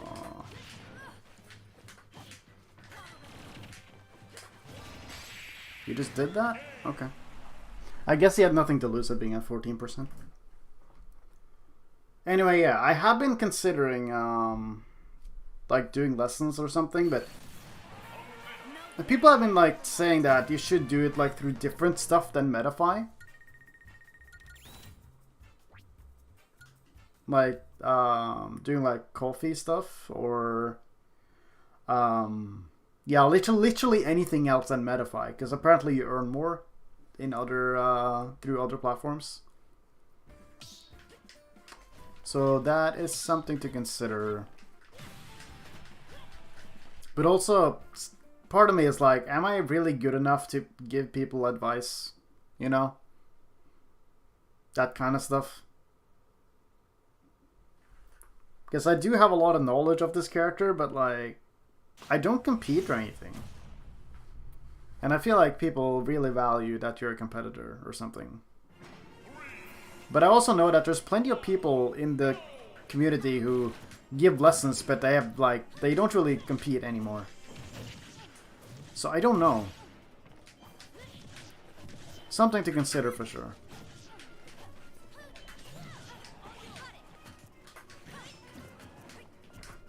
No, I did not mean to back here.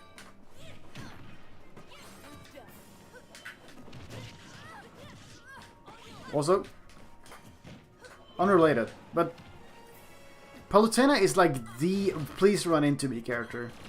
Like, for real. Wow, you just run up to me, dash attack, that's it? How did you have time to air dodge that? No way.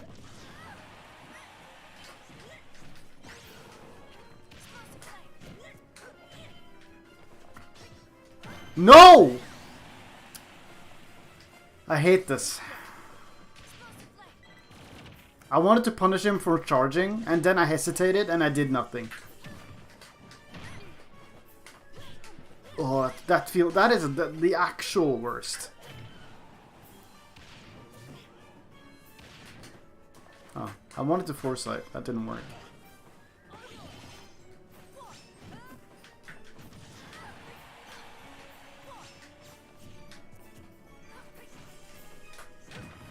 Wow!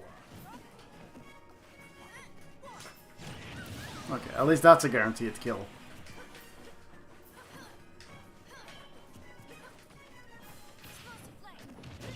Exactly. Among other things.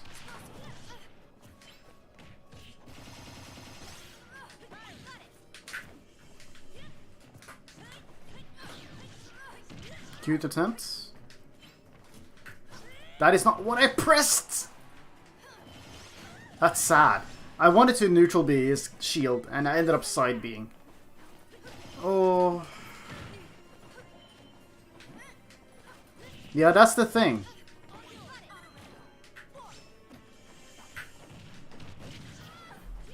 Yeah. Okay. People never expect to forward there after down throw at that late percent. Huh? No way. Why did that trip me? On the topic of random things that shouldn't trip.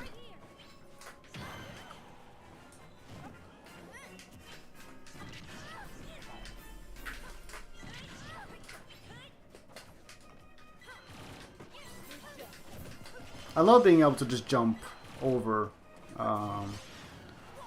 Wow, that hit me. Jump over auto reticle.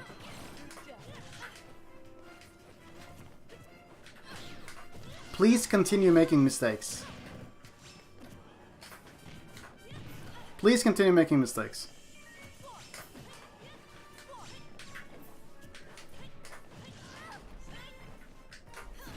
No, I wanted to up air. I guess I should have done something else. Nice, he caught me jump. Yep. Yeah, like the thing is, like top players, they charge way too much, and I think it's like I feel like it's robbery. It feels like robbery. Almost had that, dang it. It's like the thing is too, when there's something Goblin, the Roy player, made a video recently where he talked about how especially low, mid-level, and even high-level players, they have so much room to improve that they don't need coaches. Like, you don't need lessons. Because a lot of your problems in gameplay can be fixed by literally asking people for feedback and reviewing your matches, like looking for specific stuff.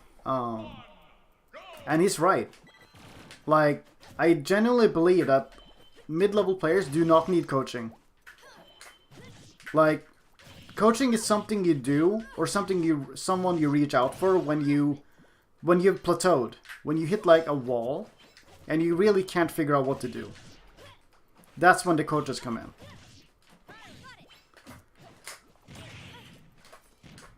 Okay, you double jumped. Good train. Excellent.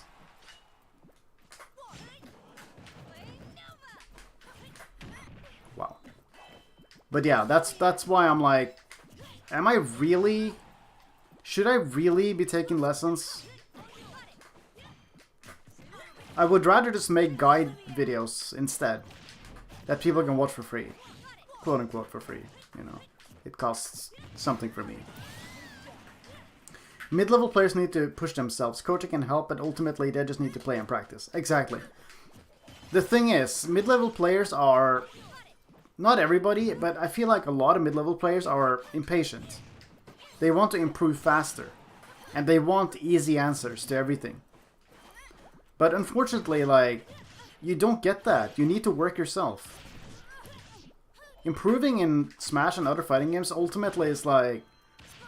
It's your responsibility. Dash attack is broken. Oh my god, that back air was very ill-advised. But yeah, like, that's why I'm like, I would rather just make videos people can watch instead of taking lessons. Because I don't want to pay... I don't want to take $20 for telling you that you have a role habit. Or something like that. Because that's something you easily can figure out yourself.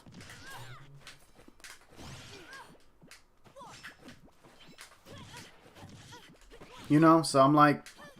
It's been on my mind. I just don't think it's that great of an idea. Right now. So... I think I'll just continue making videos as I am. And then I'll just, instead of taking lessons, I would just rather make a video on a specific topic that people want me to talk about.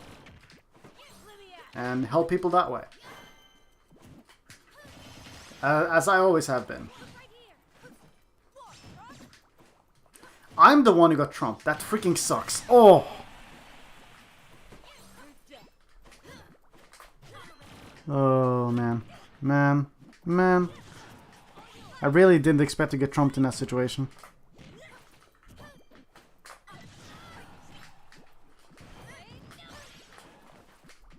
Can't write Flame Nova without... No, I guess.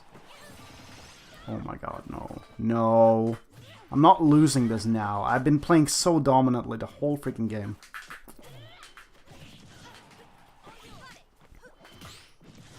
I could have forward tilted, or literally anything else.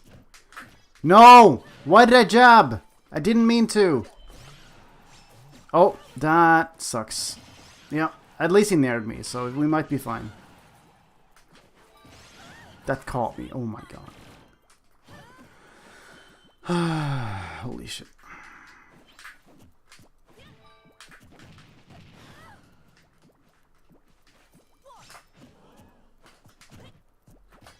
No.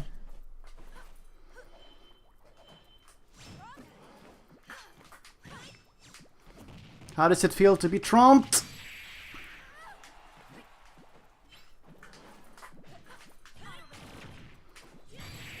Okay. Let's see. You're a mid-level player who unfortunately doesn't really get the chance to play offline often due to my circumstances, no car, fixing my financial problem, etc. Yeah. I'm kind of in the same situation. Where I mostly play online because, like, offline is just so far away from me. I need to, like, it's like an hour with travel with car or train. It's like, it's too much. Yeah, this Paula threw like crazy. It's been throwing a lot, and I'm really upset I managed to get to the last stock. Like, last stock and the last hit. Like, it should have ended so much earlier. Would you consider me a high level or mid player? I don't know. We haven't played in such a long time. I don't know. I generally don't tell people that, like what they are. Like, that's up to them to figure out.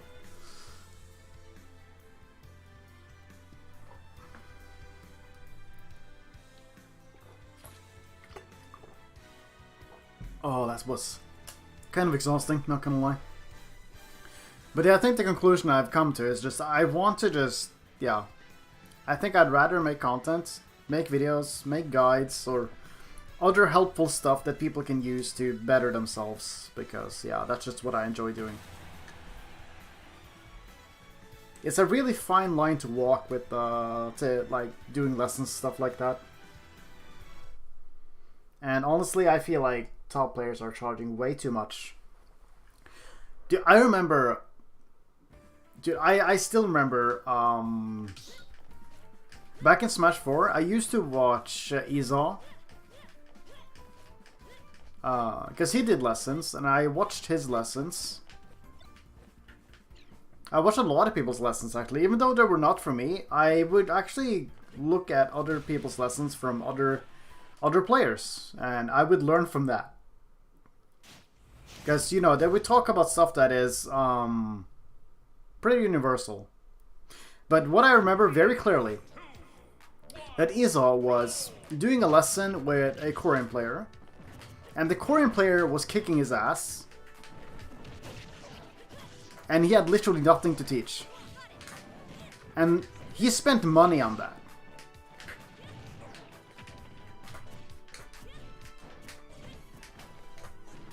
You know?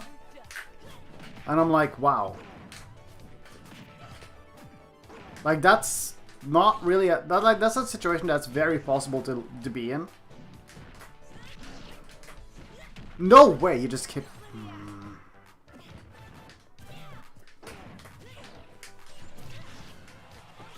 So, like, that's another thing to consider. Oh, the other way. Got it. Oof. I think I'm gonna end the stream soon. We've been going on for quite a bit, and the chat is also... I didn't mash at all, did I? That sucks. And chat is pretty slow as well, so... I think stream is slowing down for sure. What are you waiting for? What? Who are you being? Oh boy. No! I keep missing my text. I'm just frustrated now.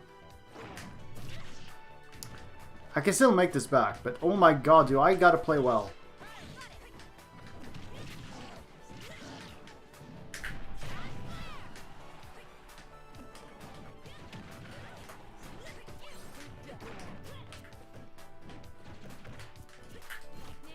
Oh, he jumped. Okay. If this guy keeps making these mistakes, oh my god, he had time for that?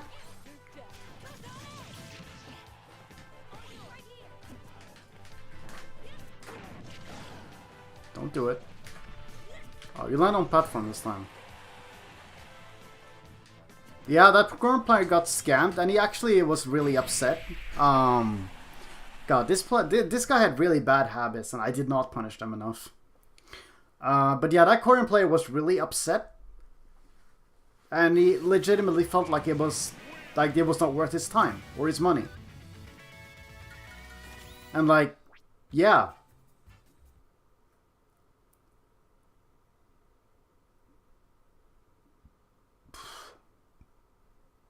Like that is honestly kind of my stance of top players giving like lessons and stuff, because something else you gotta consider is that just because you're good at the game, it doesn't mean that you're a good teacher. Like, that's not a given. And that's why sometimes people who don't compete are actually better at teaching other people stuff about the game than top players are.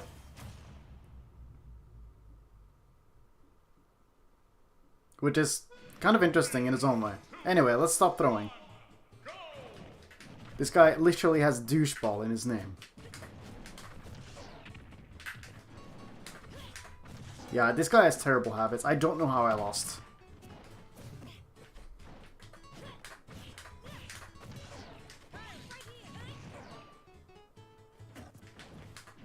Oh, my bad.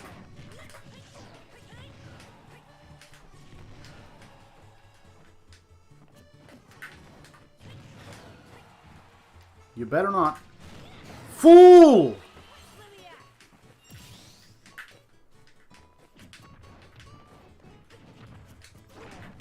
Alright, armor.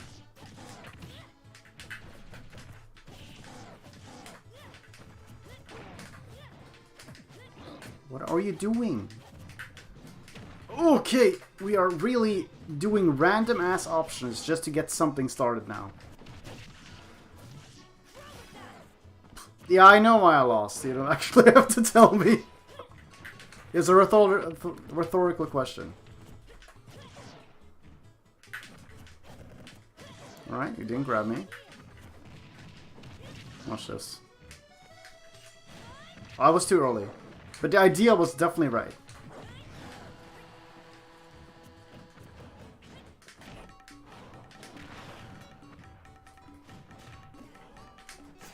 Pyra actually said nothing. I love it when you do up B and she says nothing. It's terrifying. Yeah, this guy is currently playing the fool. No! Of course you would just up smash out of shield. For no reason.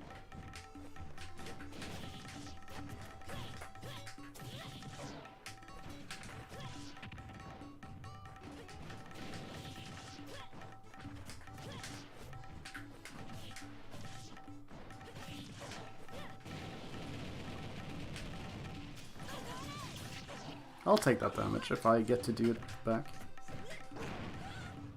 Dude, he up smashes at a shield regardless where I am. It's crazy, actually.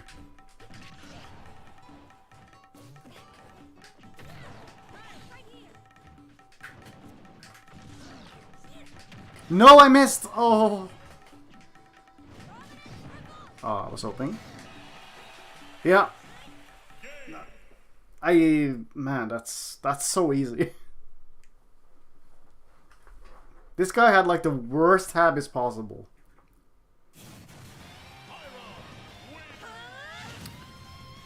Anyway, I do believe that is a decent time to stop.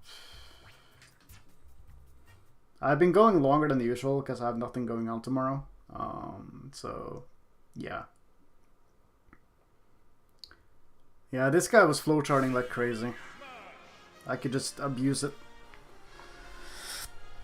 Average Bowser player whenever they get juggled down or down B. Yep, that's sure is what he did.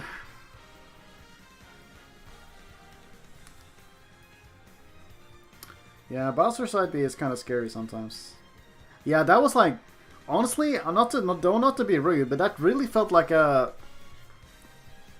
quick play match, not Elite Smash.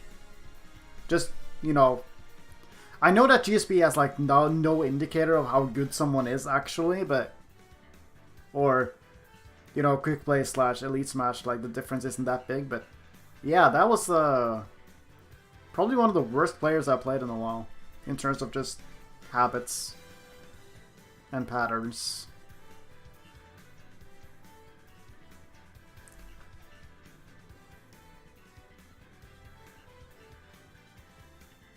Whew. Anyway, yeah, it's been a great stream. We talked about a lot of different topics today. It's been very nice.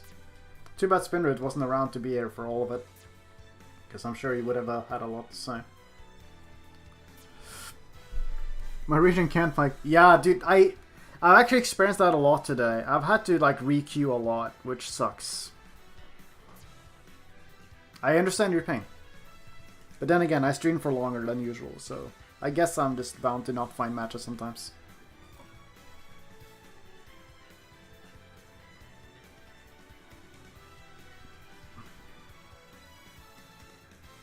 Casual matches with stakes, yeah. For Fun was a good idea. I wish they brought it back. I really liked For Fun. For Fun was a good mode. And so was For Glory. For Glory was good. I hate that they figured out the online. You have For Glory and For Fun. And then they just threw it out the window. They had everything solved in the previous game. They could have just brought it back. There was compromise, yes.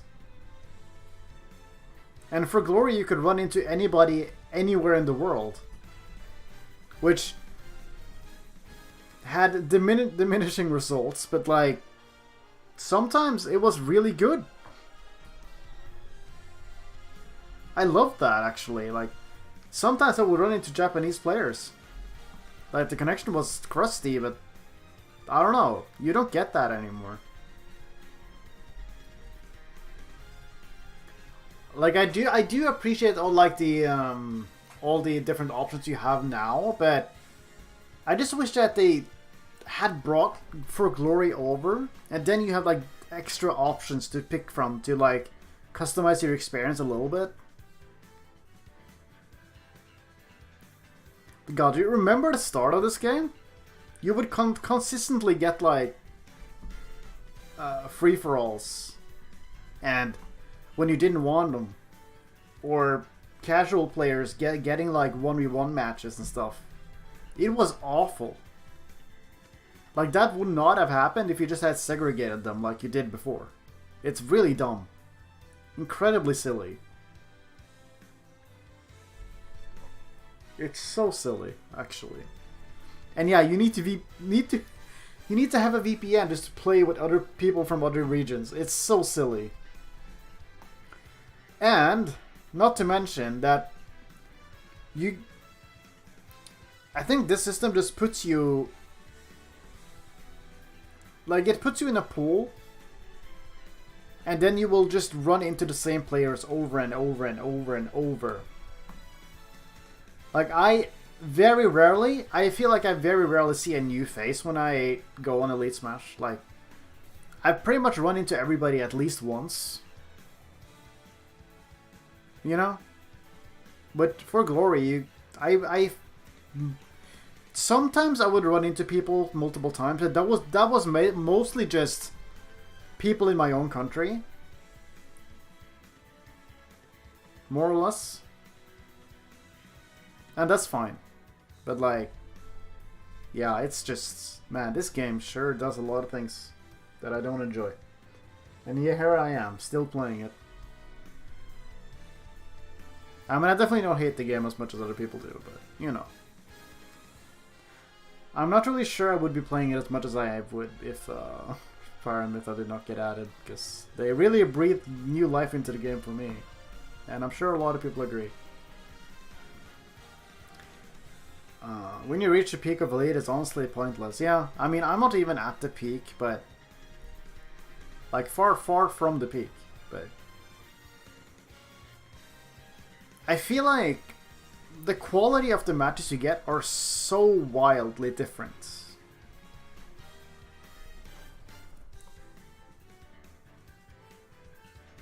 Like, even today, I feel like I only got, like, maybe, like, 4 or 5 different opponents I had fun with. And the others I just one and done, because I'm not having fun. And that's, like, the whole Elite Smash experience now. Yeah, like, when I'm not streaming, I stick to just playing people on Discord. In different channels and different servers and stuff. Or playing with my friends, God forbid.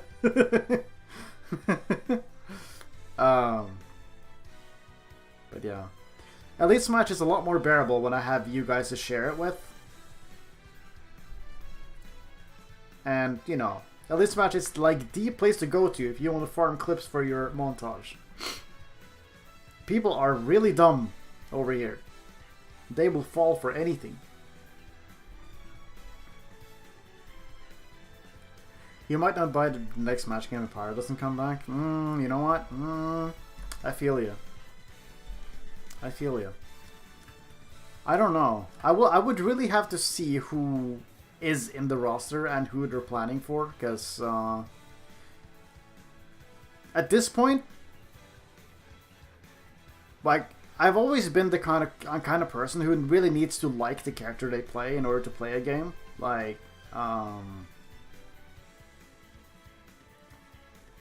you know, I need a character select. Yeah, I was really happy when Pyra Mythra got in. Like, incredibly happy.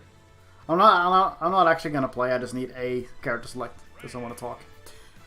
But like, you know, I started with Smash in '64. I remember buying the game when I was on vacation in Spain. I saw it on the shelf and I'm like, Mom, can we get this? And then we got it. And then I played it when I got back home.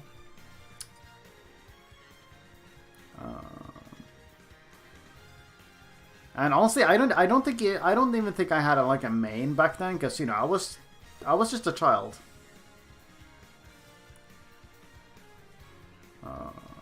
But like Melee, I remember playing a lot of Pichu, because Pichu is cute as heck, as you know, one of my favorite characters in this game. I liked Roy so much in Melee. I don't know why, but you know, he hit really hard. F Smash was really fun. Neutral B was really fun. He was cool, you know. But at this point in my life, I didn't really care that much for who got in and stuff, because, you know, I wasn't that old yet. But with Brawl, you know, when they did the Smash Dojo, and the hype surrounding Brawl's release was actually insane, and you know, I remember my friend group would be so excited and check in every single day to see what other news are popping up and what other characters are adding. And I remember at the time I was currently playing through Fire Emblem Path of Radiance, Maybe it was Radiant Dawn too. I don't remember, but you know, I like Ike. He's one of my favorite characters in video games. Like, he's great. And then I saw Ike was getting to be added to Brawl, and that was it. I was like, I'm gonna main that guy. I'm doing that. And also, yeah, Melee Luigi is a fucking experience. I love Melee Luigi. What a character. But yeah, like, Ike was like the first time I was really excited for a character to come into Smash, and I was like, yes, I'm maining him. And then I mained him. And then I played a lot of Wolf. Because, you know, Wolf is cool. But I also was playing Star Fox Command at the time. Like, around the time of this release. You know, and Wolf is playable in that game, and he's cool, and I like him. I was like, I'll play him too. So I co-mained Wolf and Ike in Brawl, and I had a lot of fun with that. I only went to like 2 tournaments, because my scene doesn't exist, but there was like only 2 tournaments around my area. And then I never competed again, but I still played with my friends and stuff. And, you know, the years went by, and Smash 4 was on the horizon, so... and I decided that, you know what?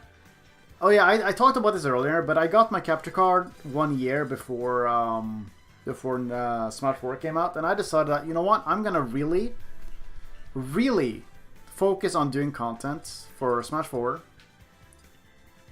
And I also want to compete. And, you know, Smash 4 really was the game where everything started for me, for a lot of things. Sorry, I'm just rambling. I'm not paying that much attention to chat, but I hope you guys don't mind. So, I was, you know, I was following... they made Ike seem cool in Brawl. Yeah, he's actually really cool in Brawl. I wish there was... There's a couple of things they changed about him that I don't like. That was, like, really...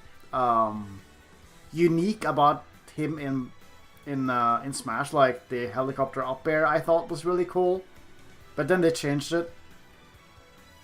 It's still cool, but not as cool, not as unique. Anyway, I was gonna say, like, you know, my friend group and I were really excited for Smash 4. I was like, okay, this is the time to hit it big. We're all gonna compete.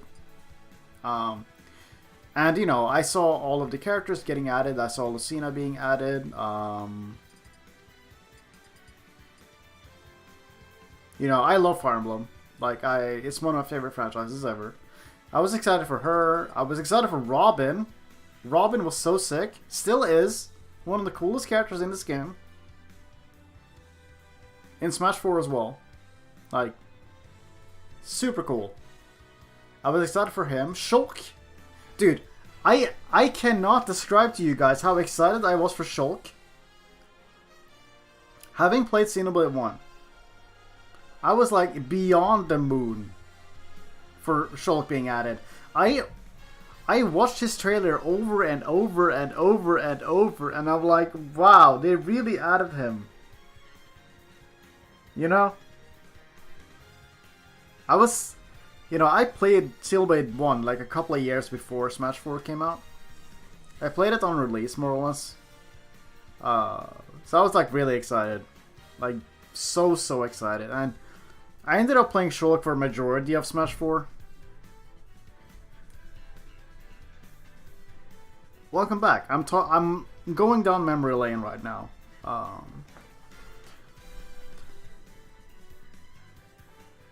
Yeah, like for me that was Brawl, and Smash 4 more importantly. But yeah, like I was really excited for Shulk. I played a lot of Shulk.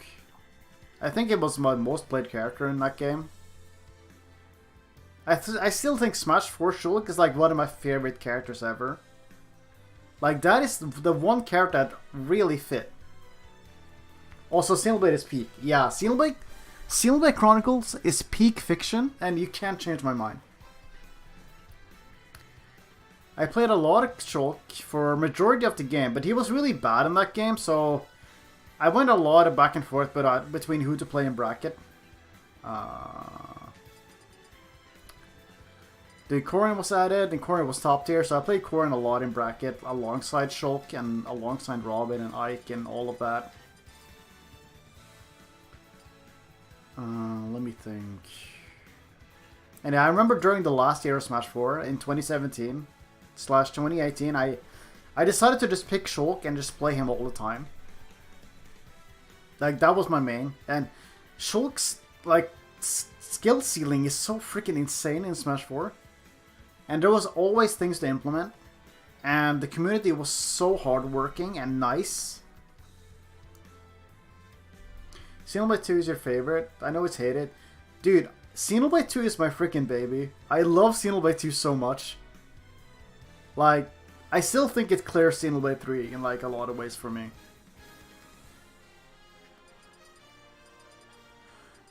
Anyway, hold on, where was that?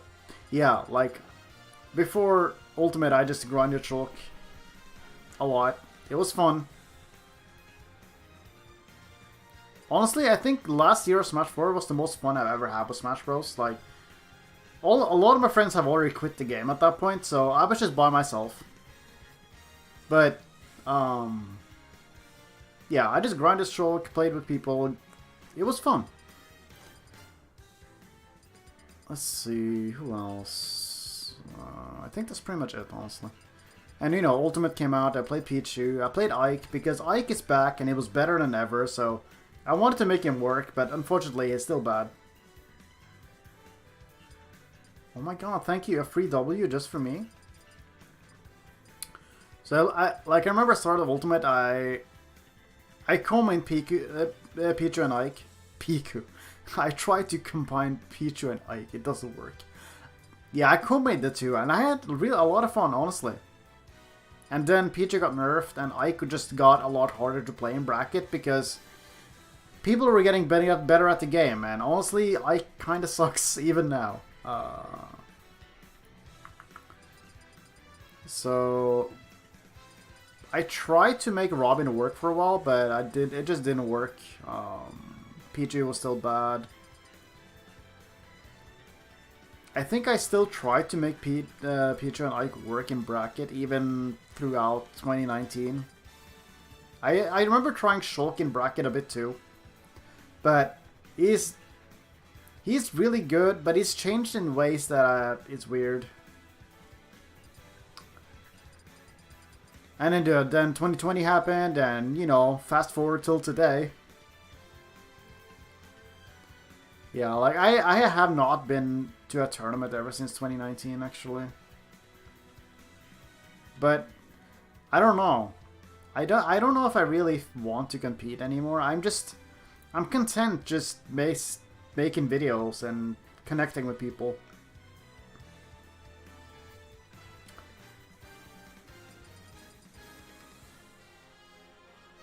Anyway, Byleth was added, and, you know, I love Fire Emblem. So I played Byleth for quite some time. Honestly, I played him until, like, I want to say, like, he was added in 2020, yeah. You want to know why I play? Just go ahead. Do tell. Yeah, subsubs 80 characters will take forever to make. Like, World of Light is fine, it's just repetitive. Yellow Ballad because 3 Houses is my favorite all time. Wow. I didn't love Ballad because I love Fire Emblem, but that's nice, actually. The closest thing I'll have to Zero from Mega Man. True. Yeah, I guess Mythra is the closest thing you'll have.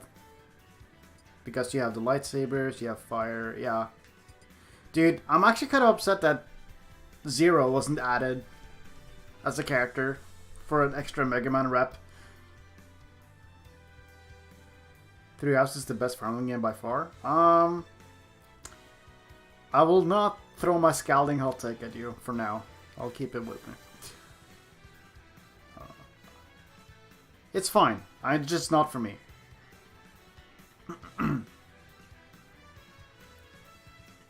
As a serious veteran, like, 3 Houses is, like, fine, but I can't. Listen, like, with Fire Emblem, I'm a gameplay first kind of guy, and with Three Houses map design, it just doesn't work.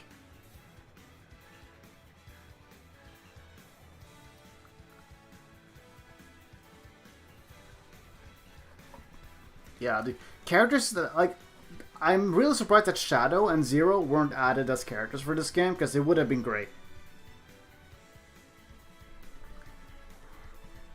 Engage a kind of a letdown? Wow. Question, did you guys... Is Three Houses your first Fire Emblem game, or are you, like, actually familiar with the rest of the series?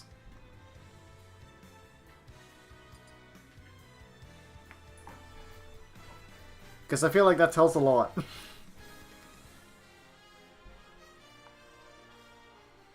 Because I know that people who came into Fire Emblem Three Houses really don't like Engage. Your first game was Three Houses, but I managed to play other games after that. Okay, nice. And it's still up there, huh? Okay.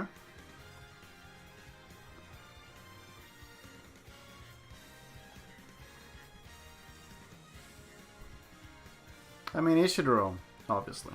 I'm not gonna bash anyone. Never got into Fire Emblem. I tried a few of the games.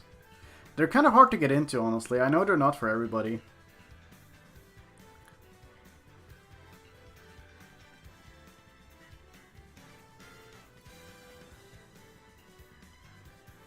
When you said Fire Emblem 3 Houses is the best game by far, you're talking about... Oh, okay. Yeah. Three Houses gameplay is mid, but the characters are easily the best. Yeah, I agree with that. I agree with that. The characters are really well written. Like, from that point of view, I agree. But, like, gameplay is such a big part of Fire Emblem, and if it's not good, then like, I hate saying it, but I like, it's so interesting because Fire Emblem Three Houses, I feel like it's the only Fire Emblem game that I don't want to return to ever. Because the gameplay is so mid as it is. Like, pretty much everything in that game, oversize is welcome after the first playthrough.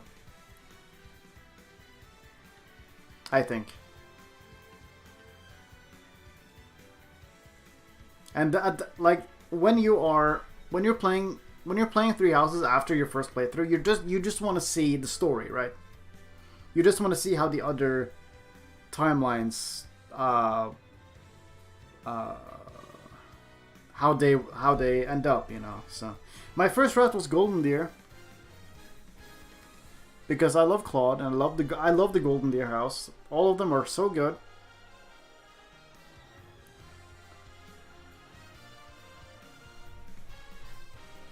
And after that, I just felt like I was speedrunning the other routes, kind of.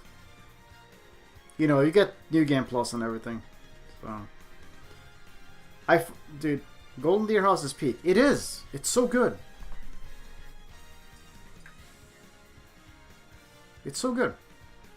I even after experiencing every single house and every character, I still think Golden Deer is the best one. Absolutely. But like, yeah, as I was saying, like, I consistently find myself just doing, because a lot of maps in Three Houses are kill boss, like that's your victory condition. So I would consistently, like, after the first route, I would just warp skip every single map until the end almost, and that's when you know the map design isn't good. For every character in Golden Deer that isn't Claude, that's a difficult one. I want to say Ignatz. I really like Ignatz. Ignatz is just great. He's best boy.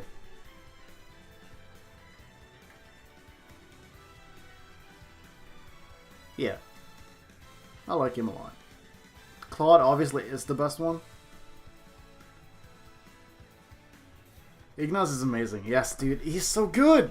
He's so good. I fucking love him so much.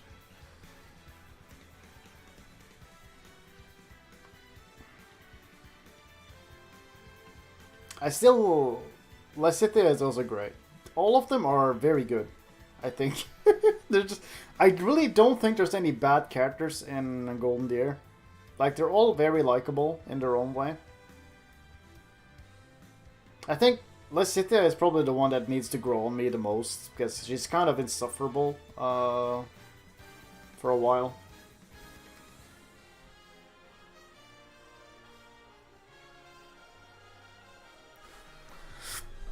Yeah, Ignatz. I also... It's more of a... It's more of like... I also enjoyed, like, Marianne. Marianne is great, yeah. Like, the thing is, like, I enjoy Marianne, but it's more because I ship her with Hilda, and they're great together. So I like them very much as a pair, as a couple. They're great. Like, their relationship is good. You married her by proxy because your first option died before the final map. No, not the Bernie! No! No! That's awful. Oh no. No. That's... No, no. No, not Bernie. She deserved better. F. No. Yeah, I supported Bernie on my first playthrough, because of course I had to. Like, she's easily like the most relatable character in the game. In a lot of ways. Says more about me, I guess, but yeah.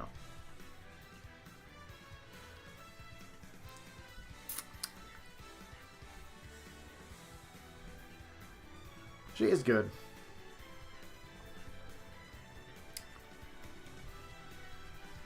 Dude, 3 houses ambush spawns. Dude, ambush spawn is like it's the worst mechanic they ever introduced, and I'm so... Like, the game...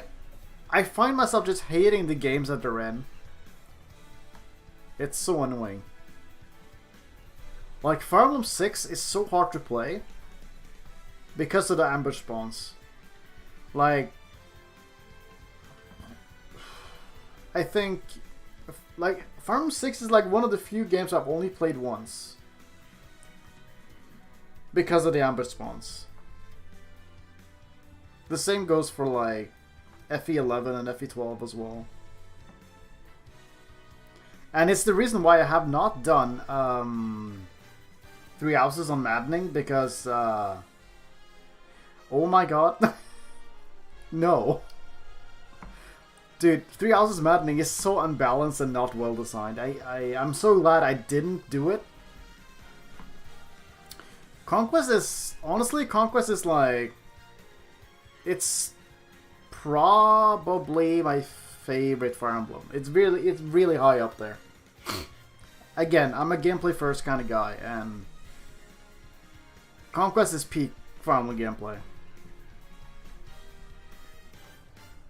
Although I want to say that Engage took the throne, honestly, because oh my god, Engage is fun. We'll spam the sword, yeah. Like, I feel like, especially on Maddening, like, Ambush Spawns is just designed to drain your Divine Pulses until you're out of them. It's really cheap. It's not fun. You did Maddening on 3 houses, you are not sane. Oof. Yeah, Engage is just... I'm almost done with my Engage Maddening run. And I'm already thinking about my 3rd run. Like, that's when you know it's a good game, at least in my opinion. Like, I'm already thinking about other characters I want to use, supports I want to get, builds I want to do, you know, stuff like that. And I did not feel that way about 3 houses at all. Which is... yeah, just how I feel.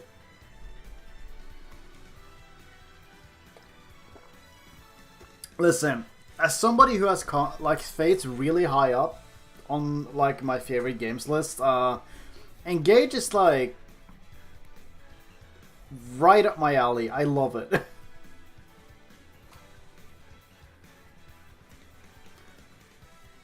I usually play games on the hardest difficulty most out of them. Yeah, I play like on hardest or second hardest.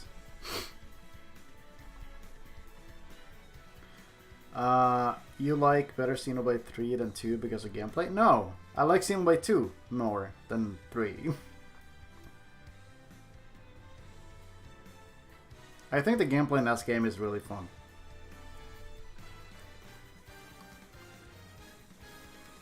Also, I just prefer the cast and the story it tells. Like, it's not like the best metric to judge anything by, but Xenoblade 2 made me cry more than Xenoblade 3 did. And Xenoblade 3 made me cry a lot. I think it's the hallmark of a good game if it makes you cry a lot. It's just, yeah, just how I feel. Like, in a good way. In a good way. Like, I'm not, like... Obviously, there's sad stuff, but, yeah, I don't know. Conquest brought me Camilla. That's true. Camilla is good.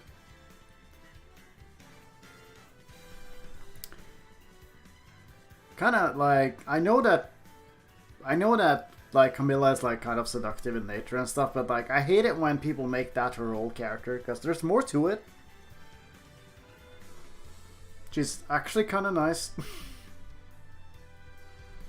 Yeah, actually, I take it back. Xenoblade 1 did not make me cry.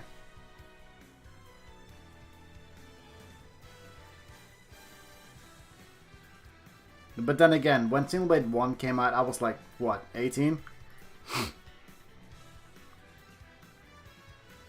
After Chapter 5, it's kind of bad. Chapter 6, yeah. I agree. Xenoblade 3 kind of... I want to say it kind of peaks at Chapter 5. Everything after that is still good, but it doesn't like reach that peak again. Yeah, 2 had me bawling my eyes out, dude. Yeah, also, Torn of the Golden Country made me cry even more. Like, oh my lord. Yeah, Xenoblade 2 as a whole, like, it's just... I feel... I just love that game. It's so good. Jesus Christ, it's good. And that is a perfect segue. Like, that is why Pyra Mythra were so exciting for me in this game. And it's why I'm playing them, and why I'm making videos about them, and I'm just...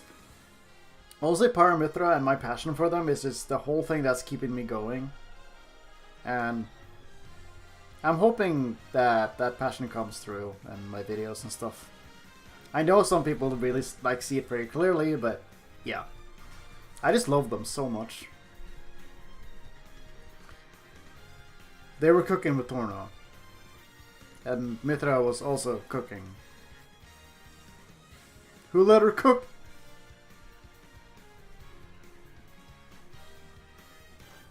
Realest thing I've ever heard. It's true. Like, yeah, like, I play Pyra Mythra because I love them so much. Like, yeah, they also fit neatly into the character archetype I love playing in Smash, but...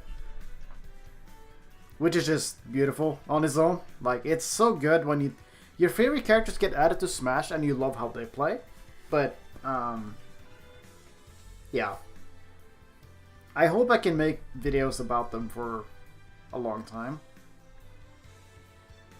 And stream and interact with people. Because honestly, like... I'd die for eating her food, yeah. Just to make her happy. Just, how's the taste? Good! Oh. Yeah. The 3 DLC was so awesome. There was 0 of the answer. Yeah, honestly, I agree. I hate how much Xenoblade 3 lives up to, like, leaves to interpretation. It's insane how much there is.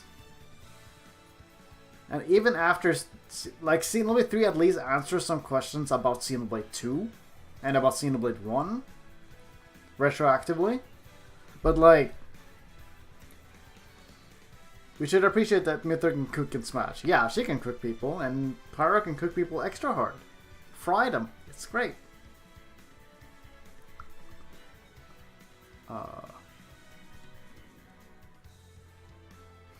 Yeah. I think this is part also why Ultimate is like my favorite game also in the Smash. Because these two are here, and I love them, and they're great, and I'm having so much fun. So, like, seriously, like, the Pyra Mythra community is, like, so nice. A lot of them are. Some of them aren't, but a lot of them are. And, yeah. Pyra is great. Like, easily one of my favorite characters ever. You can never love Pyra too much. Gramps is in Smash, yeah! And Mia, and Dromark, and Bridget, and Morag, and Riki is here, and Shulk is here. Feature Redeemed mainly was a love letter to the franchise, yeah. Yeah, I mean, even if it doesn't answer, like, everything, Feature Redeemed is, like, everything else is just so good. I know that I come here much, but I wanted to say hi. Hello! I'm glad to see you. It's nice to hear. But yeah, like, even if Future D doesn't answer every question ever, it still does enough of everything else to be, like, fantastic. Like, I'm not complaining. Listen, I got to see Rex again.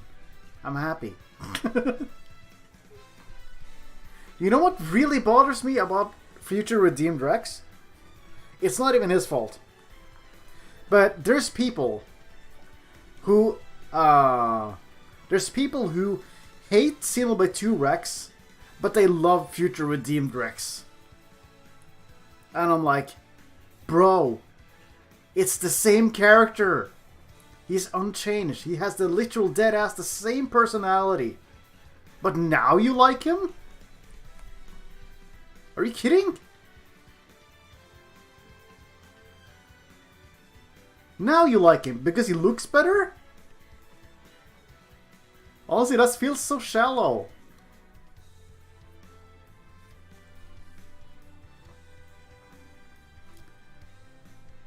Like, people, yeah, they hate Rex in 2, but they love him in Future Redeemed. I'm like, hello? You guys are so vain. If you couldn't handle me at my worst, you don't deserve me at my best. Exactly! Apparently, people have a really hard time accepting that Rex is a teenager. He makes mistakes. He's naive. But he grows. And he learns a lot. And it's great to see that.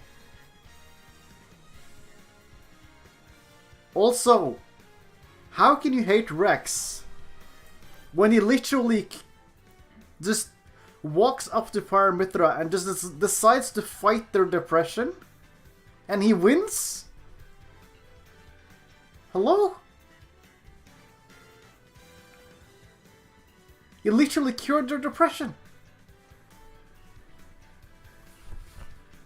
It's insane.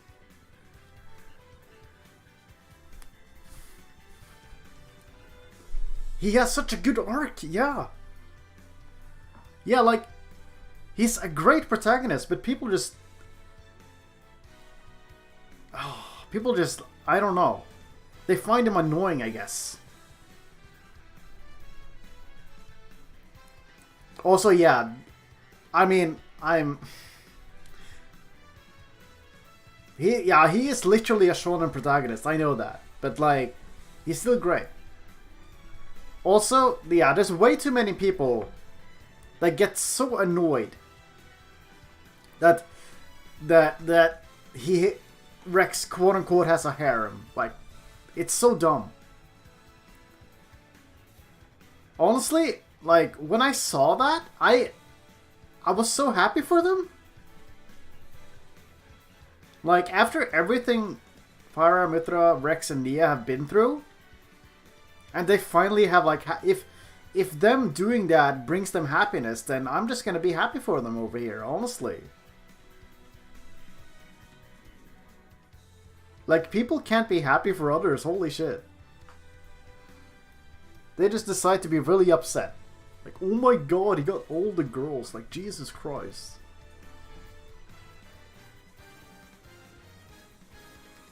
It's so stupid. Yeah, it makes sense. It does. Like, I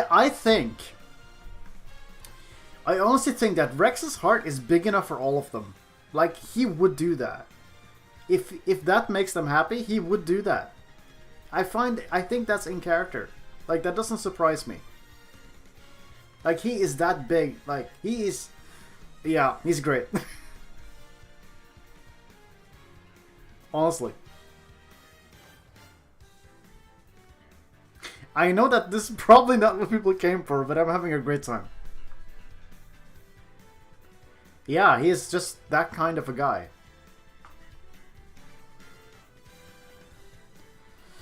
But yeah, it's always the... I don't mean to be like super mean or anything, but I feel like it's always the straight man who gets really upset about stuff like this. Yes, exactly. We are talking peak fiction. Rex is happy that his wives are in Smash. Like, yeah. He's just happy to be here. God, I love Xenoblade 2. I don't even, like... I don't know what to say, really. I just love the Xenoblade 2 cast so much, honestly. They're so good, all of them. And I'm just happy they got what they wanted. Dude, remembering... Yeah, I know. But there are certain straight men out there who are very unreasonable. And honestly, there's a lot of them. There's a lot of them. Rex and Nia could be a dual character. Oh, that's true. That could have been good also. There's so many good ideas, honestly. Please do, Seraph. It's such a good game. It does... I think it does make the player work a bit, but if you're willing to push through, you have like such a good game. No, yeah. It's baffling to me, but yeah, it's just... Yeah, exactly. Like, it's not for me either, but if that makes them happy, then I'm happy for them, you know? But, yeah, there's a lot of people who can't accept that. The sheer amount of backlash they got from straight men specifically.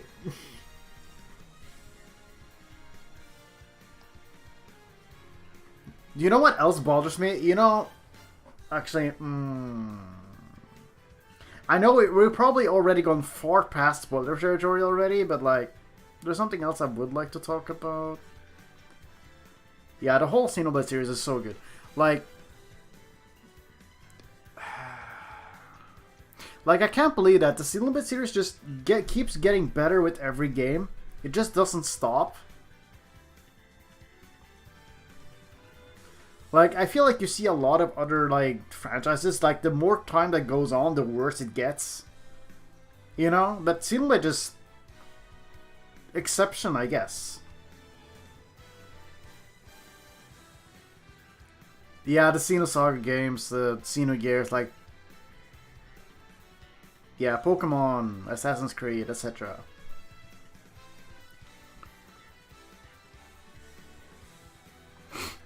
Yeah, no, like, they have tackled a lot of different themes already. And people would be surprised. But... Yeah, dude, same here. Hearing Takahashi say that the next game is gonna be madly different, I'm like, hell yeah, bro, give me different. I love that. I love it when people say that. I know it's not for everybody, but yeah, like I know that they opened the door for sequels and other games and stuff with 3, and honestly, there's so much that has opened up that I can't even imagine what the next game is going to be. But I know that the next game can include Xenogears stuff. It can include Xenosaga stuff. It can include Xenoblade stuff. It can include Xenoblade 1, 2, 3, X stuff. Like, it's so open. It's insane. How can you not be excited?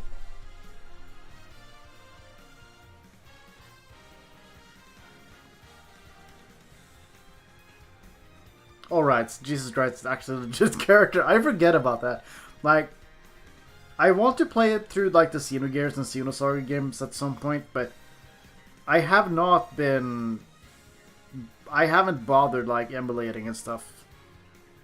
Because, you know, trying to get them on actual original hardware is a bit too difficult. We need X for Switch. I'm pretty sure that's not gonna happen. I would love to, but I don't think that's gonna happen. They would have to rework a lot of things because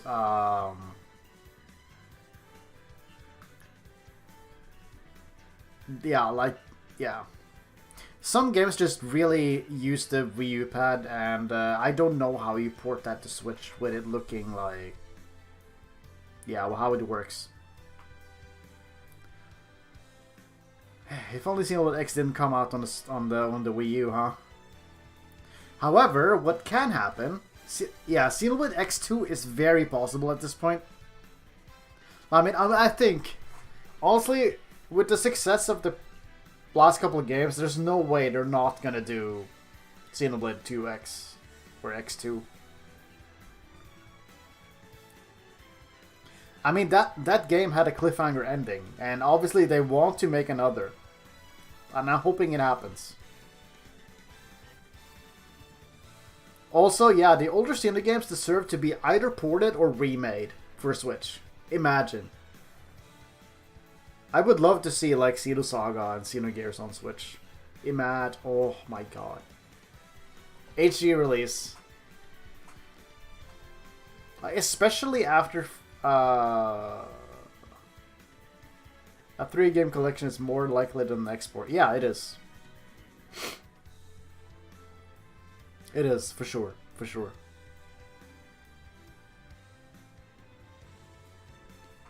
Yeah, I think it's very possible. Yeah, like, all I know, like, I haven't played Saga or Gears, but I know that those fans popped off so hard after Xenoblade 3. I'm like, wow. I wish I had played those games so I could be in your position. You know, I want to be as excited as you guys are.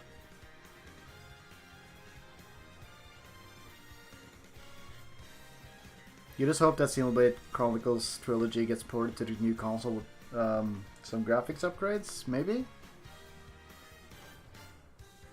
Maybe? I don't know. I mean, backwards compatibility would be nice at least for the new console.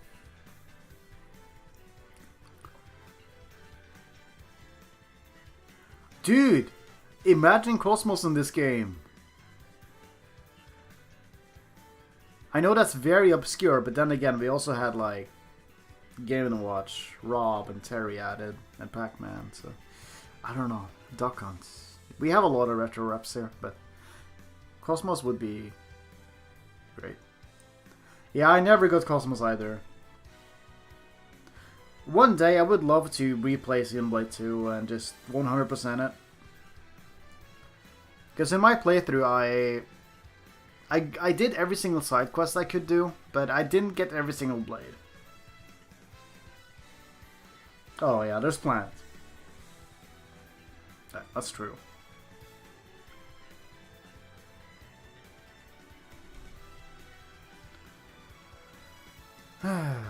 What do you mean it's 2 a.m.?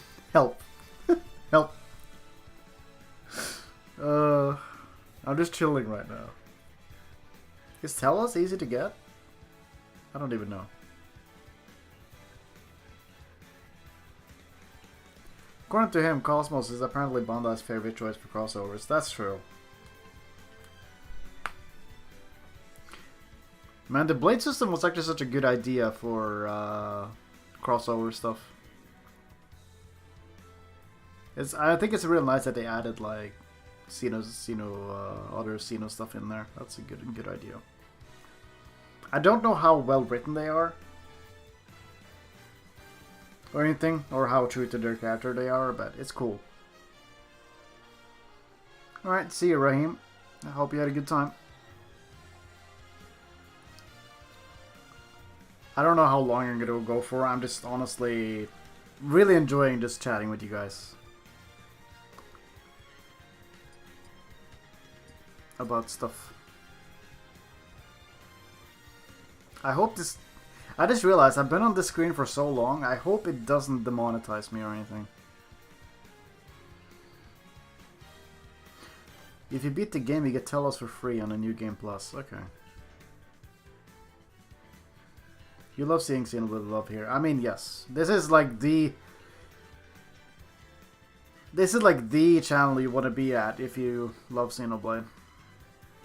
Like, for Smash content creators, I mean, specifically. Like, if you love Fire Emblem or Xenoblade, you are, like, so incredibly welcome.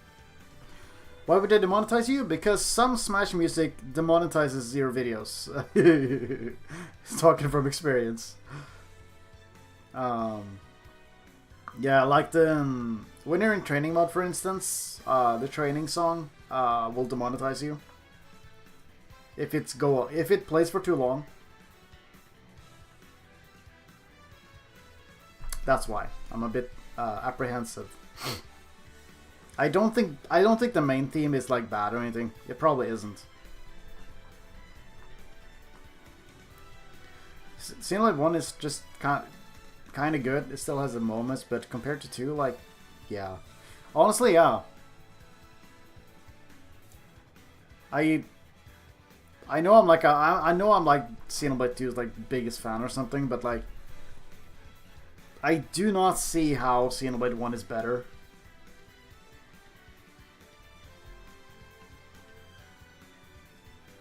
Like, each to their own and everything, and I know that people always like different things, and that's fine, but like, Xenoblade 1 is still fantastic, but like, I just don't see how it clears Xenoblade 2 or 3.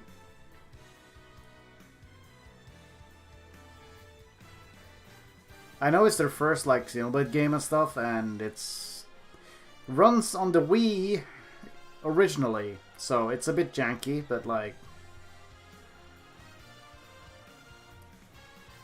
feels fun sitting here absorbing all the info from which I have not a clue about the game or lore. Yeah, I can imagine. Yeah, it does suffer from first game syndrome, and like, Xenoblade 1 wasn't even supposed to be connected to anything. So yeah. No, I agree. Xenoblade 3 is great, but it doesn't have the same, like, magic as Xenoblade 2 did. Yeah, I know it's... Ryan. Yeah, I mean, true. Ryan carries that game. I concur. Ryan is great. Riki is also fantastic. Probably one of my favorite characters in that game.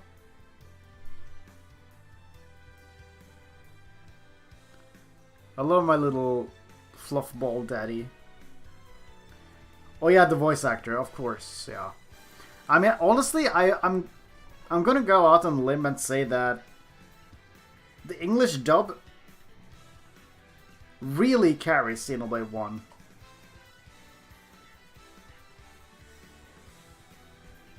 I don't think I'm crazy for saying that. Like, the Xenoblade 1 dub is just so good. And maybe that's why people are like, remember that it being better than it was or something? Like, I'm talking about it as if it's bad. It's really not. It's fantastic. It's really good. But like, it didn't make me feel as much as Xenoblade 2 and 3 did. And I think it just... I remember someone saying that Xenoblade 1 is like really narrative focused, and the other games are more character focused. I think Xenoblade 3 is like a good middle ground between the two. And Xenoblade 2 is like... Xenoblade 2 goes all out on the characters. And I think that's why it's at least resonated more with me.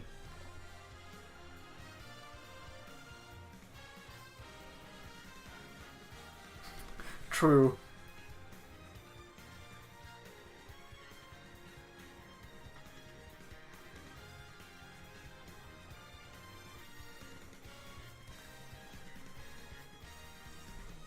I'd say 1 has the best story, 2 has the best cast, and 3 has the best gameplay.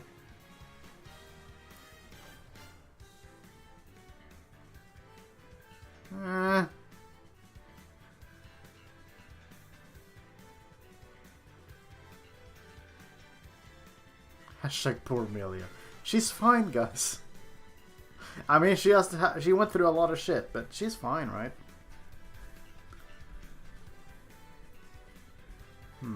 Yeah, I don't know. I say like Xenoblade 2 is character focused, but the story is like no joke either. It's really good still.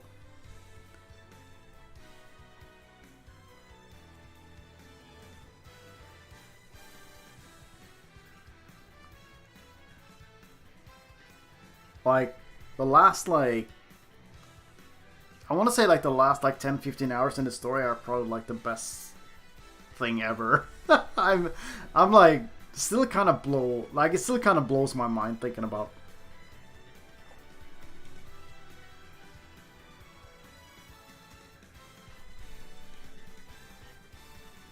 Yeah, it's wild. Actually, absolutely wild. While we're on like spoilers and stuff, yeah, it's chapter 7. Actually, chapter 7 till 10, I really love it so much. I still think chapter 6 is good too. Honestly, like I know that people love saying that the first half of Xenoblade 2 is really meh and it drags on, but it's still good. But the thing is, like, Xenoblade 2 has so much lore and characters and everything to set up so that the rest of the game can actually have a payoff. So I understand why people feel like it's slow. But like there's just so much it has to like convey to the player. And it does ease you into it like slowly. So like I don't even think it's bad. But yeah, no, I really think that character and story, like, it peaked in Xenoblade 2. Yeah, I like the slow parts. They're really good for, you know, exploring the characters and letting you, like, get to know them. Xenoblade 3 does this also really well. There's a lot of slow parts in that too. And I think that's important. Because I feel like... Yeah, like... Xenoblade 2 is a really slow burn, but god, the payoff is so good! Yeah, please play Xenoblade 2. Don't watch a playthrough. I mean, I say that, but if you want to watch a playthrough, then by all means. But the experience would be much better if you did it yourself.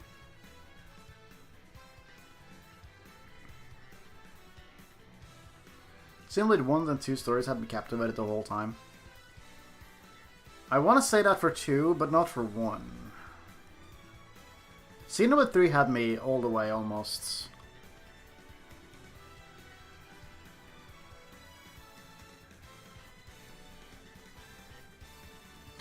Like...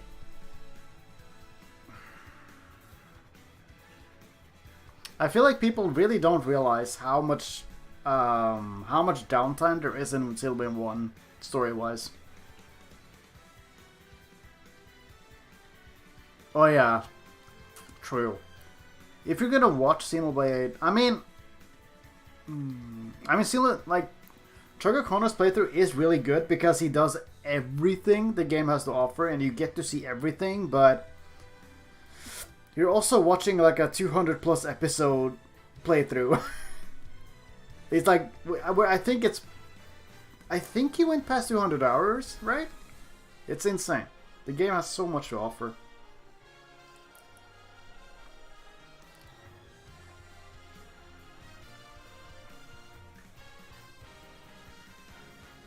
And yeah, speaking of Trigger Conroy, yeah, it's only 200 something videos. Yeah, it's insane. Speaking of Trigger Conroy, I was watching a friend of his, Proton John, last year, and also a little bit of this year. He played through Xenoblade 1 as like as a donation like incentive, and he is like very critical of stories. And he pointed out how stupid a lot of things in Xenoblade 1 are. And after that, I've been kind of mid on the story, honestly, for me. Like, it's still good, but it takes forever to get to the good points, in my opinion.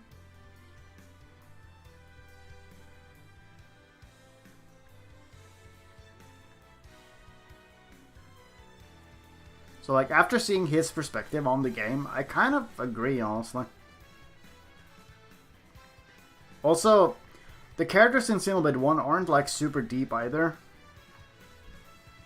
I think Shulk is, like, probably the most deep character we have in Xenoblade 1. Like, he undergoes some growth. He's pretty complex, I want to say. But, like, everybody else, I don't know, man. They're kind of static.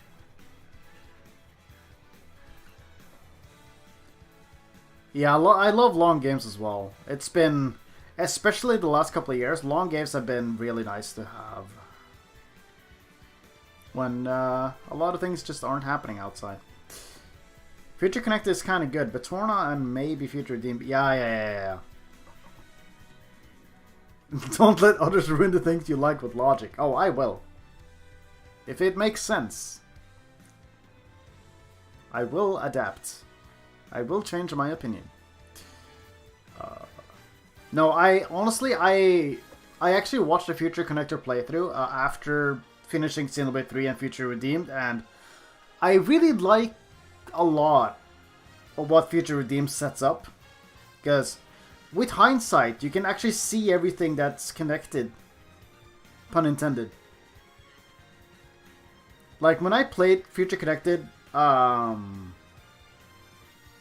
you can have an objective backstory and it's like good to you personally. Yeah, absolutely. Absolutely. Absolutely. Like, I know that Fire Emblem Engage is a really bad story, but I like it still. I think it's nice. I would love to see you play all the Xenoblade games over multiple streams. I don't know if you're into that. I would love to, but honestly, I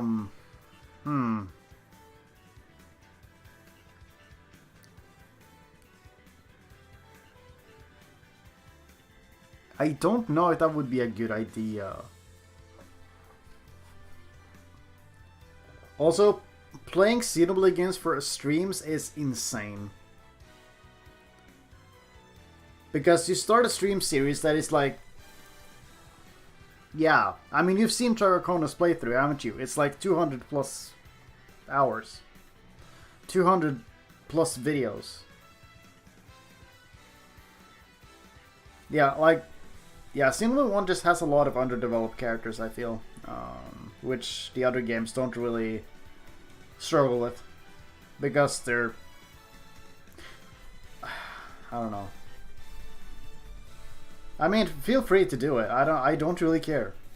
But it's just one of those things that just... I think you would have a better experience. Like a more whole experience if you did it yourself. But if you want to, then by all means go ahead. But yeah, like, I don't think streaming playing Xenoblade games would be a good idea. Just for just because of how long they are. Like, I could definitely do like a couple of streams where I just play it for a while, and as a one-off thing, I could do that. For instance, like have a stream where I play some Xenoblade 1 or 2 or 3 or something like that. I think that could be. I think that could work, but knowing YouTube is probably not gonna promote that stream, so people won't come because it's something different that I usually do. So there's a lot to consider. You understand?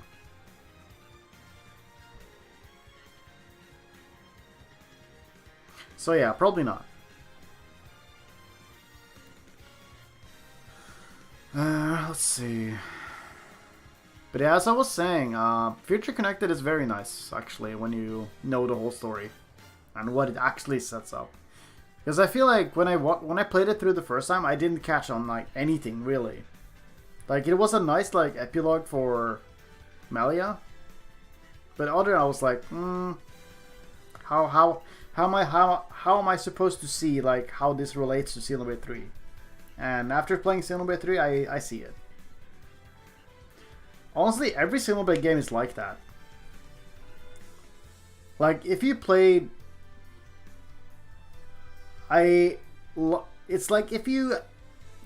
There's a lot of things you see once you've played the game once. How, like, all of the Xenoblade games are, like, chock full of foreshadowing, but you don't see it unless you already know what's gonna happen. And I think that's really cool. It's so cool. It's insane how much foreshadowing they put in there, and you don't know until you know. I like what Future Dean did with Alvis after not understanding anything about them in the first game. Yes. It's just, oh. They explained so many things, and they just explored Alvis as a character, and it was just great.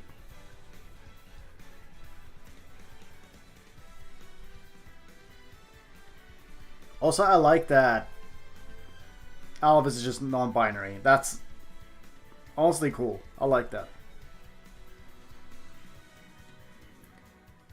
Yet somebody still will refer to A with she, her pronouns, and I'm like, come on, bro. Nobody did that. She even, like, not even she, but they even, like, refer to themselves just by A. They don't even use, like, she, her pronouns. It's like, come on. It bothers me when people just assign pronouns to characters and it turns out they don't even use them themselves. And then people decide to get pissed over it. Just adapt, please. It's not that hard.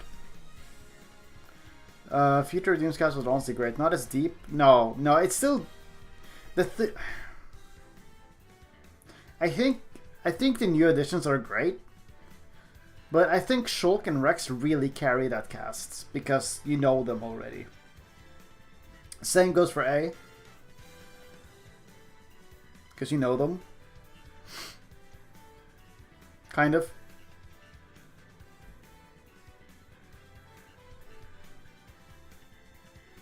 Agender, exactly. It's in there. It's right there. It's right there. Wow, sorry. I need to get some water. I've been talking so much.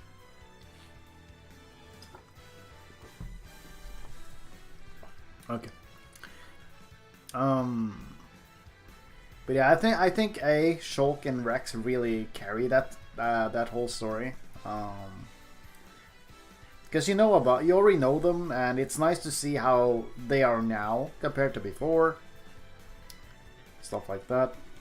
That's not to say that Matthew, Glimmer, and Nicole are bad. They just don't have enough time to be fully fleshed out in like a 20-hour game.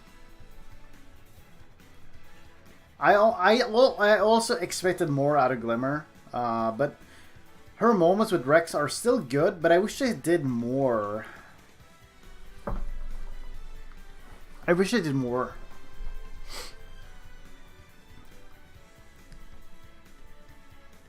Oh yeah, Niall. No, she's honestly great. I don't think she's that underdeveloped.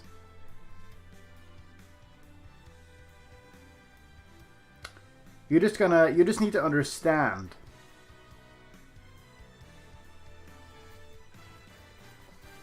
I know that media illiteracy is like very common, but like you just need to understand like what she's about. And for what she represents, I think she's great.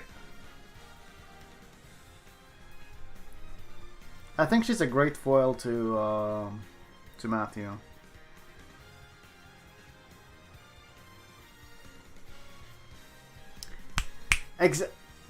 Spindrift, exactly. Like I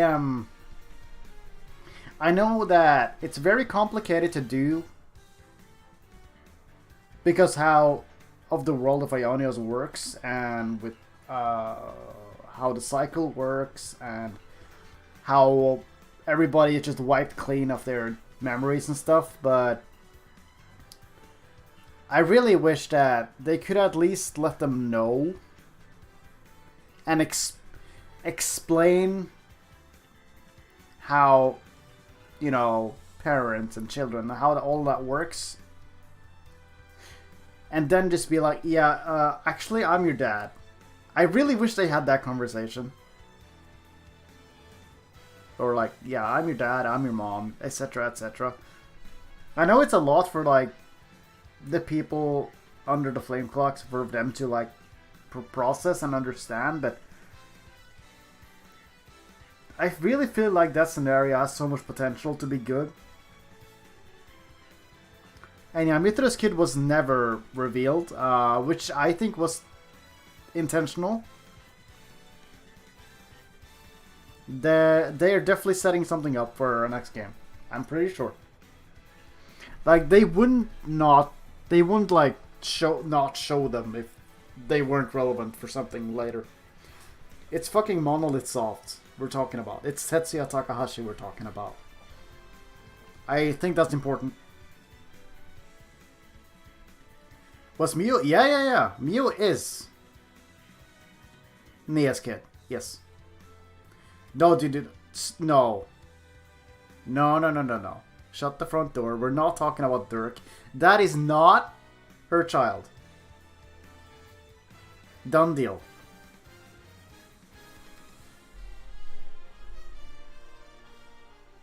No. And yeah, meow. Exactly. Yeah, I mean, they tried their best to, like, imply. Yeah, I know it is. It's a joke. But, like, they tried their best to, like, imply that that Mio is, like, Nia's daughter in, like, the best way they could without, like, spoiling it. Even though they did the fucking picture, so it's spoiled anyway. But, yeah. I just wish they were... I made a tweet about this recently, actually.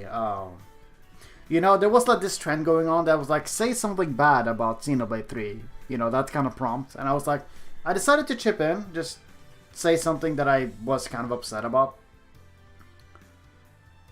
Yeah, Rex is just really related to a lot of the party members. It's kind of insane, actually, when you think about it. But like what I said is that I wish they were more upfront about a lot of things, because you know, like Xenoblade 3 is comprised of like a lot of Xenoblade 1 and 2 stuff, but they don't really do anything with it. Like Ionos is just a backdrop. But there's so much of Xenoblade 1 and 2 that's never mentioned and barely acknowledged, and when the characters actually talk about it, it's very vague. And I think it's because the dev team didn't want new players that, with having Xenoblade 3 as their first Xenoblade game, they didn't want them to feel alienated or, you know, yeah, essentially just alienated. So anything from Xenoblade 1 and 2 that is mentioned is extremely vague. And it's so frustrating to me. I don't know if anyone else felt that way, but it's annoying. Oh no, it's definitely not uncertain. Glimmer has Mythra's personality. Nah, people say that, but I don't know. No, she doesn't. She certainly has. She certainly is influenced. She certainly is influenced by Mythra, yes. Because she's her aunt. And they live together. But like,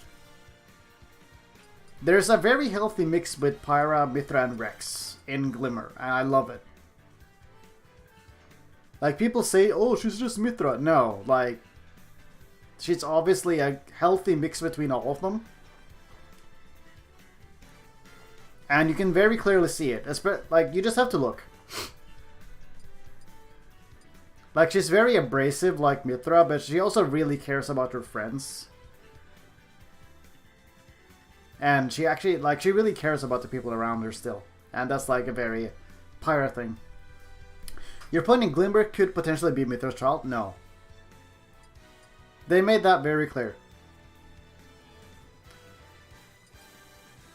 She is Pyra's child. But she has, like, characteristics of, yeah, pretty much Pyra, Mythra, and Rex. So therefore, like, yeah. But she acts very, I wouldn't say cold, but, you know, she's very similar to Mythra sometimes.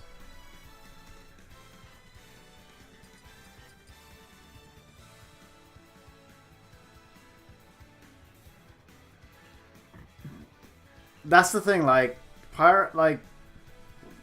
Mio is very similar to Pyra in a lot of ways. And Glimmer is like has a lot of like characteristics from Mythra. And I'm pretty sure that Mythra's kid would be probably a gremlin. Because if Mythra's kid like follows that pattern, she would be, or they would be, more similar to Nia. And she is a gremlin, so therefore, Mythra's kid is also going to be a gremlin. Nicole's precious boy. Yeah, I love Nicole. Nicole is great. I talked about this with a friend the other day because he finished Future Redeemed. But like Nicole is just a. You can very clearly tell that he has been raised by Shulk and Fiora. You can very clearly tell. And it really warms my heart, honestly. Like, yeah. Very good boy.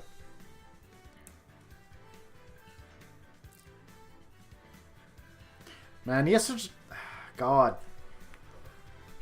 Nicole's my favorite Nopon. Dude, he looks like a Nopon when his weapon is around. It's so good. Freaking love it. Like, his weapon is literally just Nopon wings. It's so good.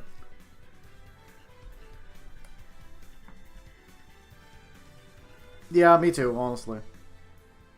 Yeah, like there's so many family interactions in Future Redeemed that just makes me so happy.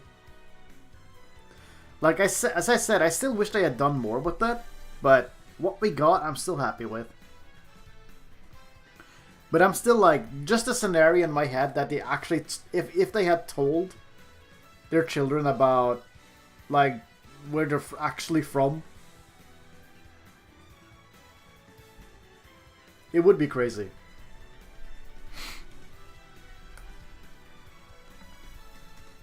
Yeah, Dumba became his brother-in-law, yeah. That is adorable. Oh. Dude. Speaking of really cute shit, dude, I love that who is like, you know, technically, because I see like Numa, Malos, and or Alpha or Alvis or whatever. I see them like as, you know, siblings, right? Like that's what I think. That's how I see it. So like technically A is like Glimmer's like aunt slash uncle or uncle as people say because it's a mix. Because you know she's or not she. God damn it! I'm so tired. But like I think it's so cute that because A is technically Glimmer's uncle, they get to like spend time together and how they will like teach Glimmer how to play the lute, and it's just so cute. Like how they actually get some quality time together. God, it kills me. Oh, I love that so much. Yes, it's so good. Yeah. It's fantastic. That side quest. Yeah, the camp animations are so good. Like, they bring so much personality to the casts.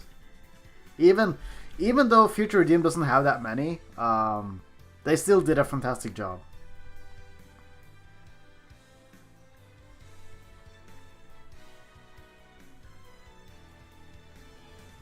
But yeah, like, again, I just, it kind of hurts that Rex and Shulk have to be so, and Nia too, so to some extent, have to be really, really vague to their children, like, about everything. Because they don't want to, like, you know, drop the bomb. And having to explain how everything works like the main party got in Xenoblade 3. Like Nia almost just straight up told Mio that they're related, but Shulk and Rex did not. But even then, they still have this connection and stuff.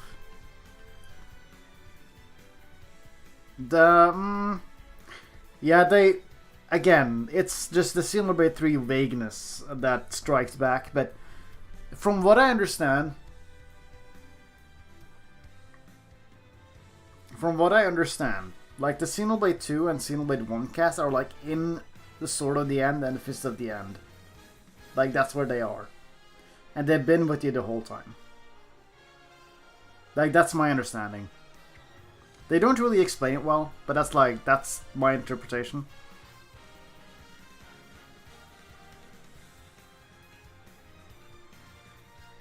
You know, how the reason why you don't see Pyra Mythra in Xenoblade 3 is because they're in Matthew's gloves, and by extension inside of Lucky 7.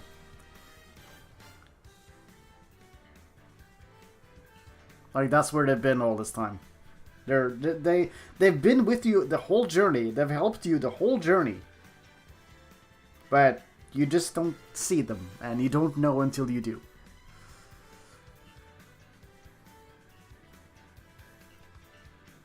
It is! I love it! It's good. You know what's funny about that?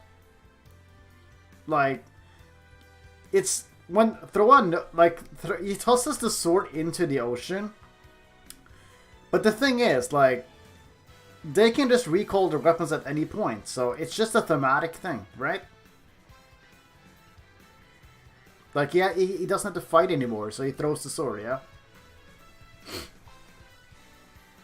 But yeah, he could just pull it out again whenever. But I still like it, but people really took it that way and like, oh, he threw, you know. I'm not upset about it. I just think it's funny in that way. You don't know until you do. That's honestly Xenoblade in a nutshell. I feel.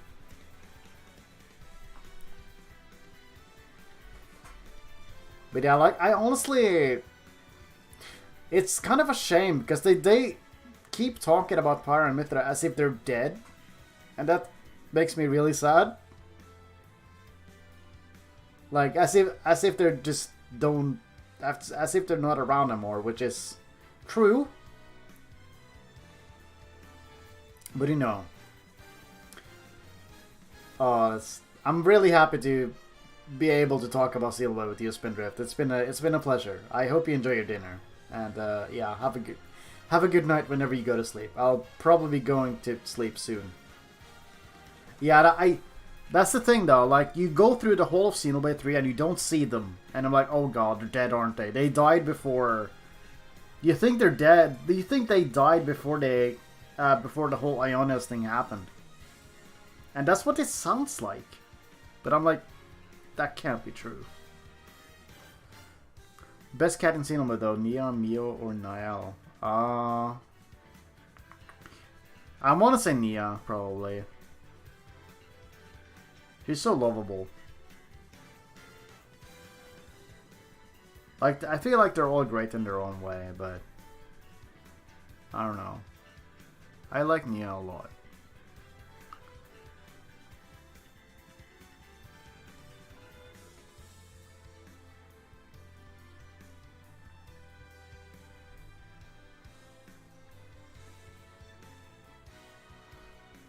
Honestly, before 3 came out, I thought they took themselves out because Rex died or something, and they're buried with them. Oh no, that's sad. I remember before Xenoblade 3 came out, I remember me and my friends theorized that you would actually run into Pyra Mythra in Xenoblade 3, but because of how Xenoblade 3 works, that maybe Rex already would have died or something. Like, yeah. Like, into the cycle he goes kind of thing. It didn't happen, and I'm glad it didn't happen, because that's fucking sad, and I don't want to see Pyra Mythra sad ever again, but like, yeah.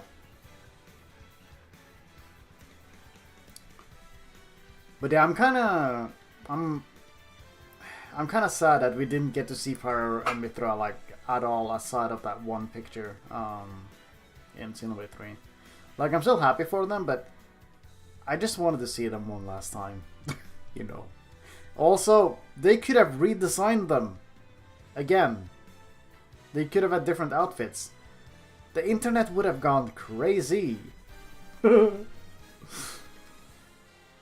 surprised it didn't. Honestly, I actually no, I kind of get it. Because you don't... You know, with the backdrop being Worlds of Xenoblade 1 and 2 and old characters from Xenoblade 1 and 2 dropping in and stuff, like, they didn't really want the... I'm sure they didn't want the new cast to be overshadowed by the returning characters and stuff, so I get it. I totally do. Like, if Pyra and Mythra were actually, like, appear, like, physically in, like, Xenoblade 3, I think it might have overshadowed something. Yeah, like, Nia looks so fantastic. Like, Melia and Nia look so good in the Xenoblade 3 style, and I would have loved to see Pyra and Mythra in the same style. With, like, different outfits. And stuff. It really bothers me that we didn't get, like, a post-game cutscene of, like, how the new world looks like. And, like, just a tiny glimpse of how they're doing right now. Because, yeah, we have the picture, but that's it.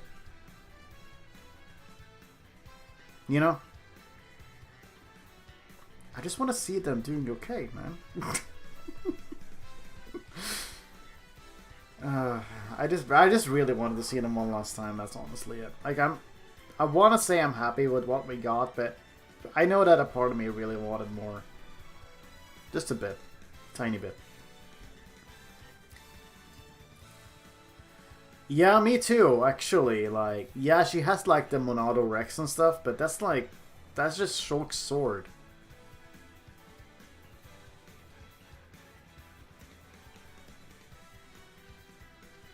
I don't know if I missed something in Future Redeem, but I wonder how Shulk and Rex lived outside of Origin for so long, or did they get released during the events of this? Honestly, Future Redeem doesn't explain it very well at all. But from what I understand, when Origin did the whole thing, and when the universes merged and stuff, some people didn't get sucked into Origin. And because of that, they live forever? I think? It's one of those things that they keep really vague and they don't explain well, and it's left up to interpretation. But that's like what I understood.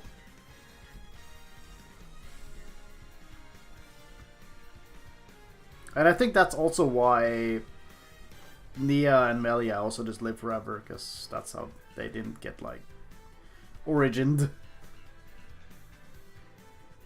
Because I know for damn sure that Nia is not supposed to live forever. At least. Same with Melia.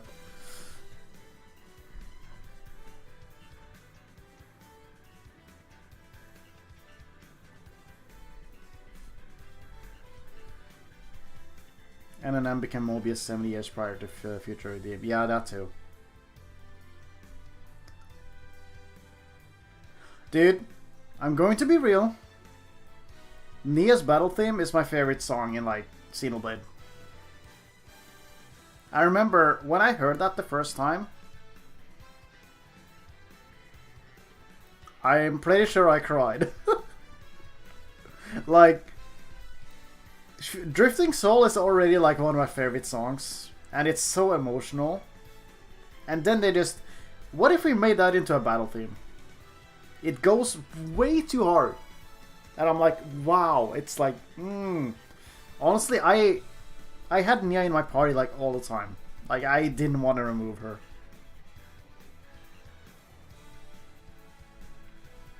I'm just, man.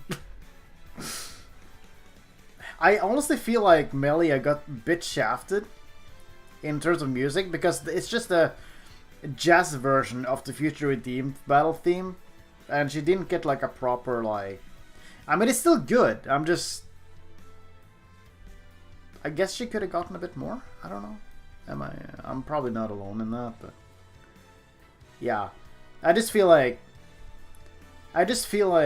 the Nia battle theme is just like such a good, like, conclusion to her character, and by extension Pyra Mythra as well.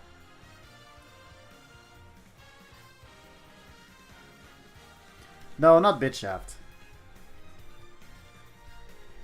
Yeah, it is awesome.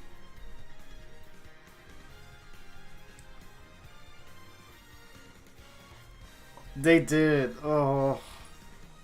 Like, man, like, I remember talking about it with a friend, how Xenoblade is really good at conveying stuff with their music, right? Like, sometimes their songs legit just tells a story, I feel. Whether it's an area theme or whatever, like cutscene theme, something like that. But like, I think Nia's theme is called like Kaleidoscopic Core or something, but like, I don't know, I feel like that song just really speaks of how far Nia has come since. Yeah, it's so uplifting.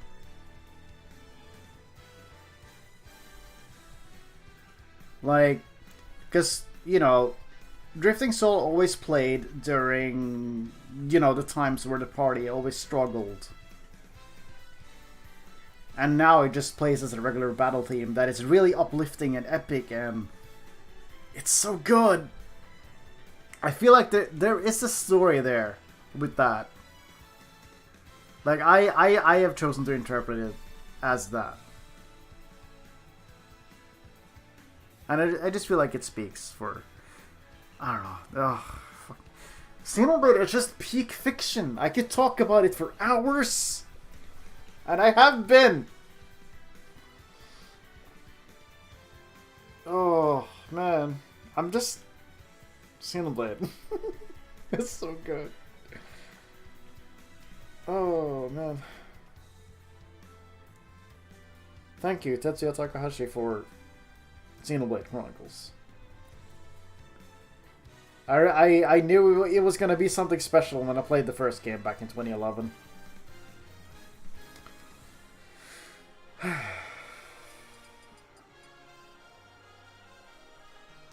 It is peak fiction. It's so good. I can't wait to see what else they have cooking. By the way, since I have you guys here, so I didn't really understand it at the time. One Last You from Xenoblade. Yes! Oh my god. One Last You is probably one of my favorite Xenoblade songs. It makes me a sobbing mess when I listen to it, but like, it's so good. It does. Like, when you know exactly what it is, like, even outside of that, when you're just listening to it when you beat the game, it's just... It's just... When the song is just sung by Pyra and Mythra asking the architect if they can just be with Rex again, it's beautiful. It's beautiful. And then they get their wish. Because I'm sure that a lot of people, when they beat the game, they're not paying attention to the lyrics. But, like, that's what they're singing about. And then the song, like, they stop singing and they come back and it's... Oh. Man. It's so good. You know, actually, that's one thing that bothers me about what... Because I really feel like people misunderstand the end of Xenoblade 2 a lot. Like, a lot. Yep. They just tell the story in the lyrics, and when you know the lyrics, and it really enhances the whole thing. But, like, I want to say, like, people really misunderstand the end, because, again, it's just... When the whole story arc of Pyra and Mythra, like, they... It's just... You know, they finally find the will to live, and they want to, like, live and live a good life, and then they die, and if they stayed dead, it would be very contradictory to their whole character arc. Like, if they finally find the will to live and then they die, that would be tragic. Also very, again, contradictory, and it would be dumb.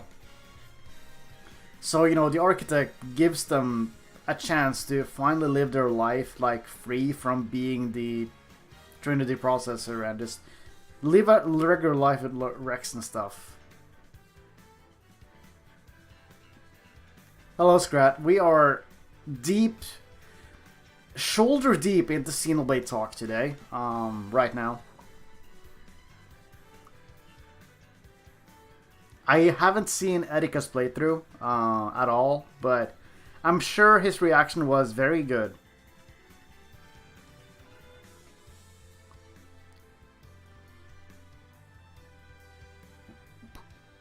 You forgot it was Wednesday. It's not. It's Thursday. But But yeah, no, like, people getting so upset that when they come back, and then they don't even realize the meaning. They don't realize the significance. Like, thematically, everything. They don't get it. Like, the sheer amount of, oh my god, Rex got both the girls, what the fuck, thing I've seen, it pisses me off. That's not what this is about.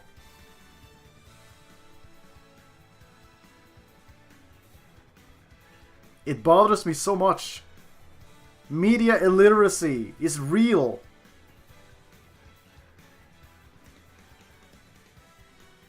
God, that still today pisses me off. And then they moved on to make harem jokes about Xenoblade 3, and that also pisses me off.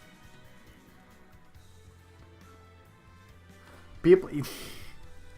Yeah, like, they literally thought that Pyra Mythra coming back was pointless. It's not.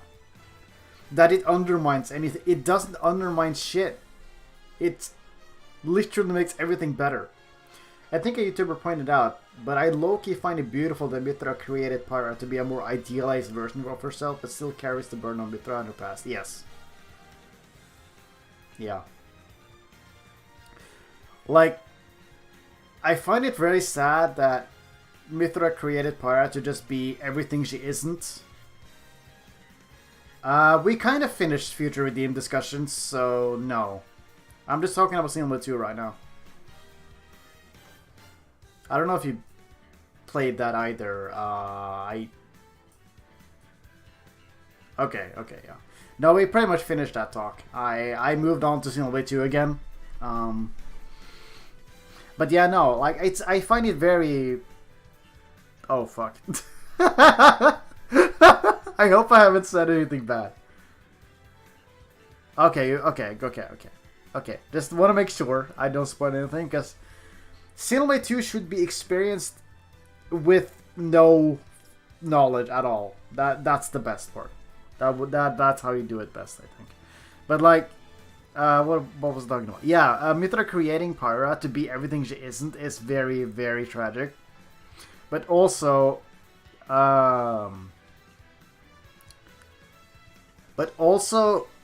she burdens Pyra with all her memories and just pushes the role of Aegis onto her. And she just has to deal with it. I feel like people don't talk about that enough. Like, imagine being in that position. Yeah. I mean, I don't, like, give her shit for anything. Like, she's been through hell. But, like, sometimes I just think about that. And how it must feel for Pyra to be in that situation. I mean, obviously, she hates it. She doesn't want to live, like, at all. It's literally that bad. But I don't know. Yeah, Mythra is like one of those really tragic characters that you either hate or love. I feel like I know that I have a friend who still doesn't like Mythra after Torna, which I'm surprised. Like, he understands her, but he still doesn't like her that much. But you know, it's dude, that pisses me off. That pisses me off so much. Okay, so I remember when I played Xenoblade 2, I had a couple of friends that played it before me, and, you know, I would just relate my experience to them as I went, and oh my god, dude. The sheer amount of complaints I got from my friends who were like, oh my god, Pyra and Mythra are so distracting when they're on screen. And I'm like, I don't get it.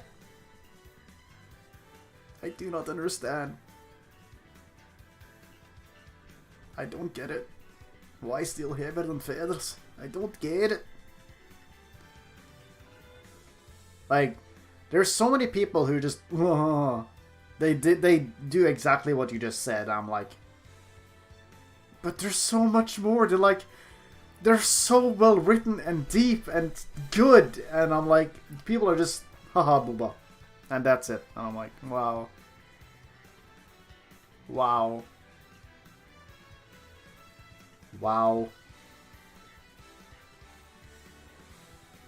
I know that comes from people who are outside of the fandom, people who have not played the game and probably never will, but I'm so dude, especially the Smash community are like so bad. They're so bad about this. I hate it so much.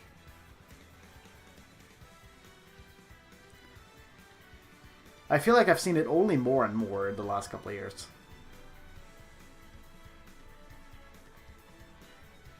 Like, I know their designs, like, they're not great, but that doesn't make them bad characters. I think their Smash designs are fucking fantastic, but, like, you know, it's still annoying to deal with.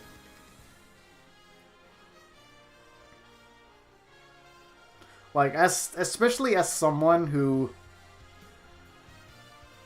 Like, I do not. Like, I do not find Pyra and Mythra, like, I do not think they are sexually attractive at all. Like, I do not get it. I don't see it. And then people will just go on and on about their...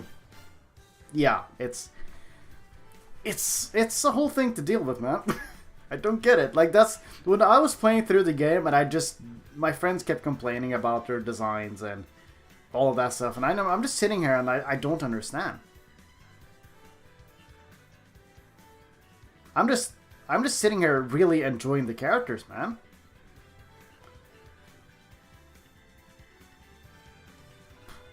Yeah, no, actually, their designs have kind of grown on me. I don't really care. Like, I never cared in the first place.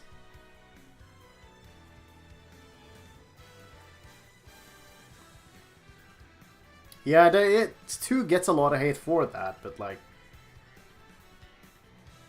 I don't know. But yeah, like... Yeah, it was such a weird experience, and yeah, I just... It's problematic. It's complicated. Honestly, sometimes I think that Xenoblade 2 just... Yeah, they...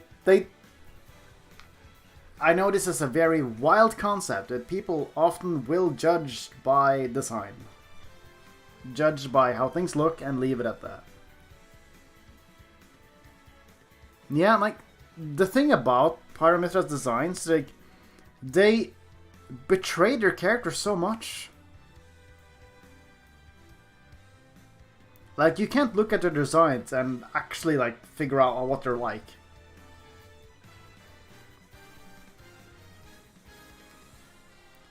Like, obviously, their face is a good indicator. But, like, everything else, You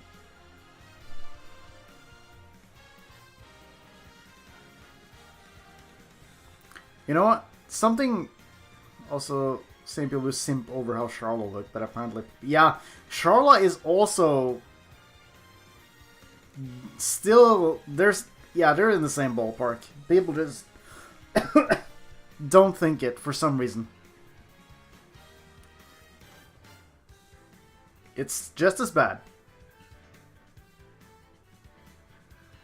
Honestly, Charlotte's design is kind of weird, huh?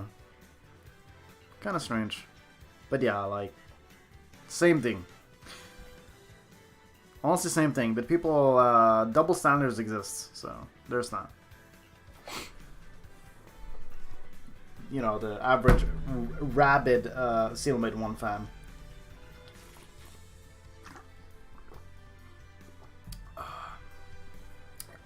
Yeah, that honestly, that has plagued me ever since I played it. Like, people, like, sexualizing them to hell and back. Twitter has been very bad, honestly. Like, honestly, the amount of fan art of these two that is not wholesome is very much. And it kind of stings.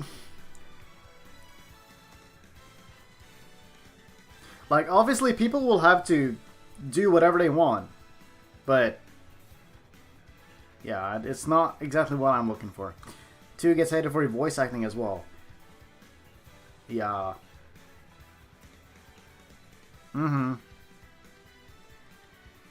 Yeah, like, Xenoblade 2 fans have been fighting a war for, like, years. And it's still going.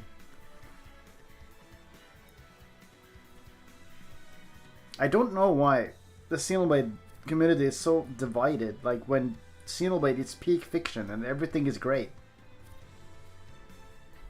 I wish it wasn't that way, honestly. It's kind of terrible.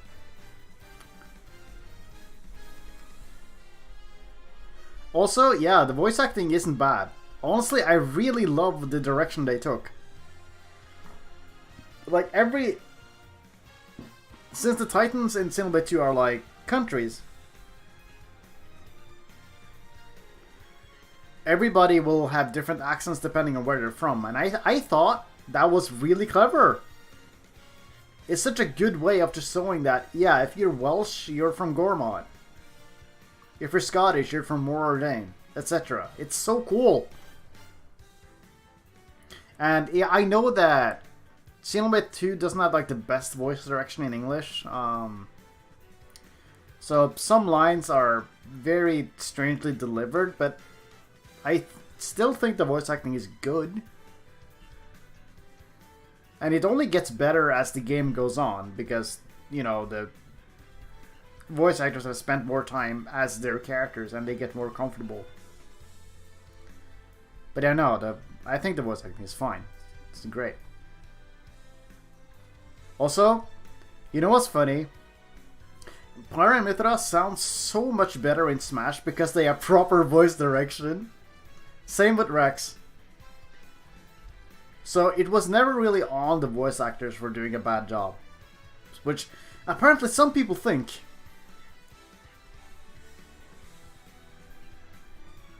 Some people think that apparently the voice actors did a bad job. No.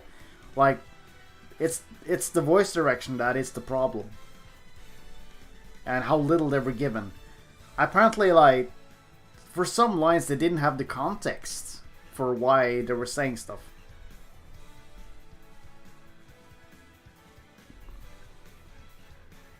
Yeah, also, Xenoblade 2 only makes Xenoblade 1 better.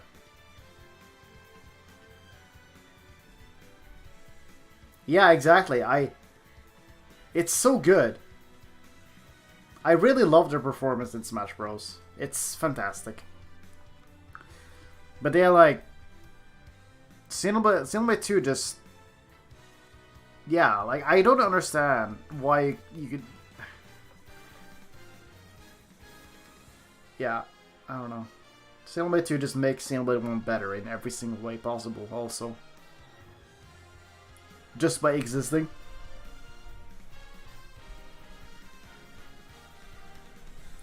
And yeah, 2's voice acting also grew on me. Like, I remember watching Choga Conrad's playthrough of Xenoblade 2, and I'm like, you know what?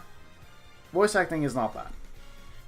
Because back when Xenoblade 2 came out, I remember my first playthrough I played it in Japanese and some English, but mostly Japanese, and it was fine. But I think it's way better if you play the Xenoblade games in English. I don't understand how people can say Xenoblade 1 clears 2 when Chapter 7 unknown exists. Exactly.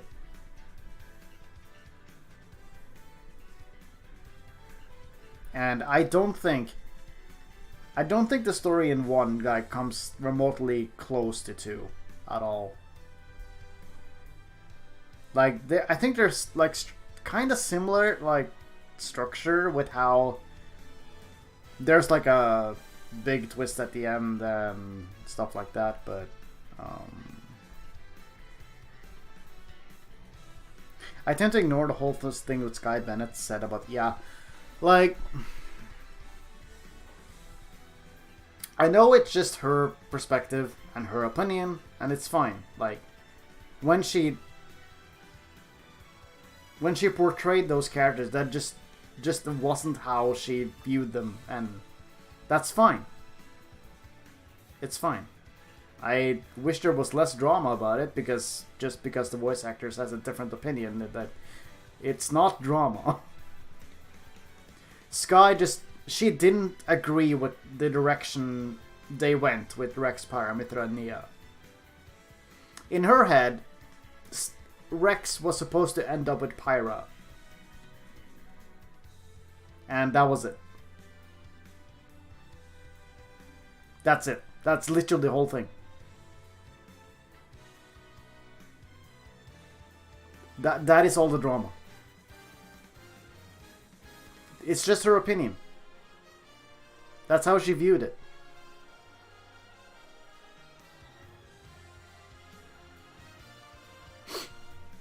And people took that out of proportion, of course, because that's what Twitter does. And honestly, I kind of see it. Because I feel like... Yeah, I disagree, but respect it. Honestly, same. But honestly, with how close everybody grew, and the signs are very much there if you want to look. But it makes complete sense to me that they ended up that way.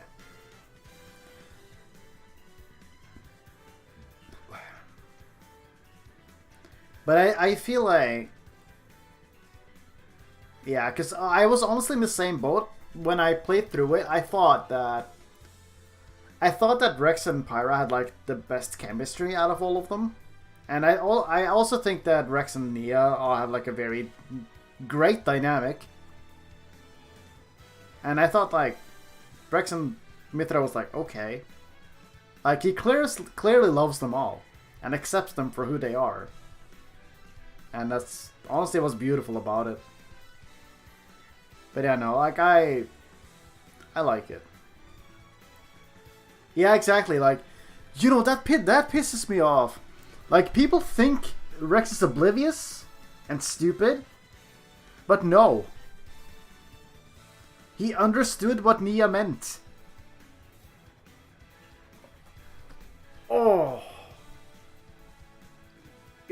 It's so annoying. He's not stupid. Rex is actually very emotionally intelligent.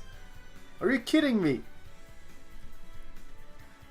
People actually took what he said at face value.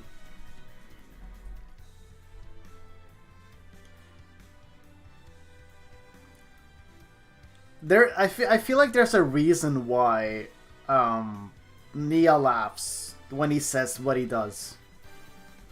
Like, she's like, of course you would say that kind of thing, right? When he says, like, I love you and all of you guys, it's not like, oh, you got friend zoned. No. He meant that. And that's why she's laughing.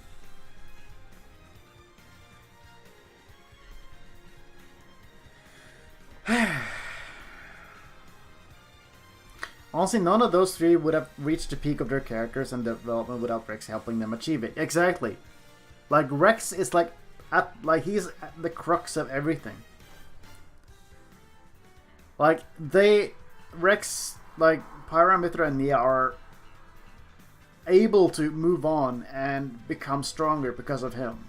Because he has shown them kindness and acceptance.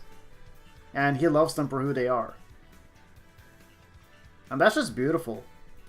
Again, he single-handedly beats, like, Pyra and Mythra's depression out of them.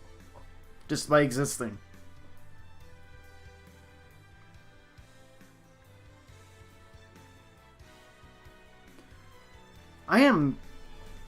Oh, God, I love them so much. They're so good.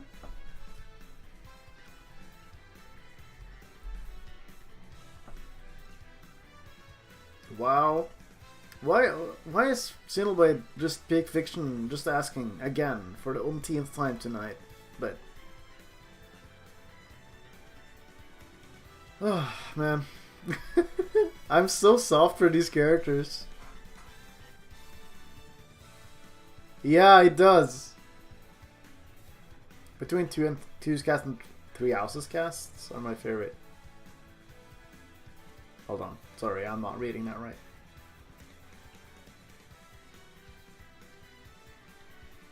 I'm not sure what you mean, actually. Hold on. Am I tripping? Are you saying that 2 and 3 houses cast are your favorites, like both? Or... because that's fine. That's great, actually.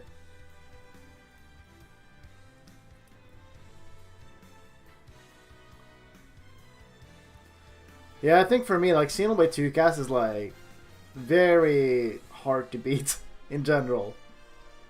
And Xenoblade 3 only made that better. Like, it's so funny for me to say, but, like, Xenoblade 3 only made me love Xenoblade 2 more.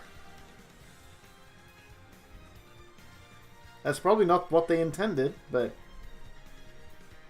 it's a good outcome, I would say.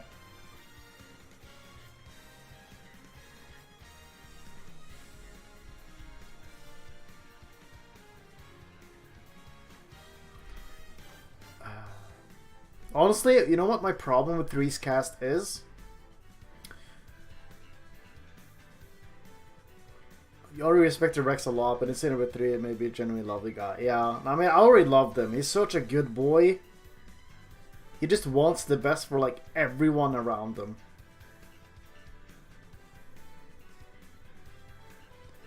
Like, get yourself a partner that looks at you the same way he looks at, like, everybody. Yeah, no, I was gonna say, like, I love Three's cast, but I think the thing that Xenoblade 3 doesn't have, that Xenoblade 1 and 2 does, is heart-to-hearts. Because that's entirely missing from Xenoblade 3. Like, that as a mechanic is just kind of gone as a feature. And I didn't actually realize how much that affected everything. Because, yeah, Future Redeemed has the quiet moments or whatever. I think? I don't remember what they're called. Affinity conversations, whatever. And those are good. Those are like... I wish those were in Xenoblade 3 base game. Exactly, yeah. If those were in Xenoblade 3 base game, or if they had the Xenoblade 2 style heart-to-hearts in Xenoblade 3, between the main casts, I think that would have been better. Because, yeah, the Xenoblade 3 cast is very fleshed out and well written, but like I feel like the cherry on top would have been heart-to-hearts between the characters, because I feel like the relationship between each Ouroboros pair is very well done, but each individual relationship isn't like that fleshed out.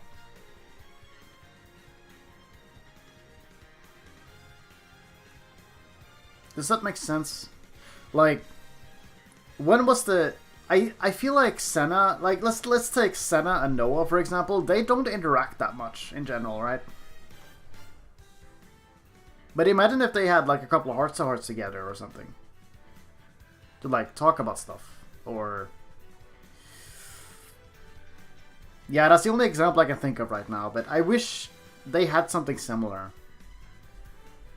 Because I felt like they, instead of having Seta was sideline in her 2 side story, kind of. Okay, that's something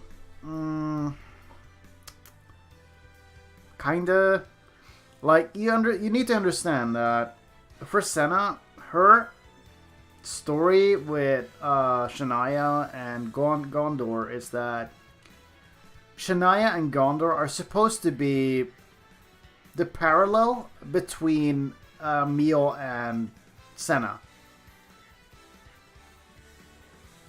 And Shania is what Senna would have become if she didn't have Mio and everybody else. And it's supposed to be... Shania is supposed to be Senna's foil.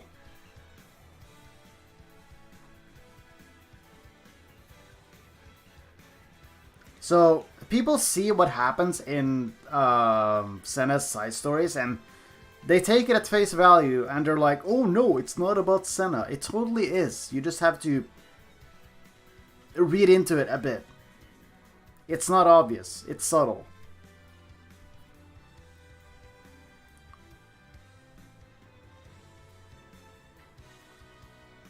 Like, I don't think it's like...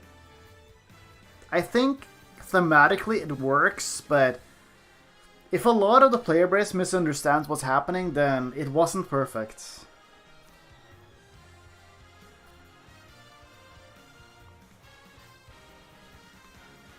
Like, the reason why...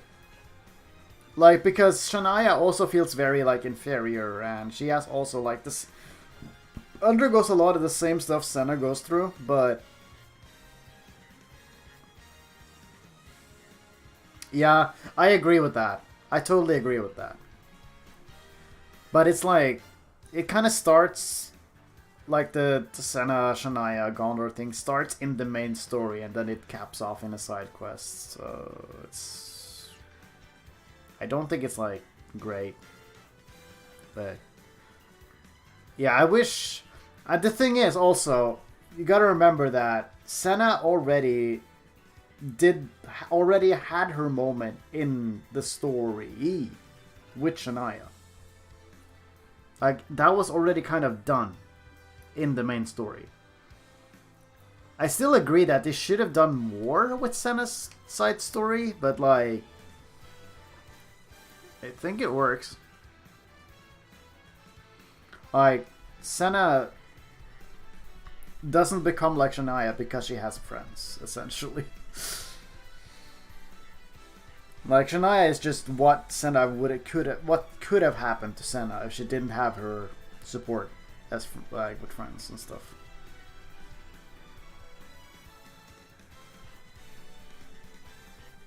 But yeah, I totally agree that she should have had more lines and stuff. She totally should have. Shania is honestly really well written, but she's hated by a lot of people. I think she's one of the better characters in the game, actually. She's an asshole, but like, you know. I think what she represents is great.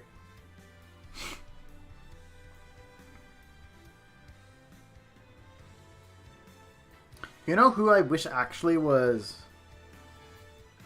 Noah, Mia, and Tyon had the best side stories. Oh no, Lance's side story is also great. Again, because Xenoblade 3's whole thing is just everything is thematic. You have to really read into stuff. But I think Lance's side story is also very good.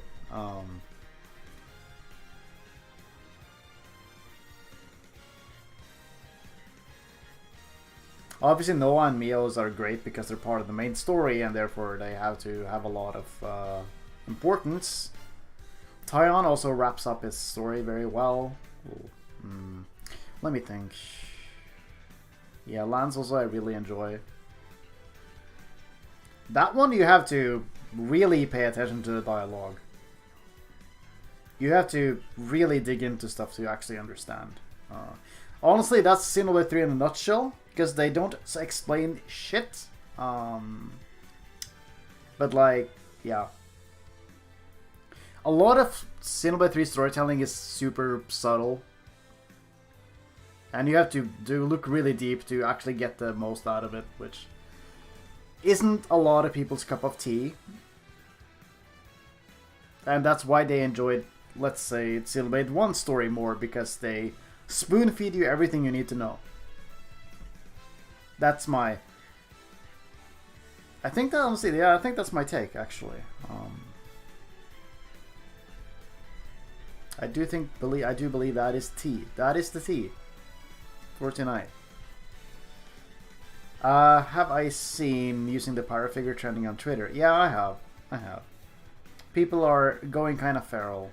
I hope they get what they want. I am not gonna bother. Using your brain, yeah. I love this stuff.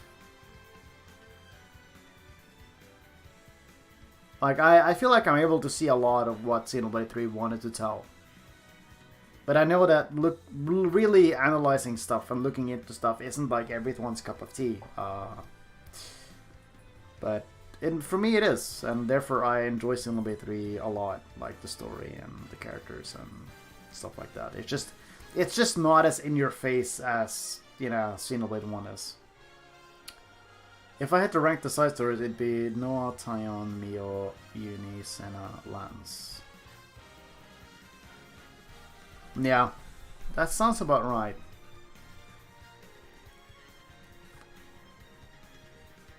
Yeah, Senna, I want to say Uni is probably at the bottom for me. Just, it's not really about her. Like, Uni's quest is just about explaining what the gold rank is for the colonies. It's more of an exposition dump than an actual character quests.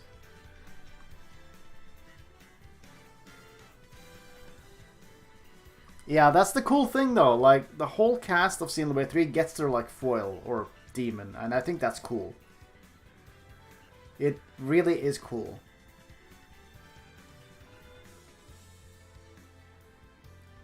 Yeah, I think everybody actually does. That's wild, actually. Yeah, when you mention it like that, yeah, everybody kind of got their foil, didn't it?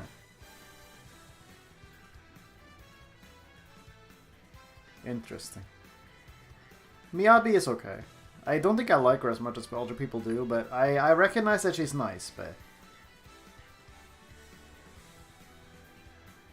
Yeah, I'm not as enthused. She's cute, though. I like her quest with the food thingamajig. It's also nice. Right, dude. I completely got sidetracked. Okay, so... You know how... Probably the last thing I'll talk about, because it's past 3 AM at this point. But... but, like, I wanted to, because I personally did not understand this at the time, and I still don't really. But so you know how, I know it gets played for laughs and stuff, but I know that you know how Mythra sleepwalks, right? In Xenoblade 2 and Torn of the Golden Country, into her driver's room. I didn't really understand why it happens, and it's not really explained. So I was wondering if you guys had any thoughts, because I do not get it. Is it actually just she wants intimacy, like, consciously, and therefore she does it? Or... Because funnily enough, no, it's fucking Xenoblade. I think it's something more. But funnily enough, before Torn of the Golden Country, I was convinced that it was Pyra who went into the men's room as like a prank for Mythra, because you know Pyra does have a playful side to her. She is a bit of a prankster sometimes. So I thought she did that as a joke. To like, oh my god, I'm gonna go into the men's room and then switch to Mythra and as a prank. I thought like, okay, maybe she did that. That sounds like sorta in character for her to do.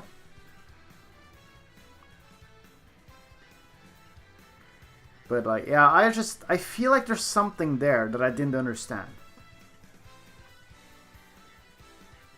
Yeah, that's the thing. Like, if it only happened in the main game, I thought it might be trauma related. But like, it happens in both. And she obviously didn't mean to do it. And she gets berated for it by Adam and Milton.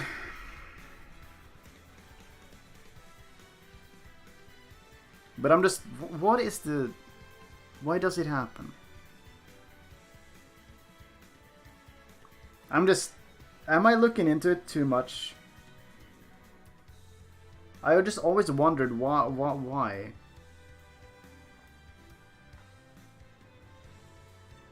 Like, in the main game, like, Pyra knows that Mythra did it at some point. So it's like, oh, did it... So, like, she's obviously aware. It's just, I don't know. It's strange. I talked about this with my friends either. They didn't really have anything to add. And I'm like, I feel like there's gotta be something. There's gotta be something to it. Yeah, I just thought I'd get that out there in case somebody had something to say, but maybe it's just one of those mysteries.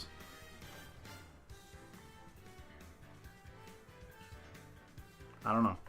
Sleepwalking tends to be caused by lack of sleep, stress, or anxiety. Maybe it's related to her fear of malice somehow. Yeah, maybe. Like, I know that Mythra is, like, really confident and cocky and stuff, but honestly, I always felt like that was just a facade, and just in reality, she is very, like, stressed out or anxious about stuff. I mean, she obviously doesn't like herself very much, considering Pyra exists. You know, like, people make fun of it, but, like, everybody in Torn of the Golden Country constantly, like, they constantly make fun of Mythra for her shortcomings, right? You know what? I think I actually solved it. Maybe Mythra actually struggles with sleeping because she's, you know, she has intrusive thoughts, or she's like, oh no, everybody hates me, you know, stuff like that. You know what, that might be it. I think I definitely... that might actually just be it. And because that she struggles with sleeping, so she feels more, like, comfortable falling asleep if she has, like, somebody near her or something. Maybe that's a reach, but maybe that's it.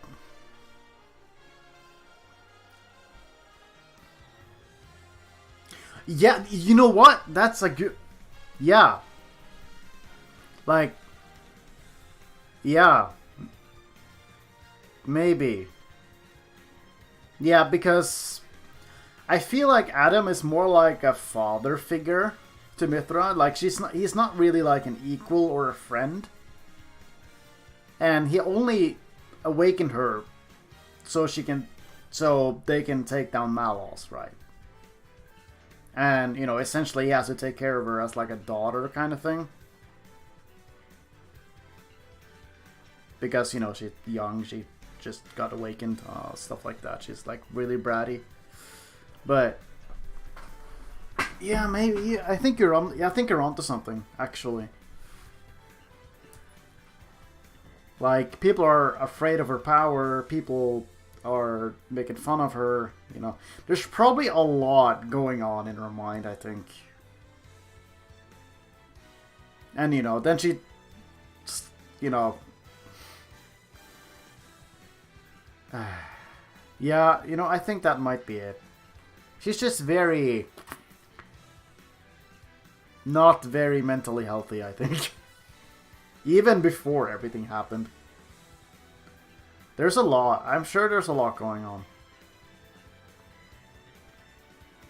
I'm sorry for everybody who just came by. Who haven't said anything, but they came by to see Smash, and it's only me talking about Xenoblade. Yeah, it also makes sense why she ended up trusting Rex as well, so it lifted that heavy burden. Yeah. Yeah. And like, I think that's also a difference between Adam and Rex, because, you know, Adam kind of scolds Mythra for accidentally sleepwalking into their room and, you know, probably wanting like some kind of companionship, but Rex doesn't do that at all, right?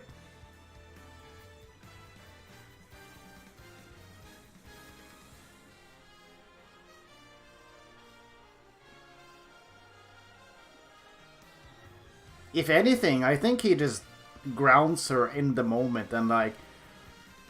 because, you know, you shouldn't wake people who are sleepwalking, etc, etc, but like... yeah, it's just interesting to think about, like, the differences. Yeah, Adam was also married in Torna, I guess. Like, I feel like in every sense of the word...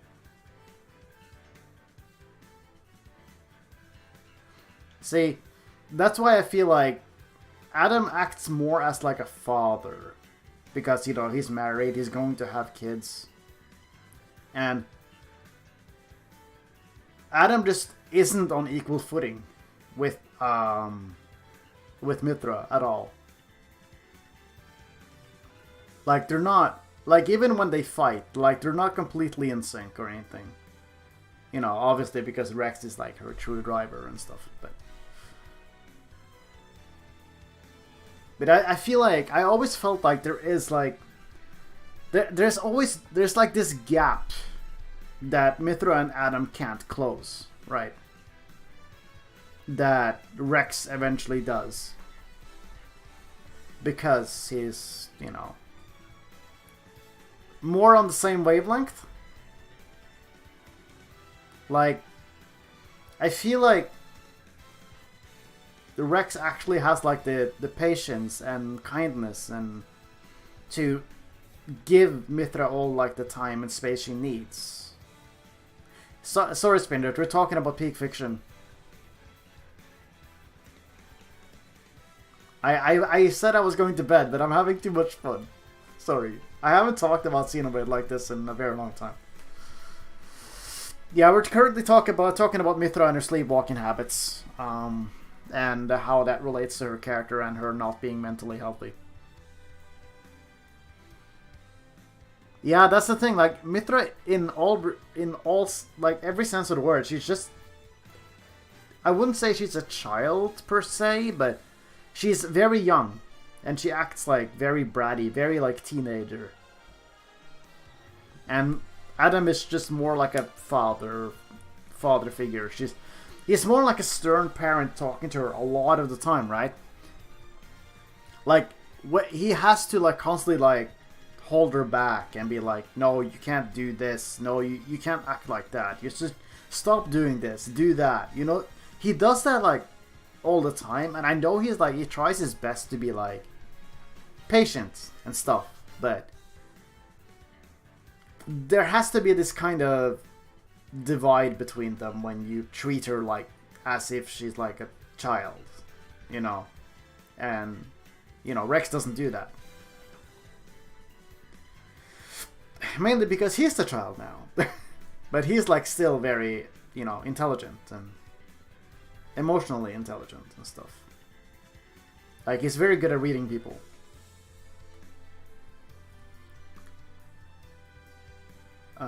Simpleton. Fuck. I mean, she's not wrong, but oh my god.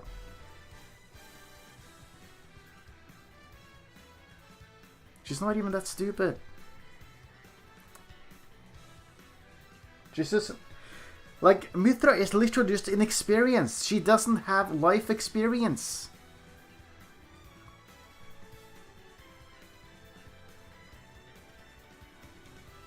You know, it's funny, right? Pyra technically has lived longer than Mythra. I feel like. Possibly. Like, they have shared memories and stuff, but isn't that's crazy. Honestly, both Pyra and Mythra are like kind of young in that sense. Because I don't know actually how long Pyra has been out when, you know, after torn out the Golden Country and before Xenoblade 2 starts, but man, that's wild. Wild to think about.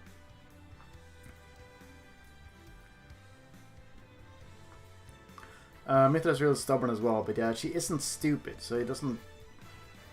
So it does hurt a lot that the characters think of her. Yeah. Like, and them constantly like taking jabs at her, and yeah, like she hates herself so much that she just creates a different person who is just everything she's not. It's so crazy. And even though like Pyra is like everything Mythra isn't, it still grows to be like her own person in time and stuff, but it's so intense and deep and sad, and my god. Holy moly.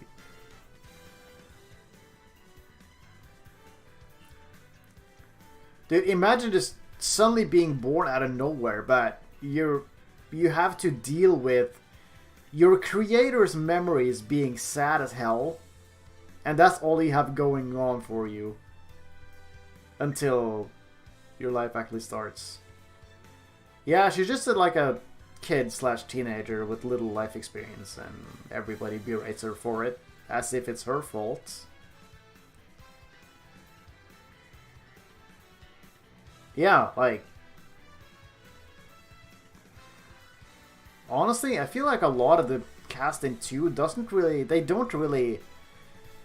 make fun of people. Like, they don't really make fun of Mythra in the same way the Torna cast did.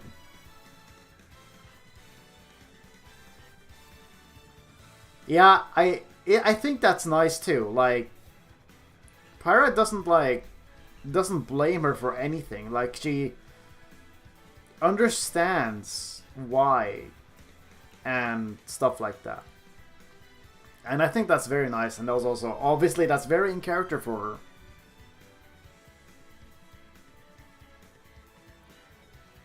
But, like, I think it's sad to think about that Mythra essentially pushed the role of Aegis onto Pyra, and she never intended to come back. Just think about that.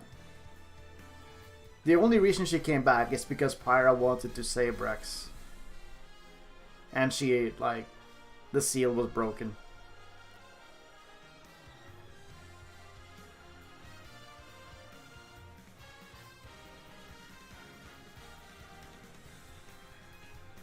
Oof, man.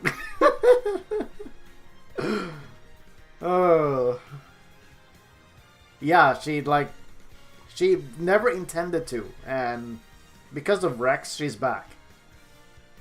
And she doesn't really interact with the party that much when she first comes back, and like even when Mythra is like really part of the team, Pyra is still the one that is out most of the time.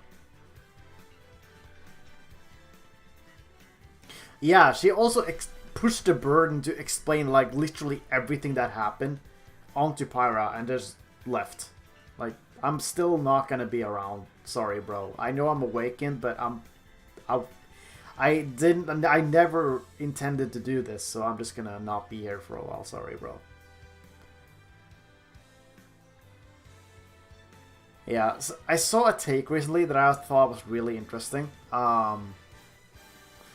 So, Mythra is like Rex was smart enough to see Pyra and Mythra as their own different people by the end of the game. Yeah, dude. I think it's interesting. I remember that, I think it's on one of the boat rides to probably Tantal, how Zeke asks, which one he likes best between Pyra and Mythra. And how Rex just describes them as, they're different people, but I don't know, there was something in there that I thought was really nice. But yeah. That's the weird thing though. I feel like... how do I put it? I have so many... This is so insane. I feel like I have so many topics I want to talk about, and my head is fucking exploding, but I'm trying my best.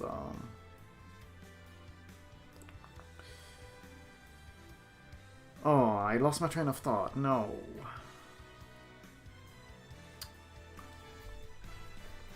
Yes. So, Mythra is honest to a fault, right? She sucks at lying. She will always speak her mind.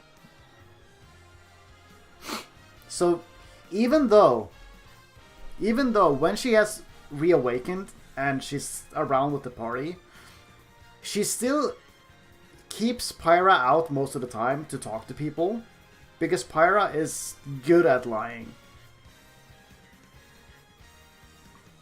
And obviously, Pyra is better at dealing with people because she is Pyra, but I thought that was such a really, interesting observation.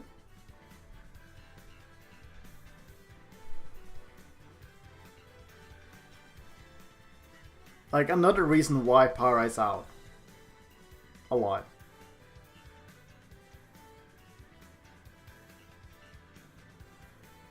Yeah.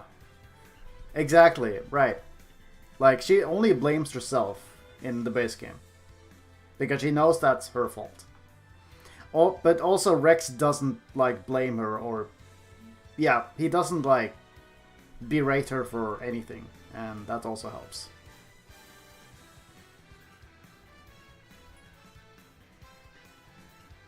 Yeah, I really... Oh, God, that's just another fucking nice parallel, isn't it? Oh my God, I didn't see it. Yeah. Yeah. She is, but I didn't realize this. Like, in Chapter 8, how... Instead of Mythra waking up and be like... Something...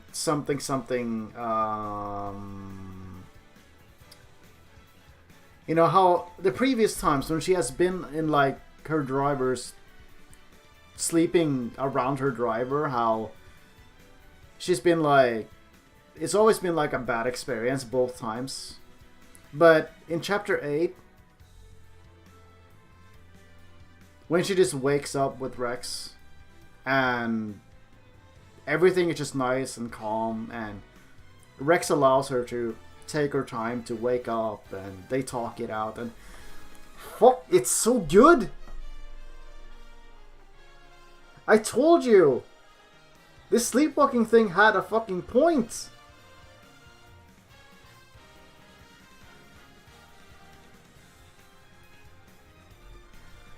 Why is Xenoblade 2 is so good?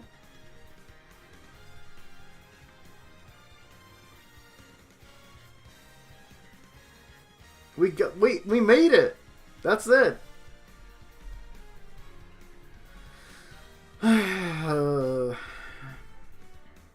Yeah. Like, I think it's so good because in Chapter 8, like, Mythra still backs off really fast, but she's still, like, yeah, she still, like, scoots back and stuff, and it's just, like, it's just waking up in Rex's lab was not a bad experience. It's also the parallel of Rex waking up in Pyra's lab at the start. Like, I see it. It's mirrored. I get it. Like how, after the confrontation with Mallows, like, Rex wakes up in Pyra's lab, and, you know, again, after the confrontation with Mallows in Chapter 7, Mythra wakes up on Rex's lab.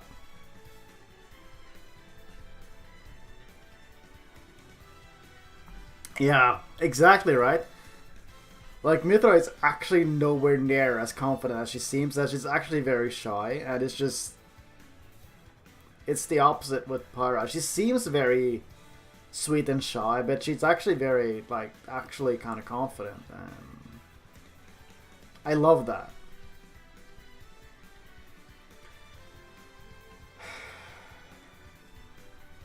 Again, Pyra is just everything Mythra isn't. And... Oh... I'm so glad we had this conversation today. I really am. What... We have again come to the conclusion that Xenoblade 2 is peak fiction. Yeah, but like, what I really enjoy is that Pyra and Mythra are like the opposite of each other, but they still, like, they don't...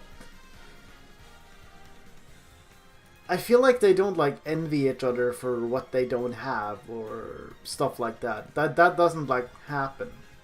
They just accept each other for, you know, yeah, they just do that. They accept and understand. Because I thought maybe, like, because I definitely feel like, I feel like Mythra definitely, like, envies Jin in Torn of the Golden Country a lot, right? But she never, like, envies Pyra for her qualities, ever. And I'm very glad they went that route because it could have been very ugly. She could have, or she might actually just, she might think that, like Mythra might think that when, right after she comes back or something like that.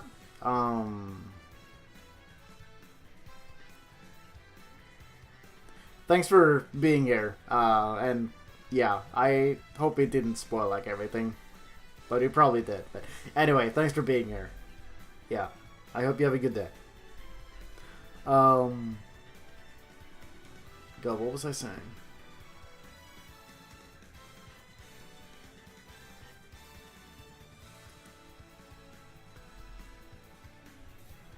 Yeah, I feel like Mythra might feel like inadequate compared to Pyra, especially like when she first reawakens and stuff. But they really just love each other and accept each other and understand, and they leave it at that. And I think that's nice.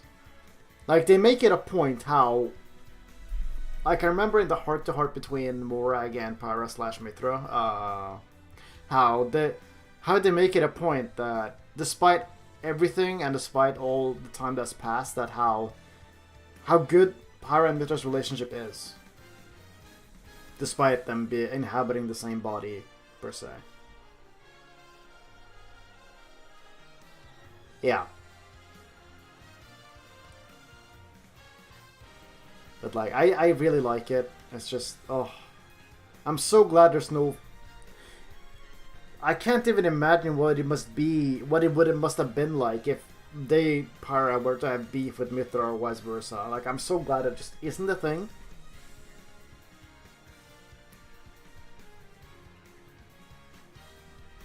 I'm just very glad it's not a thing.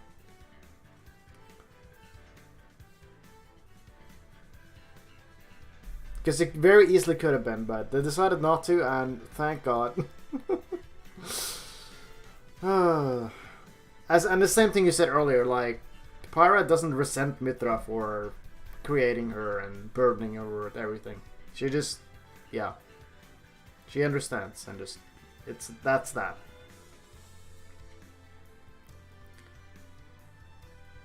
But also, when someone pointed out to me that because Mythra is very honest and she speaks her mind and stuff, and how Pyra is the opposite,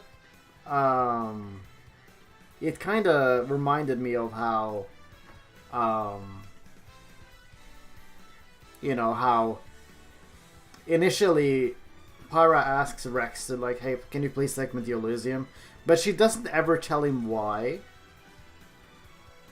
That I need to go there. Like, that's my destiny. That's what she tells him or something. But, you know, how the real reason why she wants to go there is because she wants the architect to just kill her off. But she just lies to him so easily. Just to, you know, get the plot going. Another detail I like is that during chapter 1, where she says she won't use her power and tells Mallow she won't let him use it, either she's just not talking about her own. Yeah. Very nice detail. Yes. But like, we're having the context that why the real reason why Pyra wants to go to Elysium is, when you have that information and you view the game again,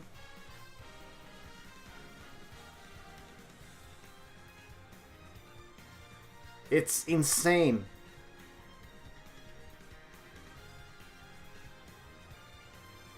Yeah, I said it earlier, but like the Xenoblade games have insane amount of detail and foreshadowing put into it if you know. Like, if you know what to look for. There is so much you get out of it. There's so much to see, and there's so much depth to the story and characters and everything.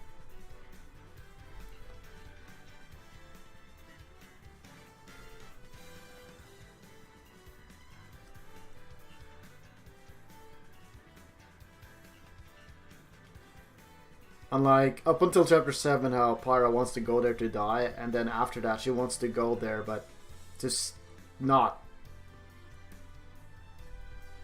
But Pyra Mythra only exists for eye candy and fan service. Shaking my head. Shaking my head violently.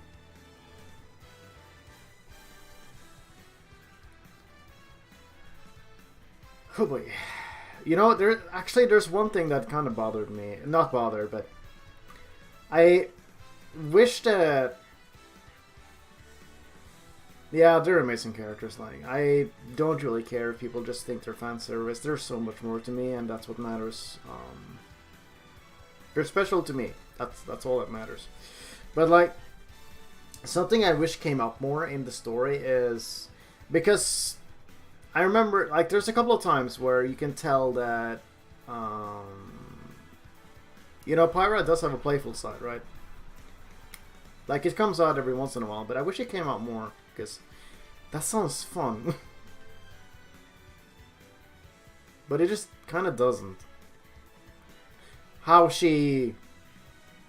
You know, I feel like it starts like in Araya, kind of. How she will...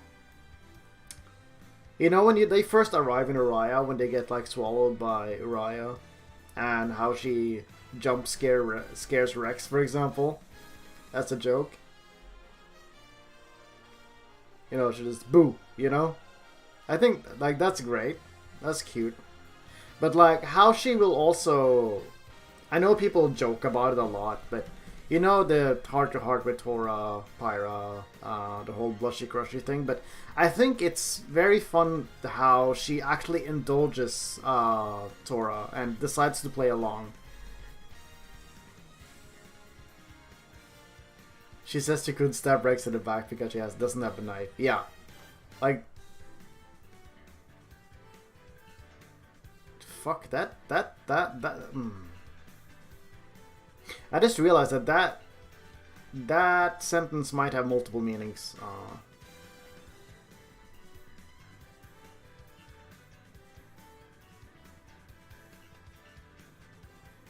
Yeah, it's the jump scare is a very good moment, but like, she does have like kind of prankster slash like very playful moments like that.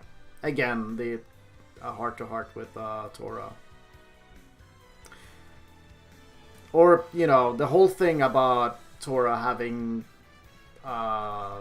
maid outfits and stuff. That cutscene is also very fun for me, I think. But like she calls out Tora out on it, but she doesn't really act on it. But she fucking teases him for it, but she doesn't do anything more. And I think that's very fun. It's like, I got you. But I'm not going to do anything, though. But I see you. You know? There's a lot of small moments like that I really enjoy.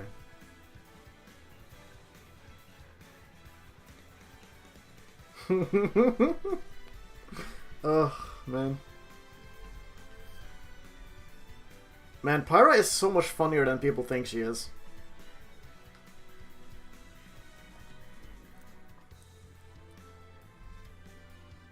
Like, she's just not that nice, sweet lady. She's also just fucking funny. Yeah, exactly. Like, alright, I mean, if we're into that, then whatever, but at least I want to call it out to see what you're gonna, like, what your reaction is gonna be.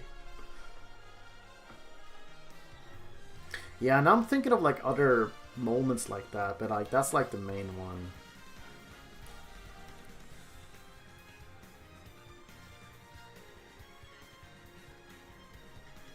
Yeah. Tora would have been fucking dead. Yeah, she would have probably reacted more in line of Bridget, I think. Loki, Miles' change from Torna to base is underrated. In Torna is driven by destructive nature and ability to carry it out, and base game is given more of a purpose for that destruction. Yeah. He definitely grows too. I like it. Yeah, Malos is also very great. Like, people say, like, oh, he's just evil. There's nothing to him. I feel like there's a lot to Malos as well. If you're willing to look, you'll have your problems. See ya, Uni. Yeah. Alright, bruv.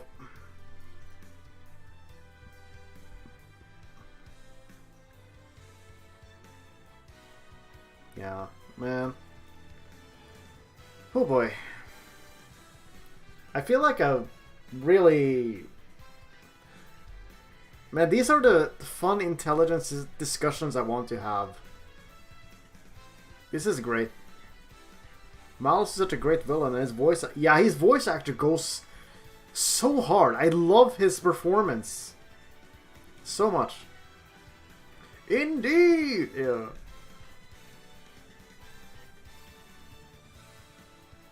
Yeah, especially his voice acting in like the very final battle and afterwards, it's just fantastic. Why are you running? Yeah. Oh god, don't remember. Oh fuck, I just remember where that's from. Oh, oh, I hate that. I hate that scene so much. It brings me physical fucking pain. Oh yeah, Miles is hilarious. He definitely does have a he definitely does crack jokes and stuff. He is funny. Oh god, I hate that. Dude, did I ever tell you guys about my experience playing Chapter 6? I've told it to my friends before, but... Okay, so... I started up Xenoblade 2... Like, just an evening before I went to work. And, I finished Chapter 6... around midnight. And I was like, okay, I guess I'm done. I'll be going to bed. And then Chapter 7's... No... Yeah, yes, Chapter 7 starts, and I'm like, oh god. I can't go to bed. I need to know what happens. Reminder, I had to wake up in like 5 hours or something. Because I worked weekends at the time. Like, I worked on Saturdays, so I had to get up at like 5 or 6 in the morning, and I was like... I didn't go to bed until like 4 or 5 a.m. Because, I needed to get Pyra back. I couldn't sleep before I knew she was back. So I had no sleep for work the next day, but Pyra sure was back. No, honestly Xenoblade, but honestly video games before bed is never a good idea. Like if you're going to play it before bed, at least a good amount of time before bed, because your sleep schedule will be ruined.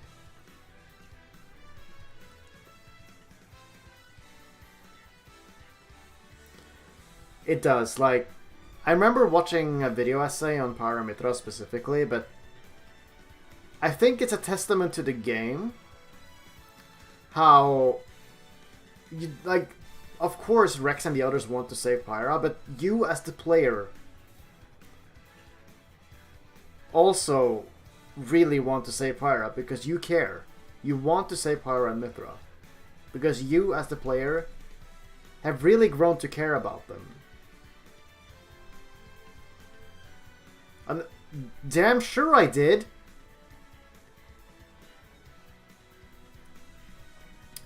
I really do want to know what the why are you running part was before the meme. Hold on, what? Sorry, I ain't. Yeah, it's just funny. Like the context of where that's from is not funny, but the line itself is funny. God, man, that whole chapter really fucks you up. You know what the worst thing about Chapter 7 is? It's a starting bit where you see Rex sad. This positive beam of fucking sunlight is depressed as shit. That is pain. And he has never wanted to give up once, ever, so far in this game. And now it's just, well, I'm out.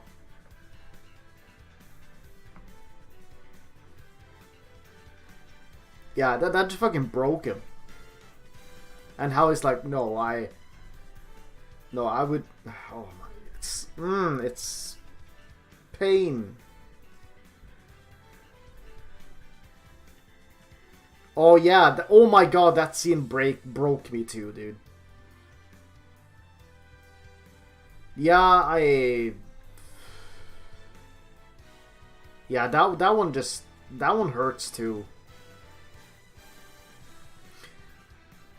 Yeah, I don't really like how they brush him off as well. It feels a bit... It's very insensitive. Like, obviously they don't want him to... They obviously don't want him to quit because, you know, Pyra Mythra need him. But you know what makes that scene even worse? Pyra willingly goes. She willingly goes and gets captured by Malos and Co. because she wants to die anyway. And before she dies, she would have just transferred the rest of her core crystal to Rex anyway. And he would have just kept on living. While she would have died. So even if he would have given up, that just would have been how it would have gone. And that's even worse!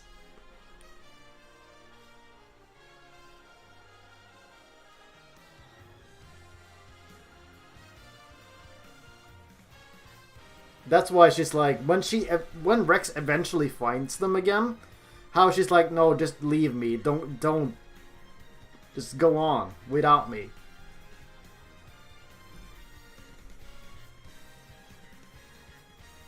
Yeah, I hate that line, honestly. It's, oh, it hurts. It hurts because Rex is he is the person they need. God, that whole illusion sequence is so bad.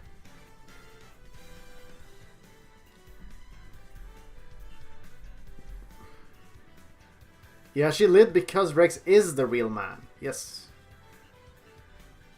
But like that illusion sequence at the end before they meet the architect is so iffy. Like, especially when Pyra Mythra are like, they're in on it. They know what's happening. And they still have to act it out because that's what Klaus wanted to do. Oh, dude, it's so... I hate how... There's so many things wrong with the dinner scene. There is so many things wrong with it.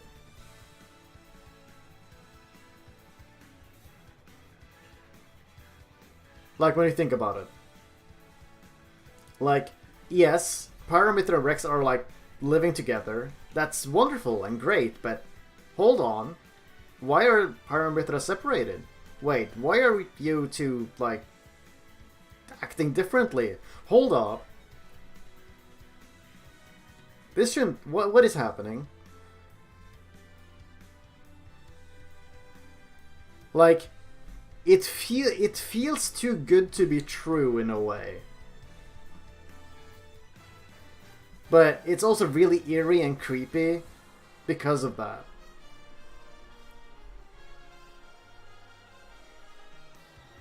And, you know, when Pyra Mythra are, like, quote-unquote arguing about the food and...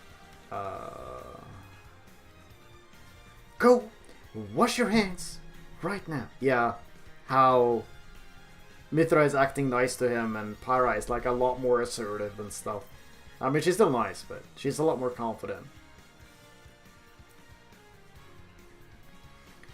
But like, yeah, that scene is just... And then Rex actually finally fucking breaks, and Mythra is actually the one who goes over to him and not Pyra. Which I also think is interesting. Especially because the gig is up at that point.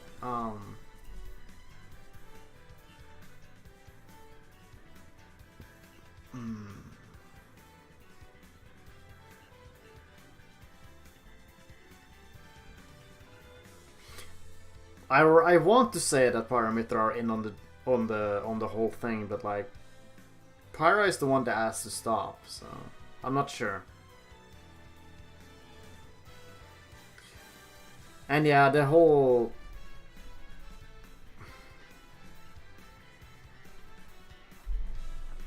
That too, yeah. That was honestly very interesting. I actually like that part a lot. How Mythra actually wanted to comfort Rex, but Pyra said, like, it's probably best not to.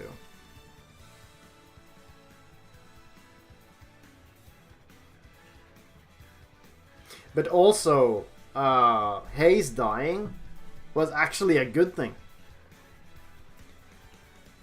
So it's not that sad of a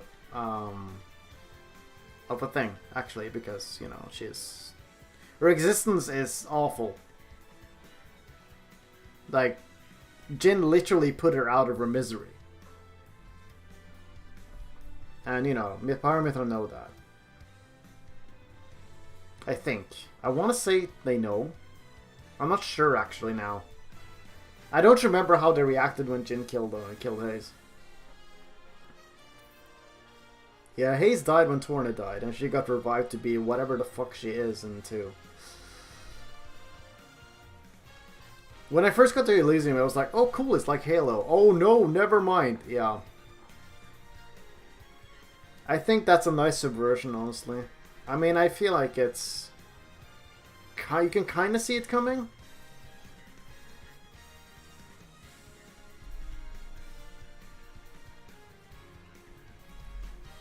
But that's still very sad.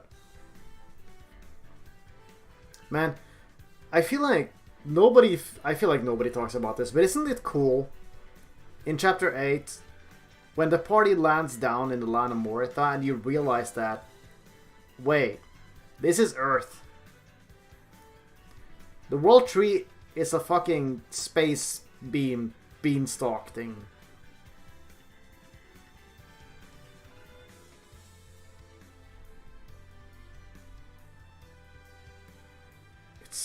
I love that reveal so fucking much. And it's just as you explore the town and you just see all the collapsed buildings and all the signs that are in English, and it's just wow. This really was somewhere in America at some point. Exactly, yeah. Like Future Redeem only adds to it.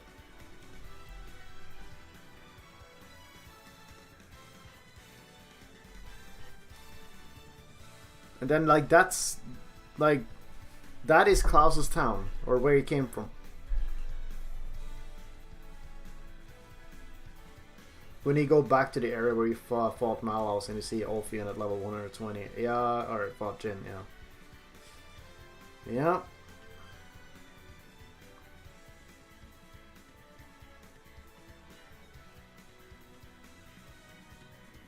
Also, I like how Ulfian doesn't listen to Pyro. When you first meet it.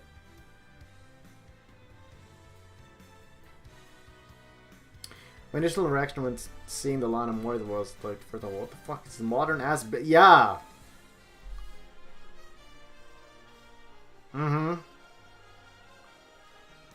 Like, I wish you saw more of Land of Moritha because it's obviously fucking massive. Like, the whole planet is underneath the Cloud Sea, you know. But it's just so fascinating. Like that giant ass tornado in the distance, the flying creatures you have no fucking idea what are.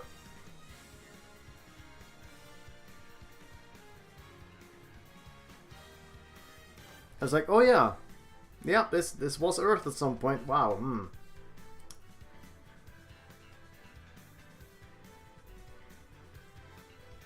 Man, that is so wild. Climbing up the World Tree, being in space, seeing the planet from up above.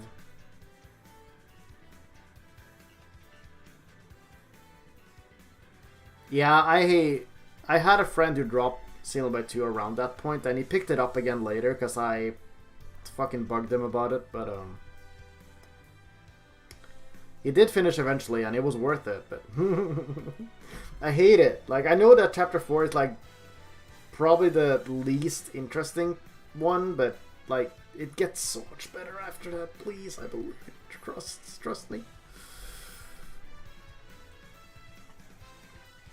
Yeah, Dude, when I fucking played Future Redeemed and when you first get into like Origin and the memory of Moritha and you just see all the modern houses, I knew like, oh god, we're going here, aren't we? And then you see the beanstalk in the distance and I'm like, man, why is this peak fiction?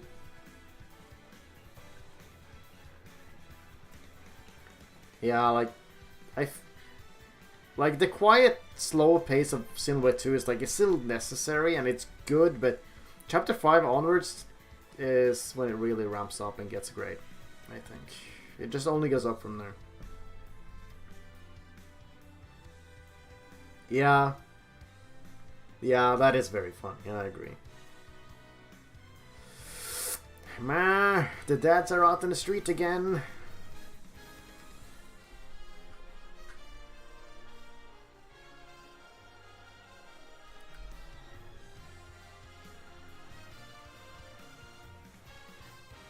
I feel like we covered a lot of ground today, huh? Wait, Noel, did you change your name? I felt that there was a second part to it earlier. GTA 6 looking crazy. Want to go back to Mark the Wildwood, but seeing as I just got to Chapter 5 and Xenoblade 3, I just have so many questions. Yeah. Mark the Wildwood is crazy.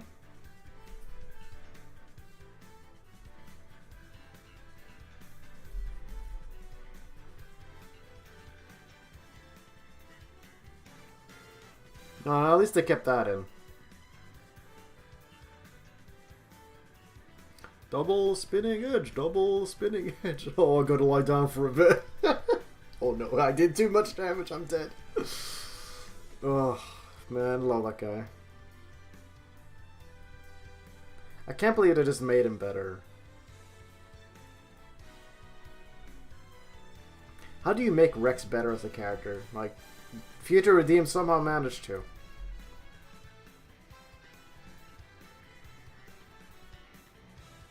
Man,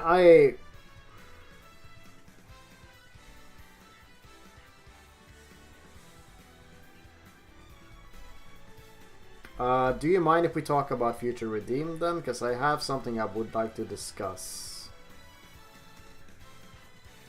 Yeah, I don't mind. Like, please, just save yourself from being spoiled at any point.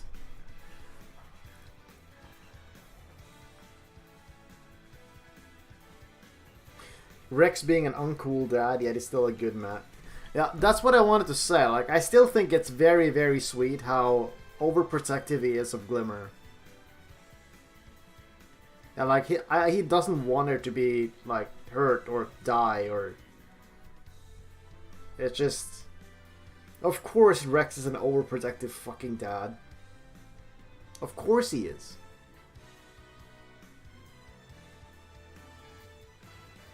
And how he just immediately scolds her for whatever she's done.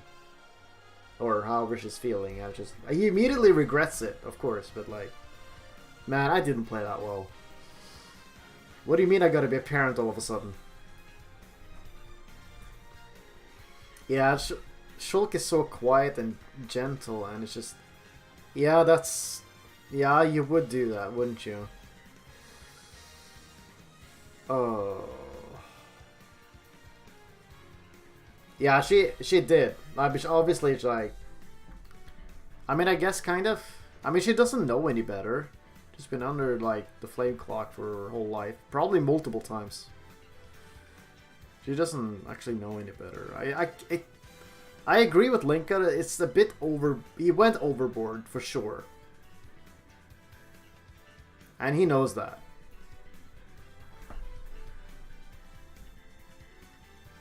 Yeah, the sandwich dialogue is fantastic. Oh my god.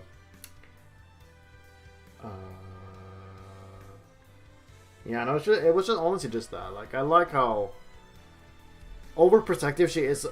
He is of Glimmer, and she doesn't know it's because he's her father. Like, he doesn't know that.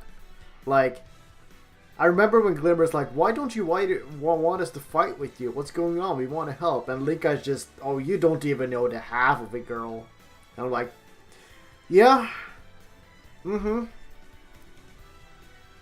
Like like, but like, obviously Rex doesn't want to see his daughter die or be hurt in any way.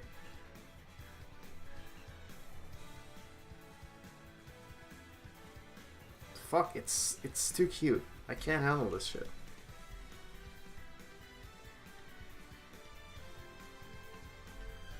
Oh, man. I really need to get to bed. It's... it's... oh boy, 4 a.m. Man, I'm very glad we got to have this talk today, everybody. It's been great. Yeah, I said it earlier, but I wished I had gone a bit further with the whole parent-child dialogue and all that stuff. But they did what they could. Dude, I love the part where Rex feigns having an injury, so Glimmer actually acts out of character. It's so good. It's so good.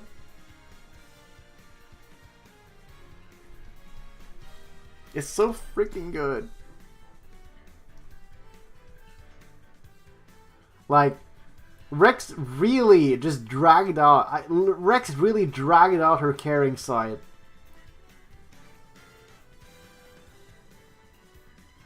Like, honestly, yeah, no, for real, like, I'm not kidding, like, that scene, when he, like, oh no, I think I broke something, and she just really reaches out and, like, oh no, let me just help you until we can get proper, like, help, and just like, yeah, you are Pyra's daughter, for sure, yep, I can see that.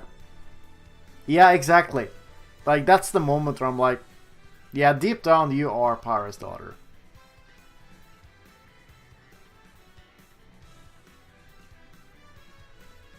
And that's why she's a healer. Probably. I think that's also very, like, thematically fitting that Pyra's daughter is a healer.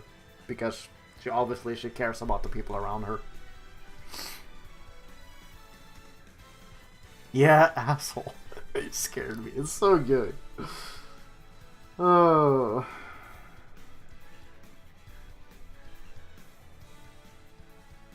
I like how, despite not showing it in Future Redeemed, Glimmer's statue states that it becomes a lot more gentle and kind despite... Yeah. She mellows out. Because, you know, she's just a teenager right now. I know, she grows and... Oh my god.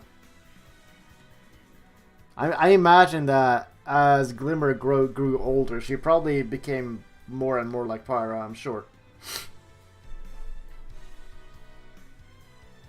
You know, just gotta get out a teenager face.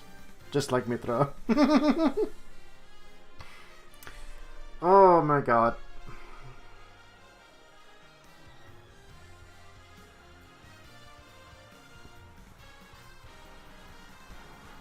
Man, the parallels are so good. The statues add a lot of context for sure. Yeah, like, again, it's just foreshadowing that makes more sense when you know what happened. And, like, when you go back and read the statue stuff after finishing Future Redeemed, there's a lot. Like, I love how Rex and Stroke's statues exist because their students want them to remember. Yes! Yes, it's so good. And it makes a lot more sense how, like, these are not the founders of the houses, but these are the mentors of the founders. I'm like, yeah, yes, absolutely. Gotcha. It's very good.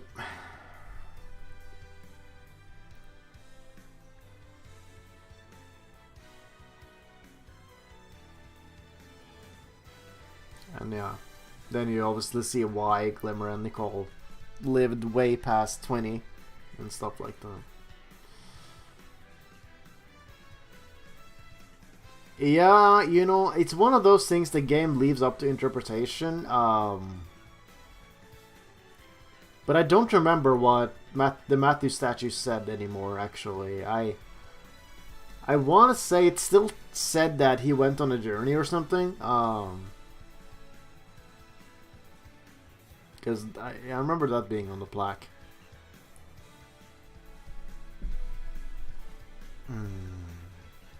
Because he came back to the city later on, I think, if I remember correctly. Like some 20, 30 years later or whatever. If memory serves.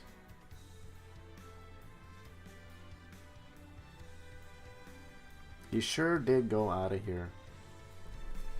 It said that he went out to find city survivors, and after that he was never seen again. Oh, really? Okay. Huh. I mean, I guess it doesn't really matter what happens. Actually, no, wait. He said he ousted and... Hold on, what? Ousted and went on a journey. His descendants didn't return till... Oh, yeah. It's his descendants that returned, not him. You're right. Yeah.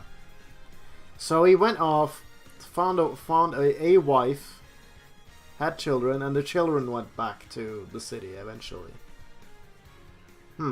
Yeah, I wonder where he ended up. I really wonder where he could have ended up.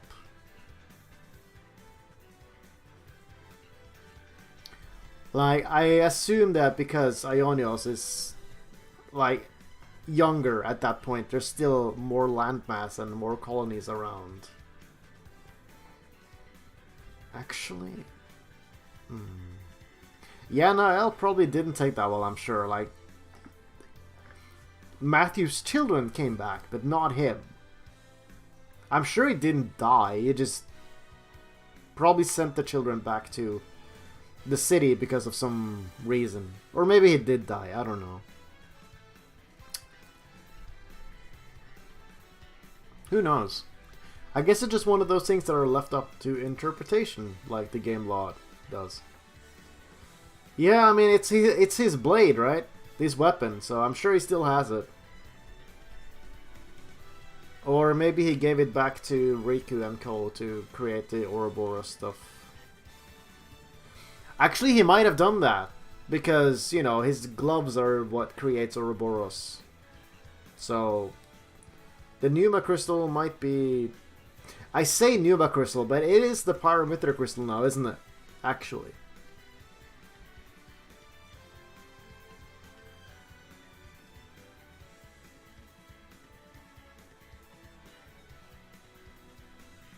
Maybe he left it. So they could be used for the Ouroboros Stone. I don't remember if he has the gloves when he leaves. Like, cause he doesn't wear them when he leaves, because he's not in combat.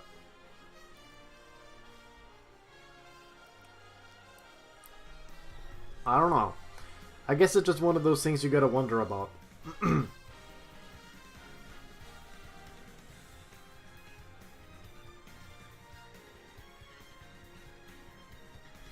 But like, do you think Matthew and like all of those people will actually exist in the New Earth?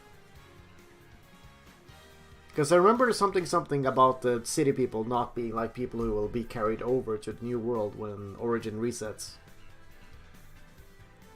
And he is like a... you started using Pyra Mythra. Any tips? Sorry, I don't mean to laugh, but that's the last thing I want to think about. Don't be afraid to experiment. Just use them whenever you think they're useful. That's what I'm gonna tell you. And you can take everything else from there.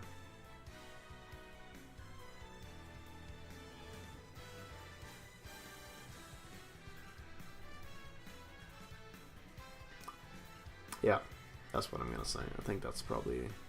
It's very vague and very broad, but that's also... Your question was also kind of vague, so there's that. Like, when people ask for tips, I wish they would just tell me what they struggle with instead, but hey, that's a different thing for a different time. Maybe I should stop. Oh. Bye. The console turned off. Whoops.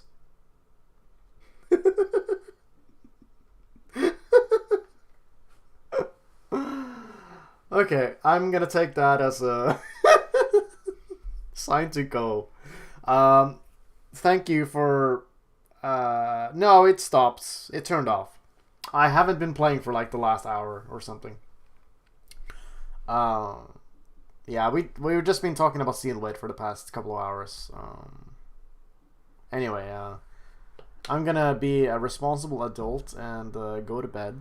So, again, thank you so much for just hanging around and talking with me. It's been great. It's been a while since I've talked Xenoblade at length. Like this, it's been very good. I also feel like we really did actually shed some new light on stuff, especially in terms of Xenoblade 2. So, yeah, I am very happy with all the discussions and stuff we've had today. Intelligent conversation, that it's called. Excited to talk about more Xenoblade in the next stream if possible. I'm down for that. I only stream once a week on Wednesdays so far, so it's gonna be next week. But yeah, no, it's been great fun. I very much enjoyed this discussion. This conversation was very good. This is the sort of stimulating conversation I wish I had more of. Just talking about your interests. It's so good. Yeah, I had a lot of fun too. It's I'm surprised everybody stayed for as long as they did, but hey, I haven't had a 7-hour stream in a while.